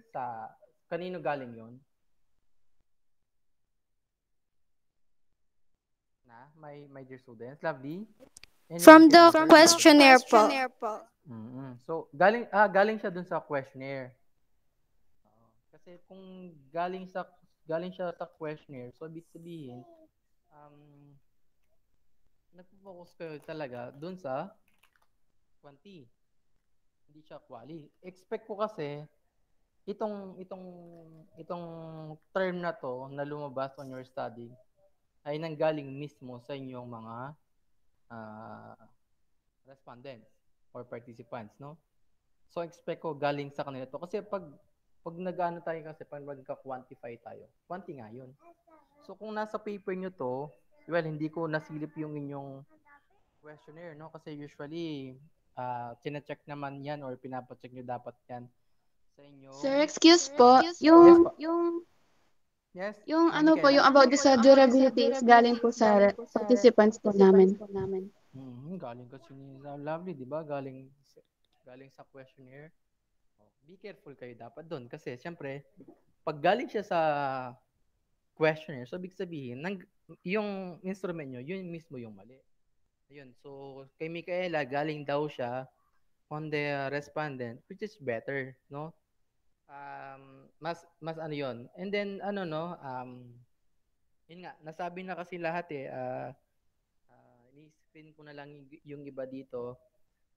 But then anyway, congratulations on your paper. So medyo ayusin lang ng content. At least the research paper is there, evident na siya. Kumbaga nakikita naman yung flow. Some minor considering minor adjustments. And yun nga, congratulations to all of you. Ayan. So, thank you. Thank you po, sir. And Sir Vito. Ay, nakapag-talk na po no kanina, sir? Or hindi pa? Yes po, done na po. Tapos na po. Tapos na po sa Sir Vito? Apo, nauna po. Okay po. Nakalimutan ko. Thank you po, sir, for the reminder. So with that po, take po natin as positive yung mga comments nila, no? Yung mga revisions po, yung suggestions nila intended for you, for your research to be improved po, no? So with that po, thank you. And I commend your performance and also your video presentation. So congratulations, at least you are done with your oral defense po. Apply na lang po natin yung mga comments and suggestions ng ating mga respected panelists. With that po, thank you so much. And you may leave na po yung ating Google Meet link. Pero po yung ibang presenters, stay po kayo para po sa natin. So sino po yung next presenters natin? Ay, any questions pala from the group of Lovely? Wala na po? Or meron pa? Wala na po, ma'am. Thank you po. Okay, thank you. You're welcome na. Thank you po. So next presenters po natin, ang nakalagay sa ating schedule are with a title of Management on Alternative Learning Modality of TVL Students Amidst... Tapos na ba to? Sino dito yung next presenters natin? From Mr. Art Gabriel, natapos na po ba kayo kanina? Or hindi pa?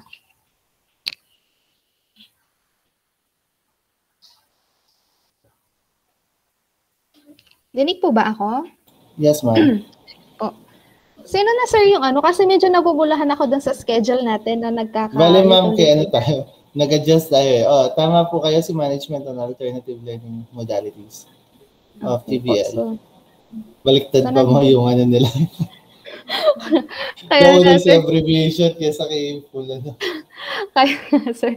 And yun din po yung napansin ko. So, sino po yung mga presenters natin for the management on the alternative learning modality? Wala ata. How about po yung grupo ni Rafaela May Cura? Rafaela, tama ba? Nandyan pa sila? Art? Ano yung title niyo, Art? Art Gabriel. Any of the body? Wala ata. Hindi sila masagot.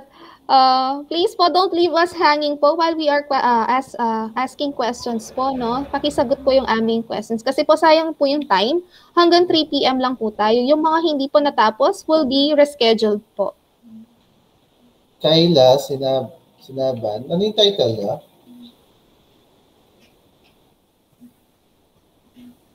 None of them are answering po. Ba't ganyan? Anybody who... Perception of online thrift sellers towards their sellers? Okay, sige. Let's start with that. Perceptions of online thrift sellers towards their monthly income amidst pandemic. Tama? Opo.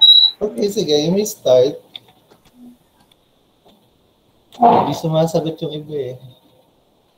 Nagulo ang ating schedule, nag-adjust tayo sa umpisa. Yes po. Yan po. So, paano po sumasagot po tayo sa mga questions po, no? Ayan.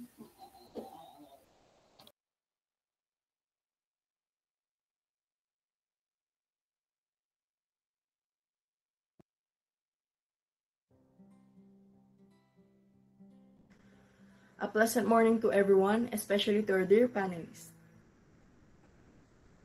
My name is Rafaela Maykura, an ABM student from Angeles City Senior High School. Today, I am here with my fellow groupmates, Kyla Sinaban and Angeli Ruth Muldong, and we will be talking about our research, entitled The Perceptions of Online Thrift Sellers Towards Their Monthly Income Amidst Pandemic. Millions of people all over the world witness what online selling is all about. The rise of COVID-19 accelerated an expansion of e-commerce towards new firms, customers, and types of products. It has provided customers with access to a significant variety of products, from the convenience and safety of their homes, and has enabled firms to continue operation in spite of contact restriction and other confinement measures. For what reason? The researchers have come up with a study. Now it is fair to wonder why we have chosen this particular topic to deal with, and here is the answer. First of all, it is undeniable that ever since the pandemic has started, a lot of online sellers have appeared. In the Philippines, Filipino can easily engage in what is new and trending in social media. Everything you need is in online apps and no need to go outside and spend a lot of traffic in the street before you can go to a mall and buy the things that you need. That is why sellers grab the opportunity, since most of the people right now are into social media and they prefer to shop in the convenience of their home. To express our views in a clearer manner, we created this visual representation. We believe that it takes all this time management, commitment, discipline, a positive attitude, self-confidence, and focus to achieve success. These are all skills and values that are constantly applied on online selling. And if they were to be used outside of the aspect, they could be further enhanced and would likely prove to be great help to everyone.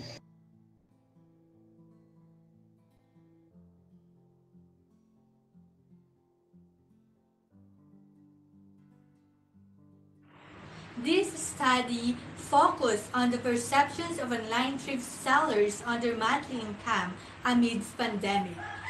The study employed phenomenology methodology and survey questionnaires were used to conduct and discover the perception and strategies of online thrift sellers in developing their income in this pandemic. The study found that online selling of second-hand clothing had helped enterprises and individuals to earn money in this challenging period.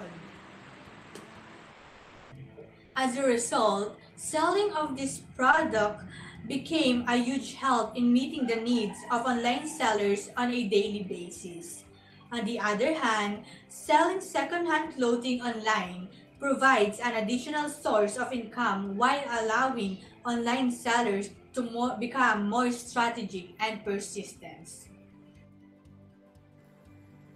According to Frick, it was recorded that in the 1300s, several European cities embraced the trade of second-hand clothing, when recently and newly finished garments were so expensive and could not afford to purchase by the majority of people. They explained that thrift stores and the buying of used things had come a long way since their inception. With the advent and evolution of technology in the internet, it became possible to sell used clothing online. It is also thought that in today's technology age, selling second-hand apparel is more successful and lucrative than selling it in physical stores. According to Bills, online second-hand shopping grew to 27% in 2020, while the broader retail sector is projected to shrink by 23%. According to Piero Vincente, selling and buying second-hand clothes is an eco-friendly habit, especially if we think that the fashion industry is the least eco-sustainable in the world and wastes resources at every stage of production. In reality, many people choose to shop second-hand, go to traditional flea markets and shops, or buy on the internet, where they may discover outstanding condition second-hand clothes, shoes, and bags. Meanwhile, as the coronavirus spread, official prohibitions on the importation of used clothing as possible carriers of the viral disease developed in Wuhan, China, dramatically reduced the purchasing and selling of second-hand clothing in the Philippines, This restriction was later repealed, allowing the importation and entry of second-hand clothing. The outcome of online thrift selling in the Philippines will be explored and studied in this study. In addition, this study wants to examine a more convenient and secure monthly income stream, particularly in the event of a pandemic. In general, this study illustrates the potential to assist people in running their enterprises by raising profits and the value of their savings while selling to consumers online. This research will add to the body of knowledge as well as our understanding of online second-hand businesses. In the statement of the problem, we ask ourselves these two sorts of questions in our research topic. Number one is what are the perception of thrift sellers towards their monthly income amidst a pandemic? And number two, how to determine whether or not the online selling of thrift clothes is a profitable business. Now let us proceed to the scope and delimitation of the study. The researchers focus on the perspective of online thrift sellers' income in the midst of pandemic. Thus, online second-hand clothing sellers are the primary subject of the study. The importance of this study is for the audience to be aware of the perceptions of online thrift sellers towards their monthly income amidst of pandemic. This study will benefit those people who are just starting a business for them to find and learn different strategies on making their business successful. This can also give an open eye and it will also make them to understand how this pandemic affects the online thrift sellers. However, descriptive research is a term used to describe the type of study that was conducted. The goal of the study was to learn about online thrift sellers' attitudes on their monthly income in the middle of pandemic. The chapters that follows describe in details how this information was gathered and analyzed. First, the research strategy will be outlined. Second, the procedures for implementing the strategy will be defined. Third, the variables of the interest will be defined. Fourth, the procedure used to select the participants of the study will be stated. Fifth, the instrument of the survey will be discussed. And finally, the analysis procedure to be applied to the data will be presented. The study utilized a qualitative research approach using a survey questionnaire. The researchers used a survey questionnaire as their method to gather information or data about online selling of thrift clothes. We will conduct an interview and construct significant questions for the sample population. The source of data is a type of data that is collected by researchers directly from the main source through the interviews, surveys, experiments, and many more. But in our study, we gather the data by survey, and the source of data that it contains the primary questionnaire, respondents in our study, observation, secondary articles, and configuring margins. In the primary question, we have the name of respondents, age, when did you start up to cope up with the thrift business, how much do you earn every month in selling thrift clothes, what are your perception towards your monthly income amidst pandemic, how to determine whether or not the online selling of thrift clothes is a profitable business, and what are the advantage and disadvantage of being an online thrift seller. In the observation, we noticed that most of the respondents answered the question regarding online thrift selling business are the same and only have few differences on their monthly income and main goals. In the secondary article, we have the shift to thrift, COVID-19 propels an already surging second-hand clothing market. Lastly, reconfiguring margins has second-hand clothing and street vending in the Philippines. Second-hand clothes are good for the environment and economy. Dilemmas in using phenomenology to investigate elementary school children learning English as a second language. The evolution of the internet and its impact on retail space. The history of thrift shops. Understanding second-hand retailing. A resource-based perspective of best practices leading to business success, and understanding the influence of second-hand apparel shopping behavior. the research method used in the study is through the utilization of the internet via online survey. This method was utilized religiously to gain further information to their study. All questions asked were about the broad and general perceptions of online thrift sellers regarding this up-to-date and trending business in the age of technology, and also the revenue generated income of these sellers and the significant impact of this business to their daily life, especially in this time of a global crisis. With this data gathering technique and instrument, the researchers were able to determine, assess, and analyze vital information to support this study. The researchers will create an evaluation that will help in identifying the eligible participants.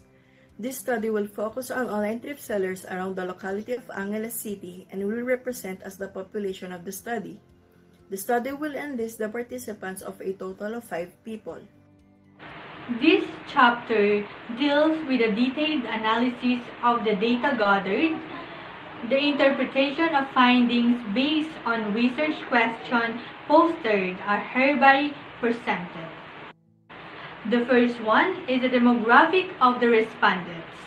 There are 4 age divisions among the online thrift seller respondents: 14 to 17, 18 to 20, 21 to 25, and 26 and above. Majority of the respondents are in the age of 18 to 20 and 26 and above. It corresponds to a total of 80%. On the other side, there is only one correspondent that falls on age 14 to 17 with the rate of 20% and no respondent recorded that are current in the age of 21 to 25.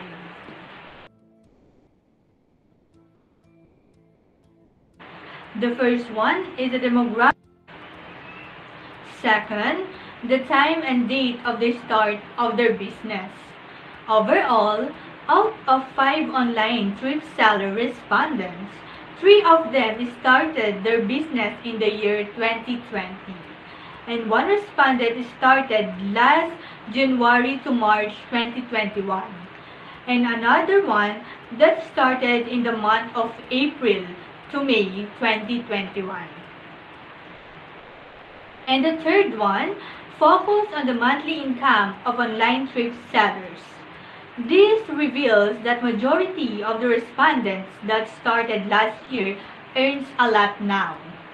One of the respondents that start in the between of January to March states that they earn 6,000 pesos.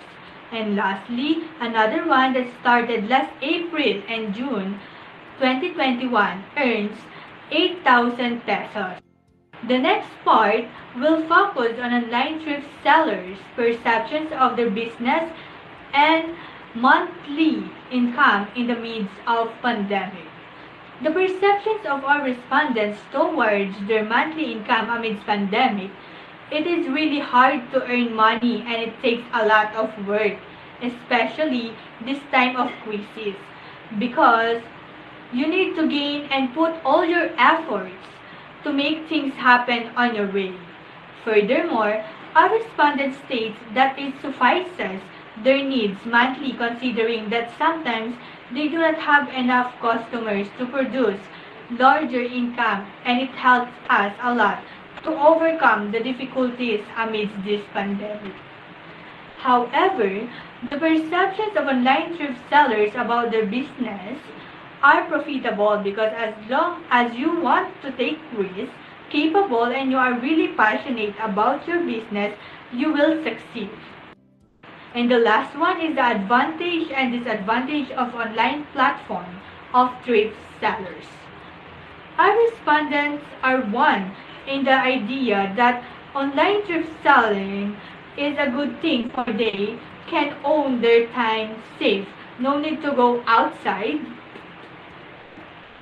No need to rent a stall or space or place for them to sell stuff.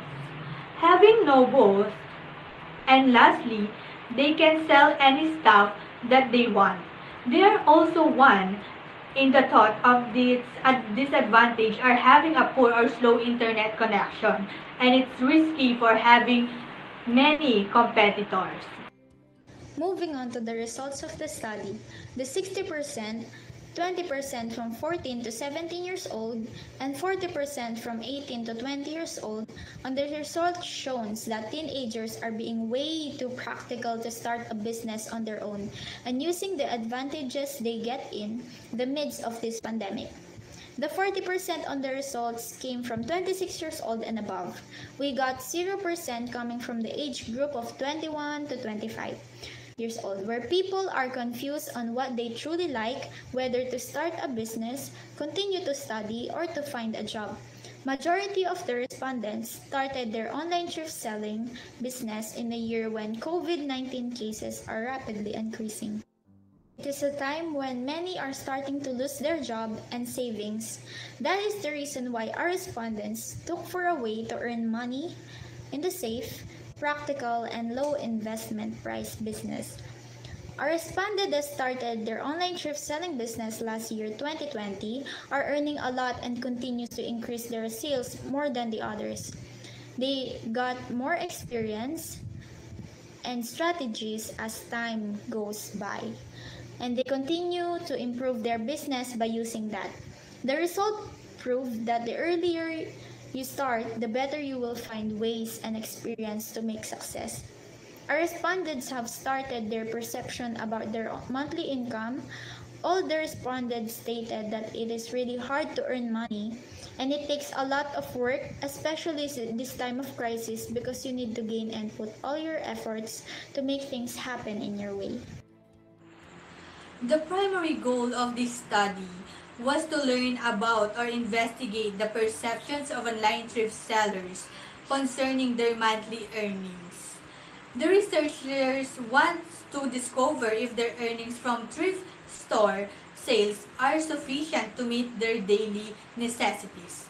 Based on the summary of the findings, the following conclusions were derived. The findings revealed that our respondents' monthly income in this pandemic is regarded to be sufficient to meet their demands on a monthly basis. All of the respondents believe that any form of online business can be profitable if you are determined to succeed in all you do. The researcher came to the conclusion that selling secondhand online is a big help to people who are now suffering from pandemic. In the recommendations, the study revealed that the perception of online thrift sellers in their monthly income amidst pandemic, thus the following recommendations are hereby presented. The researchers recommended that you need to gain and put all your efforts to make things happen in your way. The online thrift sellers should drive customers to pay more attention to product or service information and to promote the products for customers' awareness. The researchers also recommend having online business needs and to build and create a strategic plan by using SWOT analysis and SMART plan to make your business be fruitful and successful. Taking risks is part of the business, and creating tactical plans will help the business to prevent any losses. All kinds of online businesses are profitable because as long as you want to take risk, capable, and you are really passionate about the business, you will be succeed. And that concludes our presentation. Thank you for listening. We are now open for question and clarifications. Okay, so that is a very creative po and wonderful presentation na nakita ko so far no, sa mga presenters. So with that, I commend your creativity and also your articulate or your pronunciation of the words no, dun sa inyong presentation. So with that po, we will proceed with the Q&A session with the panelists and also with their suggestions and comments. So who wants to start po? Who wants to go first po sa mga panelists po natin? Okay po, sir. Okay, well, before I start the questions, I mean, and suggestions, where Sir Abel joins us on behalf of Ma'am Weng. He would be one of the panelists for this afternoon. Okay. So first, ano lang, sir, excuse po. Pa-end na po yung presentation, no? Para po yung medyo may background kasi na music na. Sa kanila, ma'am. Yun. Ayun, yun. Okay. So, ang ano ko is, concern ko lang doon sa research nyo before I gave the question. Sigurado nakita to research yourself.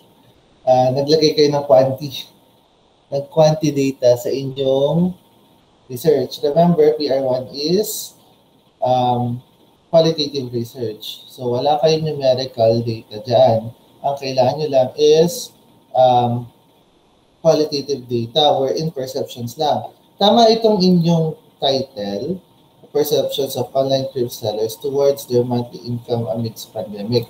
Ang concern ko lang kanina, yun nga, yung last part ng results nyo, meron kayong data about numbers, may numbers, okay? That would be a mixed method. Okay? So, much better if you omit it. Okay? Di ko nakita kasi yung paper nyo, baka kasama sa SOP nyo, or statement of the problem. So, please be careful. Okay? Mamaya siguro ma-mention ni Sir Jocelyn kung saan part. Okay? Another is, dito. Maganda yung pag-present nyo. Okay? In a way na, tama si Ma'am Jinky, maganda ang diction nyo, maganda ang way of speaking nyo in the camera. At the same time, yung presentation itself. Okay. Next time, total mag-grade 12 na kayo niyan, matuturo sa inyo paano nyo dapat ilagay yung ilan ang words na kailangan in one line, yun na lang ang kulang nyo, masyadong wordy. Tama, Ma'am Jinky, no? Masyadong wordy ang kanilang presentation. Yes po, lahat po ata i-finish po doon sa ano. Crowded siya masyado. So, nilimit po natin. Limit natin siya. Don't worry, sa grade 12 nyo, ituturo sa inyo yan kung paano nyo mapapaganda yung presentation. But technically, maganda ang inyong presentation. Ano ko lang is, i-clarify nyo ako pag sinabing thrift seller, sila yung mga nagbebenta ng second-hand clothes. Tama ba? Am I right? Yes po, sir. Okay. So, kasi ano yung inisip ko? Ano yung thrift seller? Buti na-explain nyo. That's a good point. In-explain nyo muna ano ang ibig sabihin ng thrift seller. Okay? Para clear siya sa mga sa mga readers or talaga ba yung term? Hindi siya kasi ngayon ko lang siya na-encounter. Ewan ko sa Abel, King ABM. Madalas ba ginagamit yung term na thrift seller, Sir Abel? Sir Abel?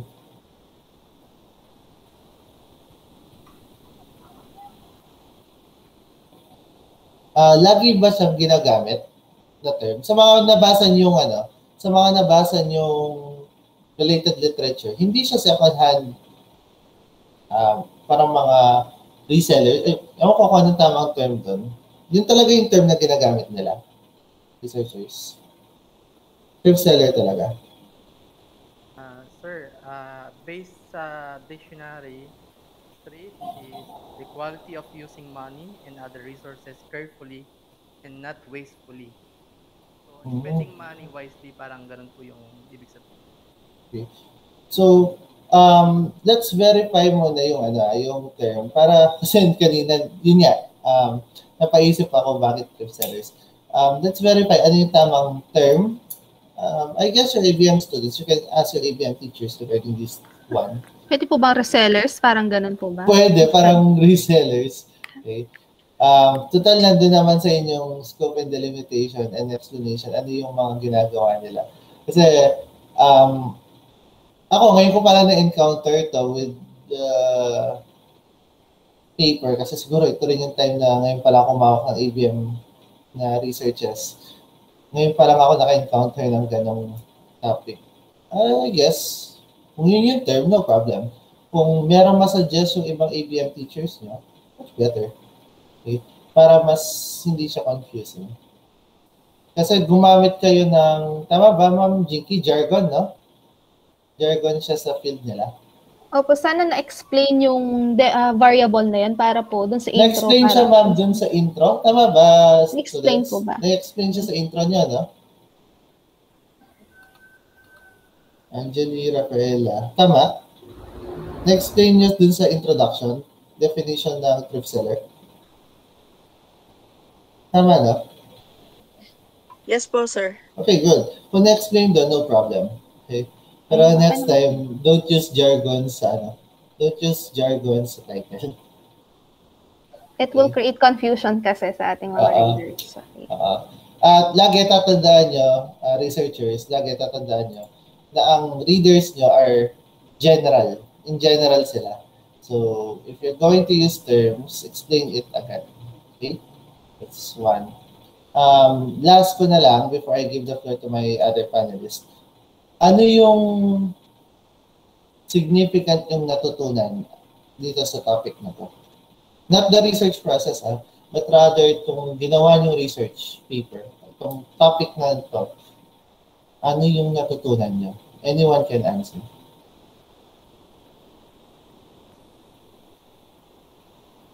Kung ginawa niyo yung paper niya, sige, Rafaela. Sir, natutunan po namin na yung significance ng study namin is nag-raise po siya ng public awareness and ng suffering and ng mga online sellers po. And nakita po namin na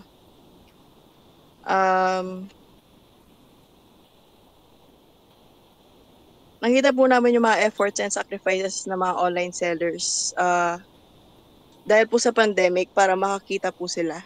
Okay, that's good. Sir Abel, Sir Giselle? Sir Ben, nandito na po ba? Boss, Pwede na mag-comment, boss, di ba? Sige ba? Magkakaroon mo.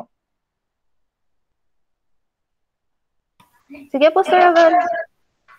Okay, may question lang ako sa mga presenter.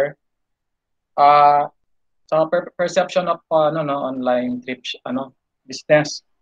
So nagbebenta kayo ng mga second-hand items. Gumamit ba kayo ng questionnaire sa pag-conduct ng study? Yes po, sir. Okay, di ko kasi nakita yung questionnaire na ginamit nyo.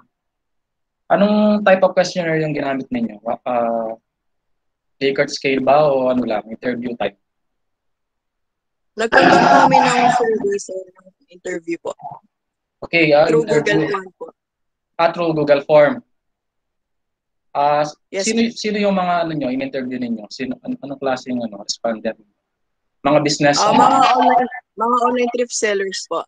Ayun, very good. So number one kasi dapat, based pala sa title ninyo, dapat mga online thrift sellers talaga yung mga in-interview ninyo. And then, yun nga, napansin ko lang is, nakita ko doon sa study ninyo, wala akong opportunity na makapag-comment talaga ng malalim kasi hindi ko hawak yung paper ninyo kasi very mabilis yung ninyo, PowerPoint. So ang nakita ko lang is for your improvement siguro, nilagay nyo doon descriptive, nag-conduct kayo ng descriptive method, di ba? Tama? Yes. Pag descriptive kasi, dapat kailangan merong mga tables, meron ako nakita mga percentage doon ng mga income nila, kung ano man yung mga information na galing sa questionnaire. Kasi ang napansin ko lang is kung qualitative yung research niyo, di ba? Tama ba? Yes po, sir.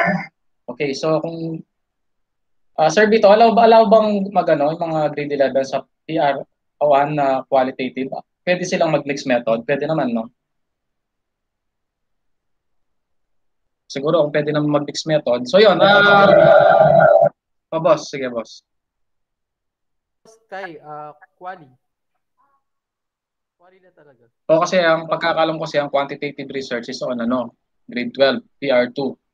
So more on quali yung PR1. Pero kung i-allow yung mix, siguro kailangan nyo pa rin magpakita ng mga sa akin kasi personally sa research, very important yung ang lagi ko tinitignan palagi diyan yung result and discussion. Tsaka yung recommendation and conclusion. Para sa akin, yun yung pinaka-important kasi yun yung highlights ng research. So, kaya nga tayo nagre-research is gusto natin makita yung result and then based on the result, doon tayo gagawa ng action kung ano yung pwedeng gawin.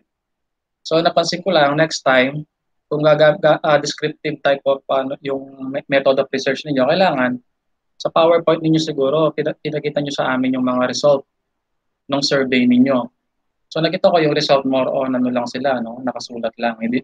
So siguro nagpakita ko yun ng counting tables, no? Para nakita namin. Tsaka sana pinakita nyo yung questionnaire. Para nagkaroon kami ng idea kasi hindi namin pwedeng i-assess yung mga nakalagay sa result and discussion ninyo kung tama sila kung hindi namin nakikita yung mismong questionnaire or tool na ginamit. So yun na. So next presentation ninyo, kailangan ipapakita nyo sa amin yung questionnaire na ginamit ninyo para ma-prove na tama yung mga result and discussion ninyo and recommendation. So yun.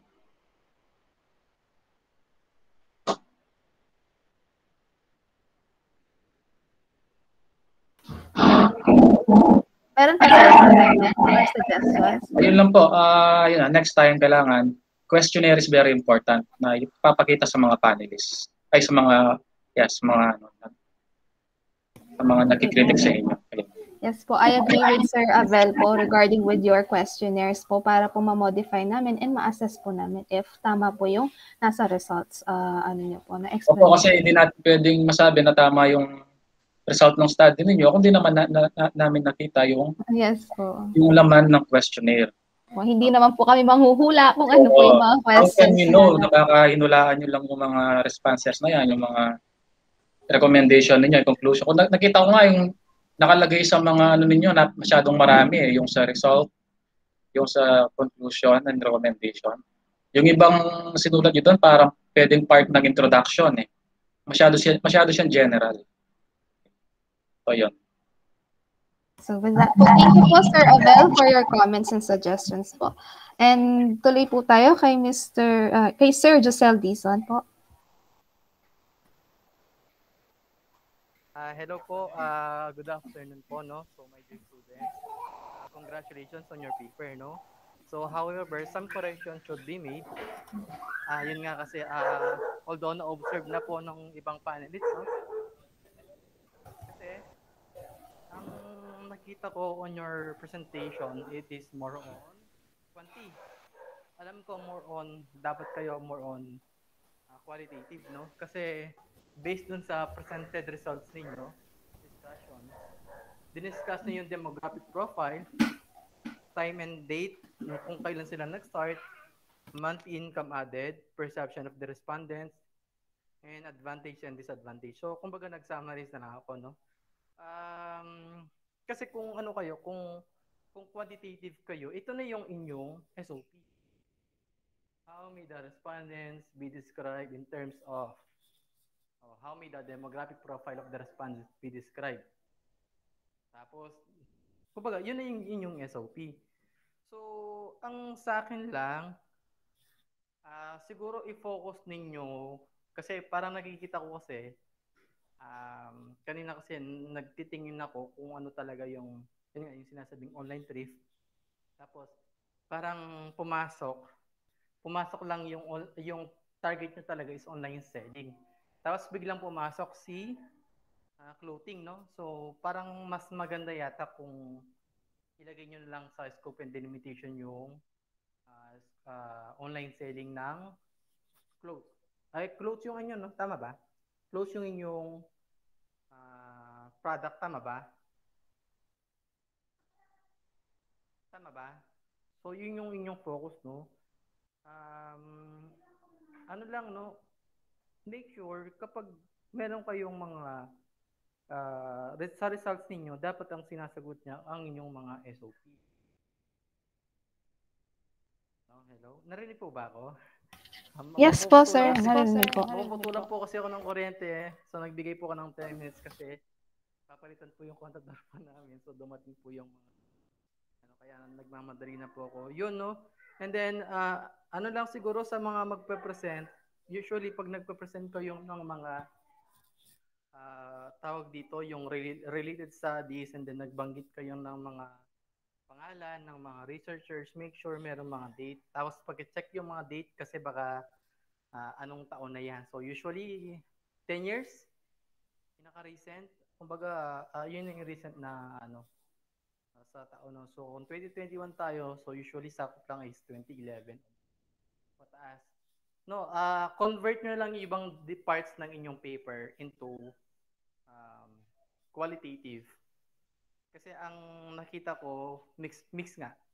Both siya ng quantity tsaka ng quality. So, remove yung ibang parts. So, ibig sabihin yan, you are more than prepared on your grade 12 na PR2, no? So, at least mas prepared ka. Yun yung good thing na sa paper ninyo. However, syempre, kailangan natin sumunod dahil grade 11 kayo. So, you have to limit your data. Lesson. Okay yung paper ninyo, complete. Yun nga lang, kailangan natin siyang iswak dun sa qualitative. Okay? So, konting revision sa mga yun. So, lahat ng mga pasok kay quanti, remove all of them, replace them into quali. Okay? Sino ba ang leader nito? Sino leader nito? Hello? Nandiyan po ba? Si Carla Sinaban po. Oh, yun lang. I-ano nyo lang. Kung ano yung, ano nyo lang, no? Gawin nyo lang silang, quali.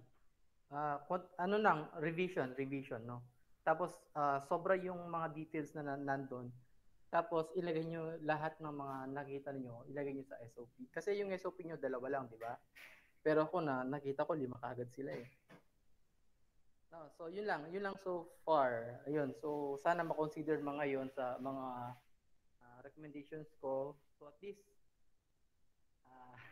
yun nga, gaya na sabi ko kanina, you are more than prepared on your PR2. Kaya pala hindi pumapasok sa klase ko, no? Kidding aside. Anyway, so congratulations, Saint Bernadette. God bless, God bless. Ayan. So, thank you po sa mga comments and suggestions po again ng ating mga panelists. And sa mga students po natin or previous presenters, congratulations. At least you are done na po sa inyong oral defense. Just incorporate lang po yung mga comments po nila. So, with that, I commend your efforts po and hardship as well to complete your research. So, for now po, meron pa po tayong isang presenters coming from my advisory from St. Clair. No, they have a research title, Perceptions of Filipino Teenagers in Online Shopping. Okay. This will be last for today naman. Yes po, sir. Okay po. Yes. So, pwede nyo na pong i-present yung inyong video if you have your video presentation.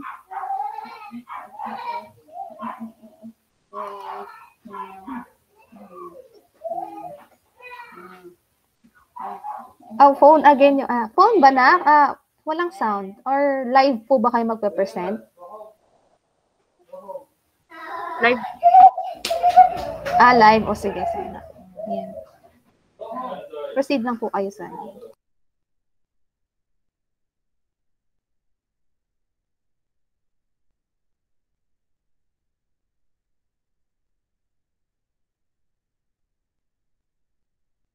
And start na po tayo na para po matapos po tayo within yung time limit natin.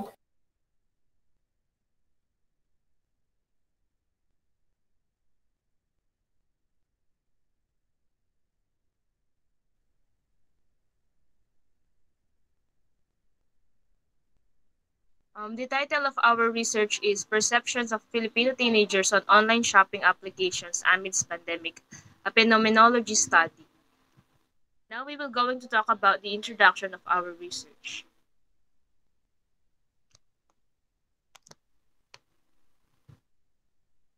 Ever since society was formed, shopping was always been a part of our desire. But the COVID-19 has occurred to the Philippines and it had made close many stores that is not selling essential goods because people were prohibited to go outside due to ECQ and they are experiencing the new normal. However, the Filipinos teenagers had found a way to continue to purchase products that they need or they want without the need of going outside or going to the mall. Online shopping became more popular as days goes by. This study was conducted to help Filipino teenagers who wants to have a knowledge and information about this shopping method and also to learn about the system of online shopping. And and to warn them about the possible problems and the risks they will take on their online shopping. This study was conducted only in the Philippines, especially teenagers, and all of the information was under only in the Philippines or the Filipino teenagers, according to Valenzuela 2020. The increase of online shopping since the implementation of community quarantines to address the rise of coronavirus disease 2019 or COVID-19 cases cannot be attributed primarily to the metropolis but nationwide. According to the report of Southeast Asia, the most used and most popular shopping applications in the Philippines are Lazada, Shopee, Carousel, Zalora, and Facebook Marketplace. These applications help the Philippines' economic growth. Based on the study of Kanya 2020, more Filipinos are definitely shopping online, and the Philippines experience the highest increase in the use of shopping apps, 53%. In Southeast Asia and in the survey conducted of Statista, it says that 91% of the internet users in the Philippines are searching online for a product or service to buy and visited an online store on the web as of the third quarter 2019.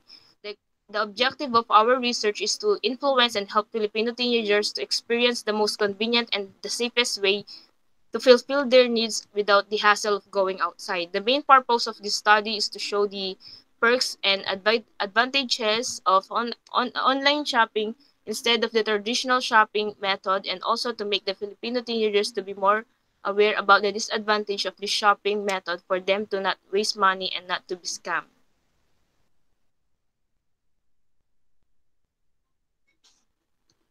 The next one is the review of related literature. According to the report of Southeast Asia, the most used and most popular shopping applications in the Philippines are Lazada, Shopee, Carousel. Katulad lang po nung sinabi ko kanina dun sa introduction namin. And Cars 2010 study confirmed that customers were searching for new landmarks once the world economic condition, creating them additional economical, accountable, and hard to please. It will therefore be said that crises have an economic and a social impact on client behavior.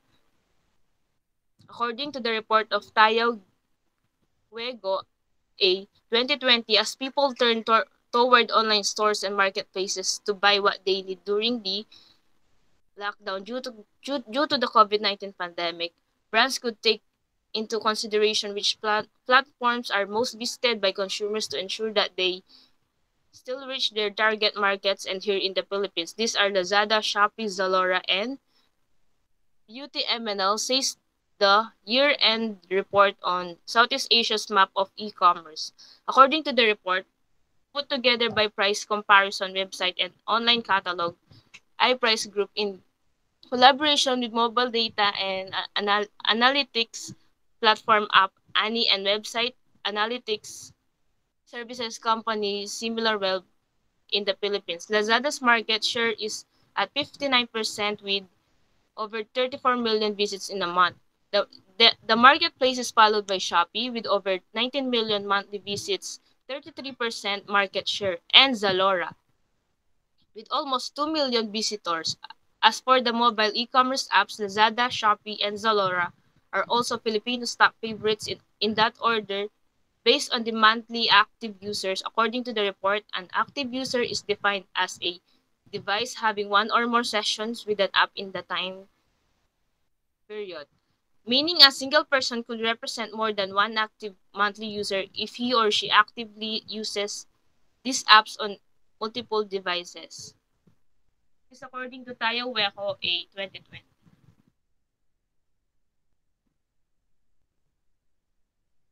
The next one is, what is the statement of the problem of our research? The purpose of the study is to find the advantages and disadvantages of shopping apps for the Filipino teenagers in order to justify their perceptions. Our main problem one, how will shopping in online shopping apps be an advantage for Filipino teenagers in terms of, the first one is price, second one, product quality, third is the convenience.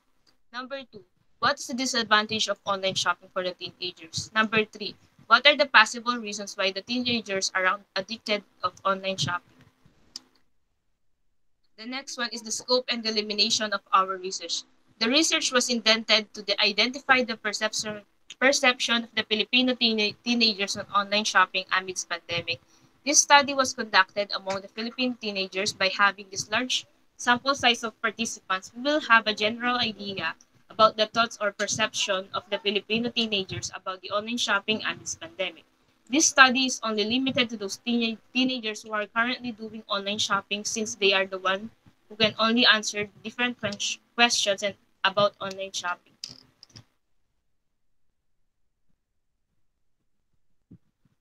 The next one is research design. We use research, we use qualitative research in our research. In order to have a really relevant information and data about the study entitled Perceptions of Filipino Teenagers on Online Shopping Application Amidst Pandemic, a phenomenology study. The researchers even use phenomenological study to illuminate the specific and identify phenomena through how Filipino teenagers are perceived by all these shopping applications amidst pandemic. The next one, our research instrument. We use Google Forms to create a survey or questionnaire easily and quickly for the participants in a simple and efficient way. We also use Messenger as an instrument of our research to send the link of the survey in Google Forms to the respectful participants, and the answer of the participants were recorded through Google Forms. These instruments was used to prevent the virus from spreading and keep everyone safe.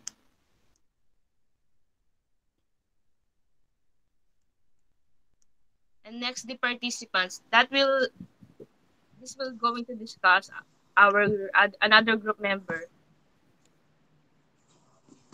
Participants. The researchers conducted an interview through the use of Google Forms and Messenger. The researchers uses a phenomenological study, that is why the target participants are consisted of 10 Filipino teenagers.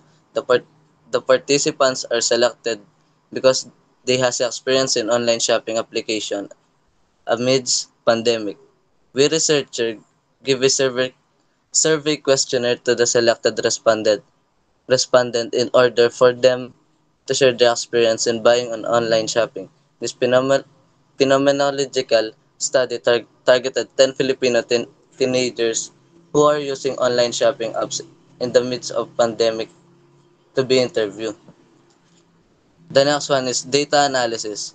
The researcher uses survey questionnaires in gathering information regarding on the study of the perception of Filipino teenagers in online shopping application amid.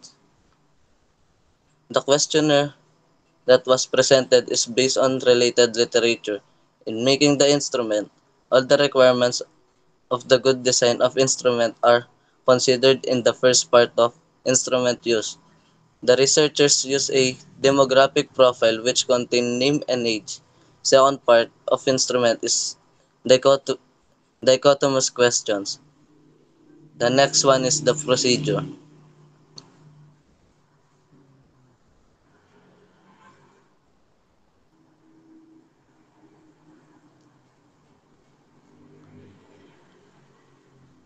First, the researchers codes a topic that is connected to their strand, which is a BM. After choosing a topic, they build a powerful title that can easily catch the attention of readers. After doing that, the researchers made the introduction of their research and then the methods. The researchers planned to create of questionnaires. The researchers built three questions using Google Forms and sent it to 10 Filipino through teenagers. In this way, the safety of our respondents is not risked. They fill up the Google Forms, type their name and age. After that, they answered the following four questions, and we assured that the personal information of the respondents will remain unknown and secured from the readers. After that, the researchers analyzes their findings and state their conclusion and recommendation about their study.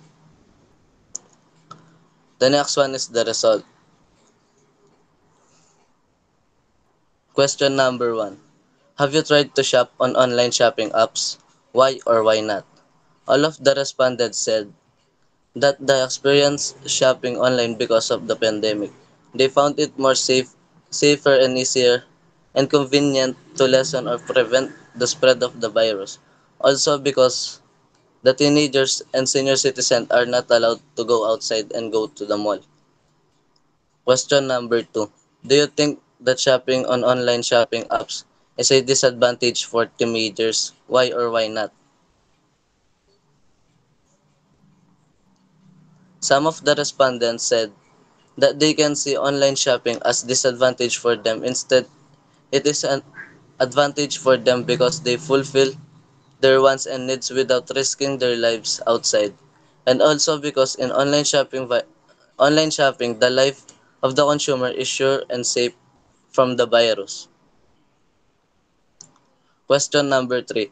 What do you think are possible reasons why some teenagers are addicted to online shopping applications? Few of the respondents said that it because of their desires and they are easily attracted by the product that they saw in online. But some of the respondents said that some teenagers are addicted to online shopping maybe because of the affordable price of products and the way of endorsing their products to get their attention. The last question, question number 4.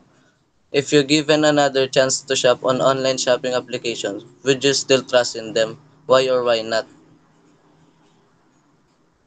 Most of the responded that they will still trust them because based on their own experience, the products are always in a good conditional and always right, while the other respondent said that it will depend to the good service and ratings of the shop or the seller. The next one. The next one is the discussion.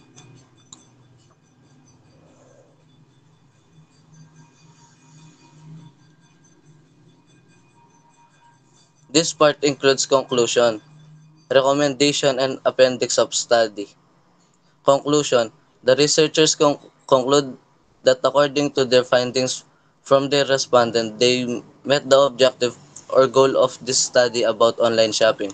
The researchers got that online shopping is in a more advantage part of really helps the Filipino teenagers. According to the findings of the research, online shopping makes life of the Filipino teenagers easier and convenient. The, the results of the study confirmed the prediction of the researchers. Re- the next one is the recommendations. In our in our new emerging society today with the amazing access to online shopping instead of traveling to the store, which could take precious time away for us. Many people enjoy the convenience of online shopping. You can buy everything you need without having to leave the comfort of our home. But we as a researcher of using online shopping application based on our findings and conclusion presented, we also recommend this following. Number 1, the recom- researchers recommend that we should shop online for best selection and prices. Since stores have limited stock space, many times you can find things online that the store doesn't have. Also, retailers often of, offer special pricing on internet items to encourage shopping online.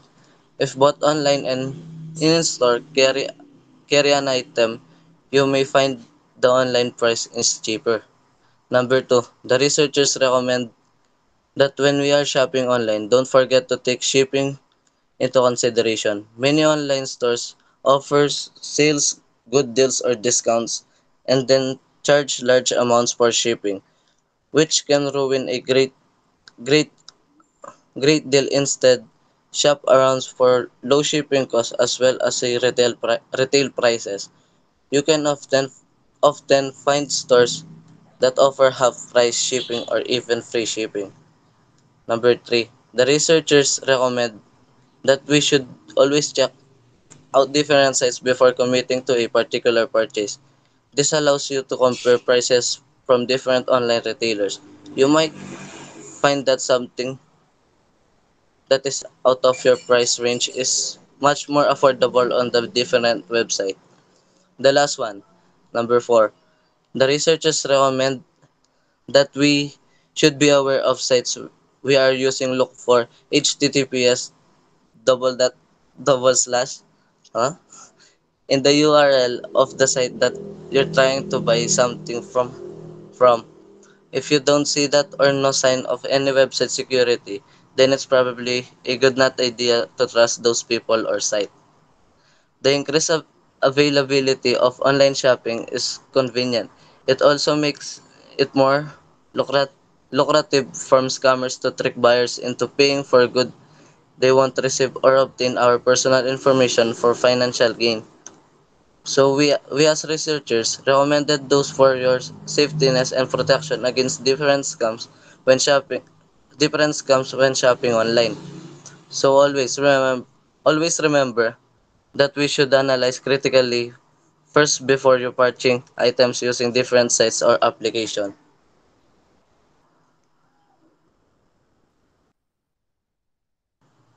Then na ma'am. Okay po, we will have our Q&A na po. Ma'am GK, is it okay? Pakita po ulit ng SOP nila.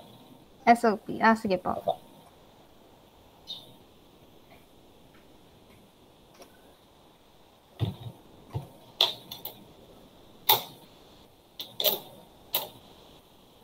Ayan, sir. How will shopping in online be an advantage for... Medyo... ano ba nito? What is the advantage of online shopping for... May advantage po siya. Okay yung number 2. Perception nila yun. Disadvantage. What is the possible reasons why? Addicted. Nagpa-validate kayo ng questions. Nag-ask kayo, like for example, kay Ma'am Jinky or kay Ma'am Janet, whatever. Nagtanong kayo? Or na?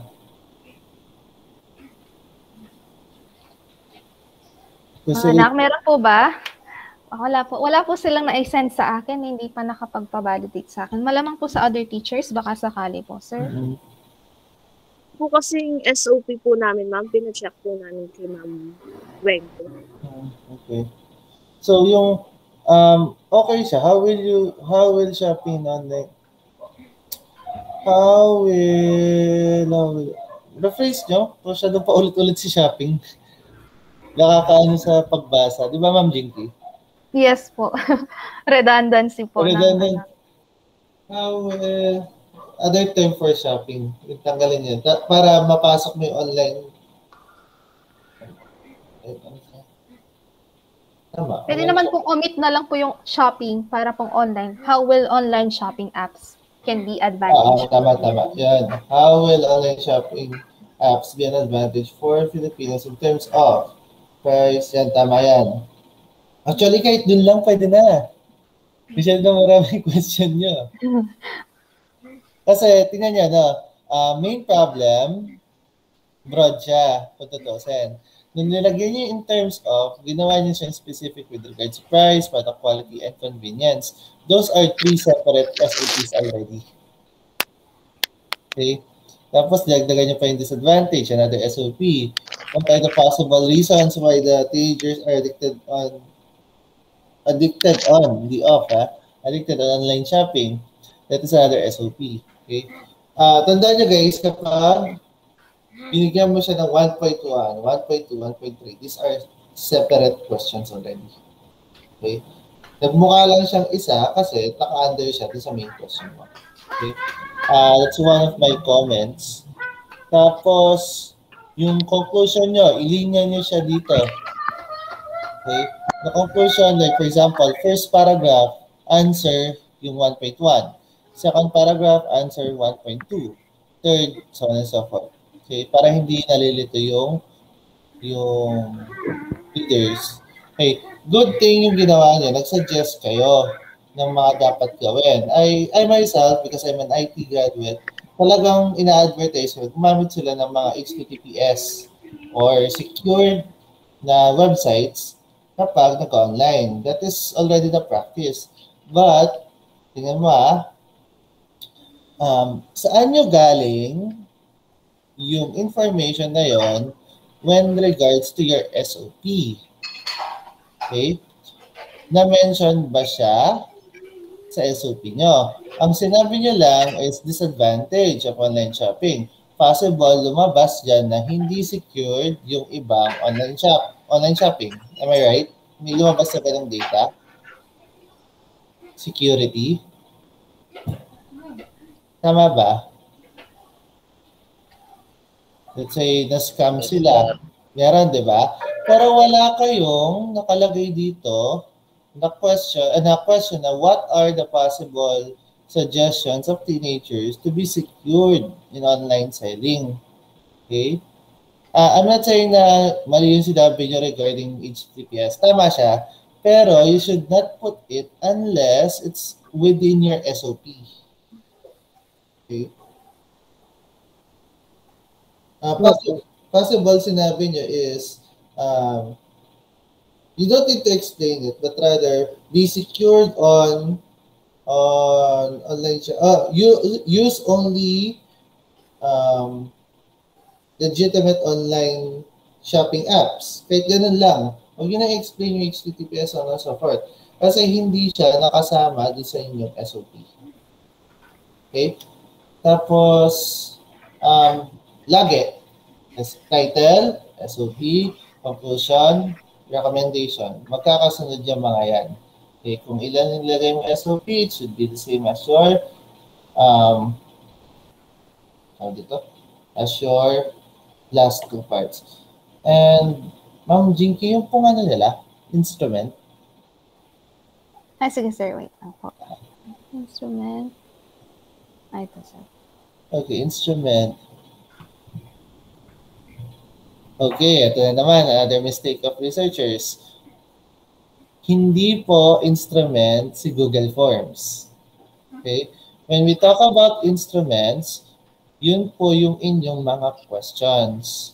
Okay? So, ano ba ang ginawa ng questions? Kanina may narinig ako na sabi nyo is dichotomous. Okay? Isa nyo ba yun or sa kabilang group? Okay? When I say dichotomous kasi is answerable by two possible answers. Be careful with your instruments, okay? Qualitative kayo, dapat open-ended questions yan. Okay? Possible, sinabi niyo dito, a Google form is used to collect the data with the following types of questions. Okay? Open-ended, let's say 5 open-ended questions validated by grammarian or an English teacher. Okay na yun. Okay? Actually, you don't need to mention yung technicalities sa technology. Okay? Messenger. Pwede nyo sabihin dito, the researchers use Messenger to float or to Ma'am Jinky, anong magandang term doon sa float? Kasi tayo float lagi sinasabi natin. Ano sir, regarding sa research instrument kasi minsan sir magkaano na sina research instrument and procedure kasi they use or utilize yung Google diba form. Sa atin, lagi natin sinasabi, i-float na si questionnaire and so forth, di ba? Conduct, sir? Yun, conduct. Okay? When conducting research, the data collection, the researcher use Messenger to send the link. Ganun na lang. You don't need to give a lot of explanation. Make it simple. Okay. Dun sa procedure niya siya, talaga kailangan sabihin paano niyo siya ginawa. Okay. Overall, okay naman yung topic para sa akin. Sir Abel? Yes, boss. Yung sa akin naman, napansin ko lang kasi title nyo, Perception of Online Business Application. Tama ba? Selling application? Yes, sir. Okay, so yung kasing question ninyo, doon nakita ko lang, no? Kasi nasabi na rin ni Sir dito, correct na kayo doon sa mga ibang para sa akin, no, kung babasahin ko yung problem ninyo, How will shopping and online shopping be an advantage for Filipino teenager in terms of price, product quality, convenience? So para sa akin, masyado siyang general. At saka alam naman natin obvious naman na talagang meron naman talagang advantage yung online shopping apps sa mga Filipino teenager. Alam naman talaga natin na yung online shopping apps, malaki yung advantage niya compare sa, meron siyang advantage sa personal selling. Yung personal selling naman, meron ding advantage over online shopping. So, para sa akin, siguro mas maganda kung ang i-research ninyo, perhaps, i-compare ninyo yung mga iba't ibang online shopping apps. No? Magbigay nga kayo example, meron kayong isang alam na online shopping apps. Lazada, Shopee, Zalora. Ayun, marami yan, di ba? So, siguro, meron ba kayong question sa questionnaire ninyo na kinompare niyo yung mga yon? Kinompare niyo yung mga online shopping apps? Wala, no? So, kasi, para Mas quali na pa. Ay, quali pala. Possible to experience na ka rin, pwede. Well, kahit yung siguro yung experience lang doon, kasi ang purpose lang naman na kasi natin bilang business student, tinitignan natin yung best. Nang sa ganon, kasi nga ang purpose natin is mag-engage tayo sa business na yon. Kahit siguro lang, interview lang kung hindi naman kayo gagamit ng questionnaire, yung quality tayo. No? Kahit yung perception lang ng mga okay, interview nyo lang yung mga best practices.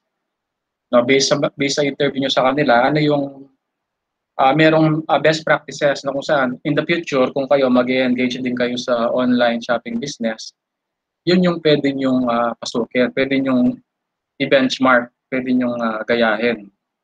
No, kasi yun yung purpose natin bilang ABM student So bilang ABM student, hindi natin kailangan malaman kung ano yung advantage ng online shopping. Ang bilang business student, ang kailangan natin is in the future, kung papasukin niyo yung business na to, ano yung pwede nyong matutunan na magamit kapag kayo naman yung papasok sa business na to. So yun lang yung napansin ko naman. So perhaps in the future, kung magko-conduct kayo ng study about business, ganon. O kaya, instead of para masyado siyang broad, meron kayong specific. So pwedeng ang title ninyo is Perception of online perception of the Filipino teenagers on the online selling business of Shopee, ganon. Parang mag-focus kayo sa isang muna, sa isang online business. Oo, masyado kasi siyang broad. Sige boss. Masyadong broad kasi yung online shopping apps, masyado marami. And I think boss, pwede lang mag-focus katang metong mong online shopping app. Pwede.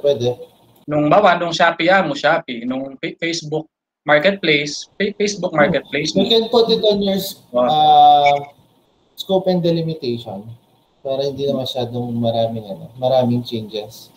Kasi dun sa title ninyo, talagang papasok lahat ng online shopping apps, masyado silang marami. So since marami yan, pwede mag-focus lang kayo sa isa.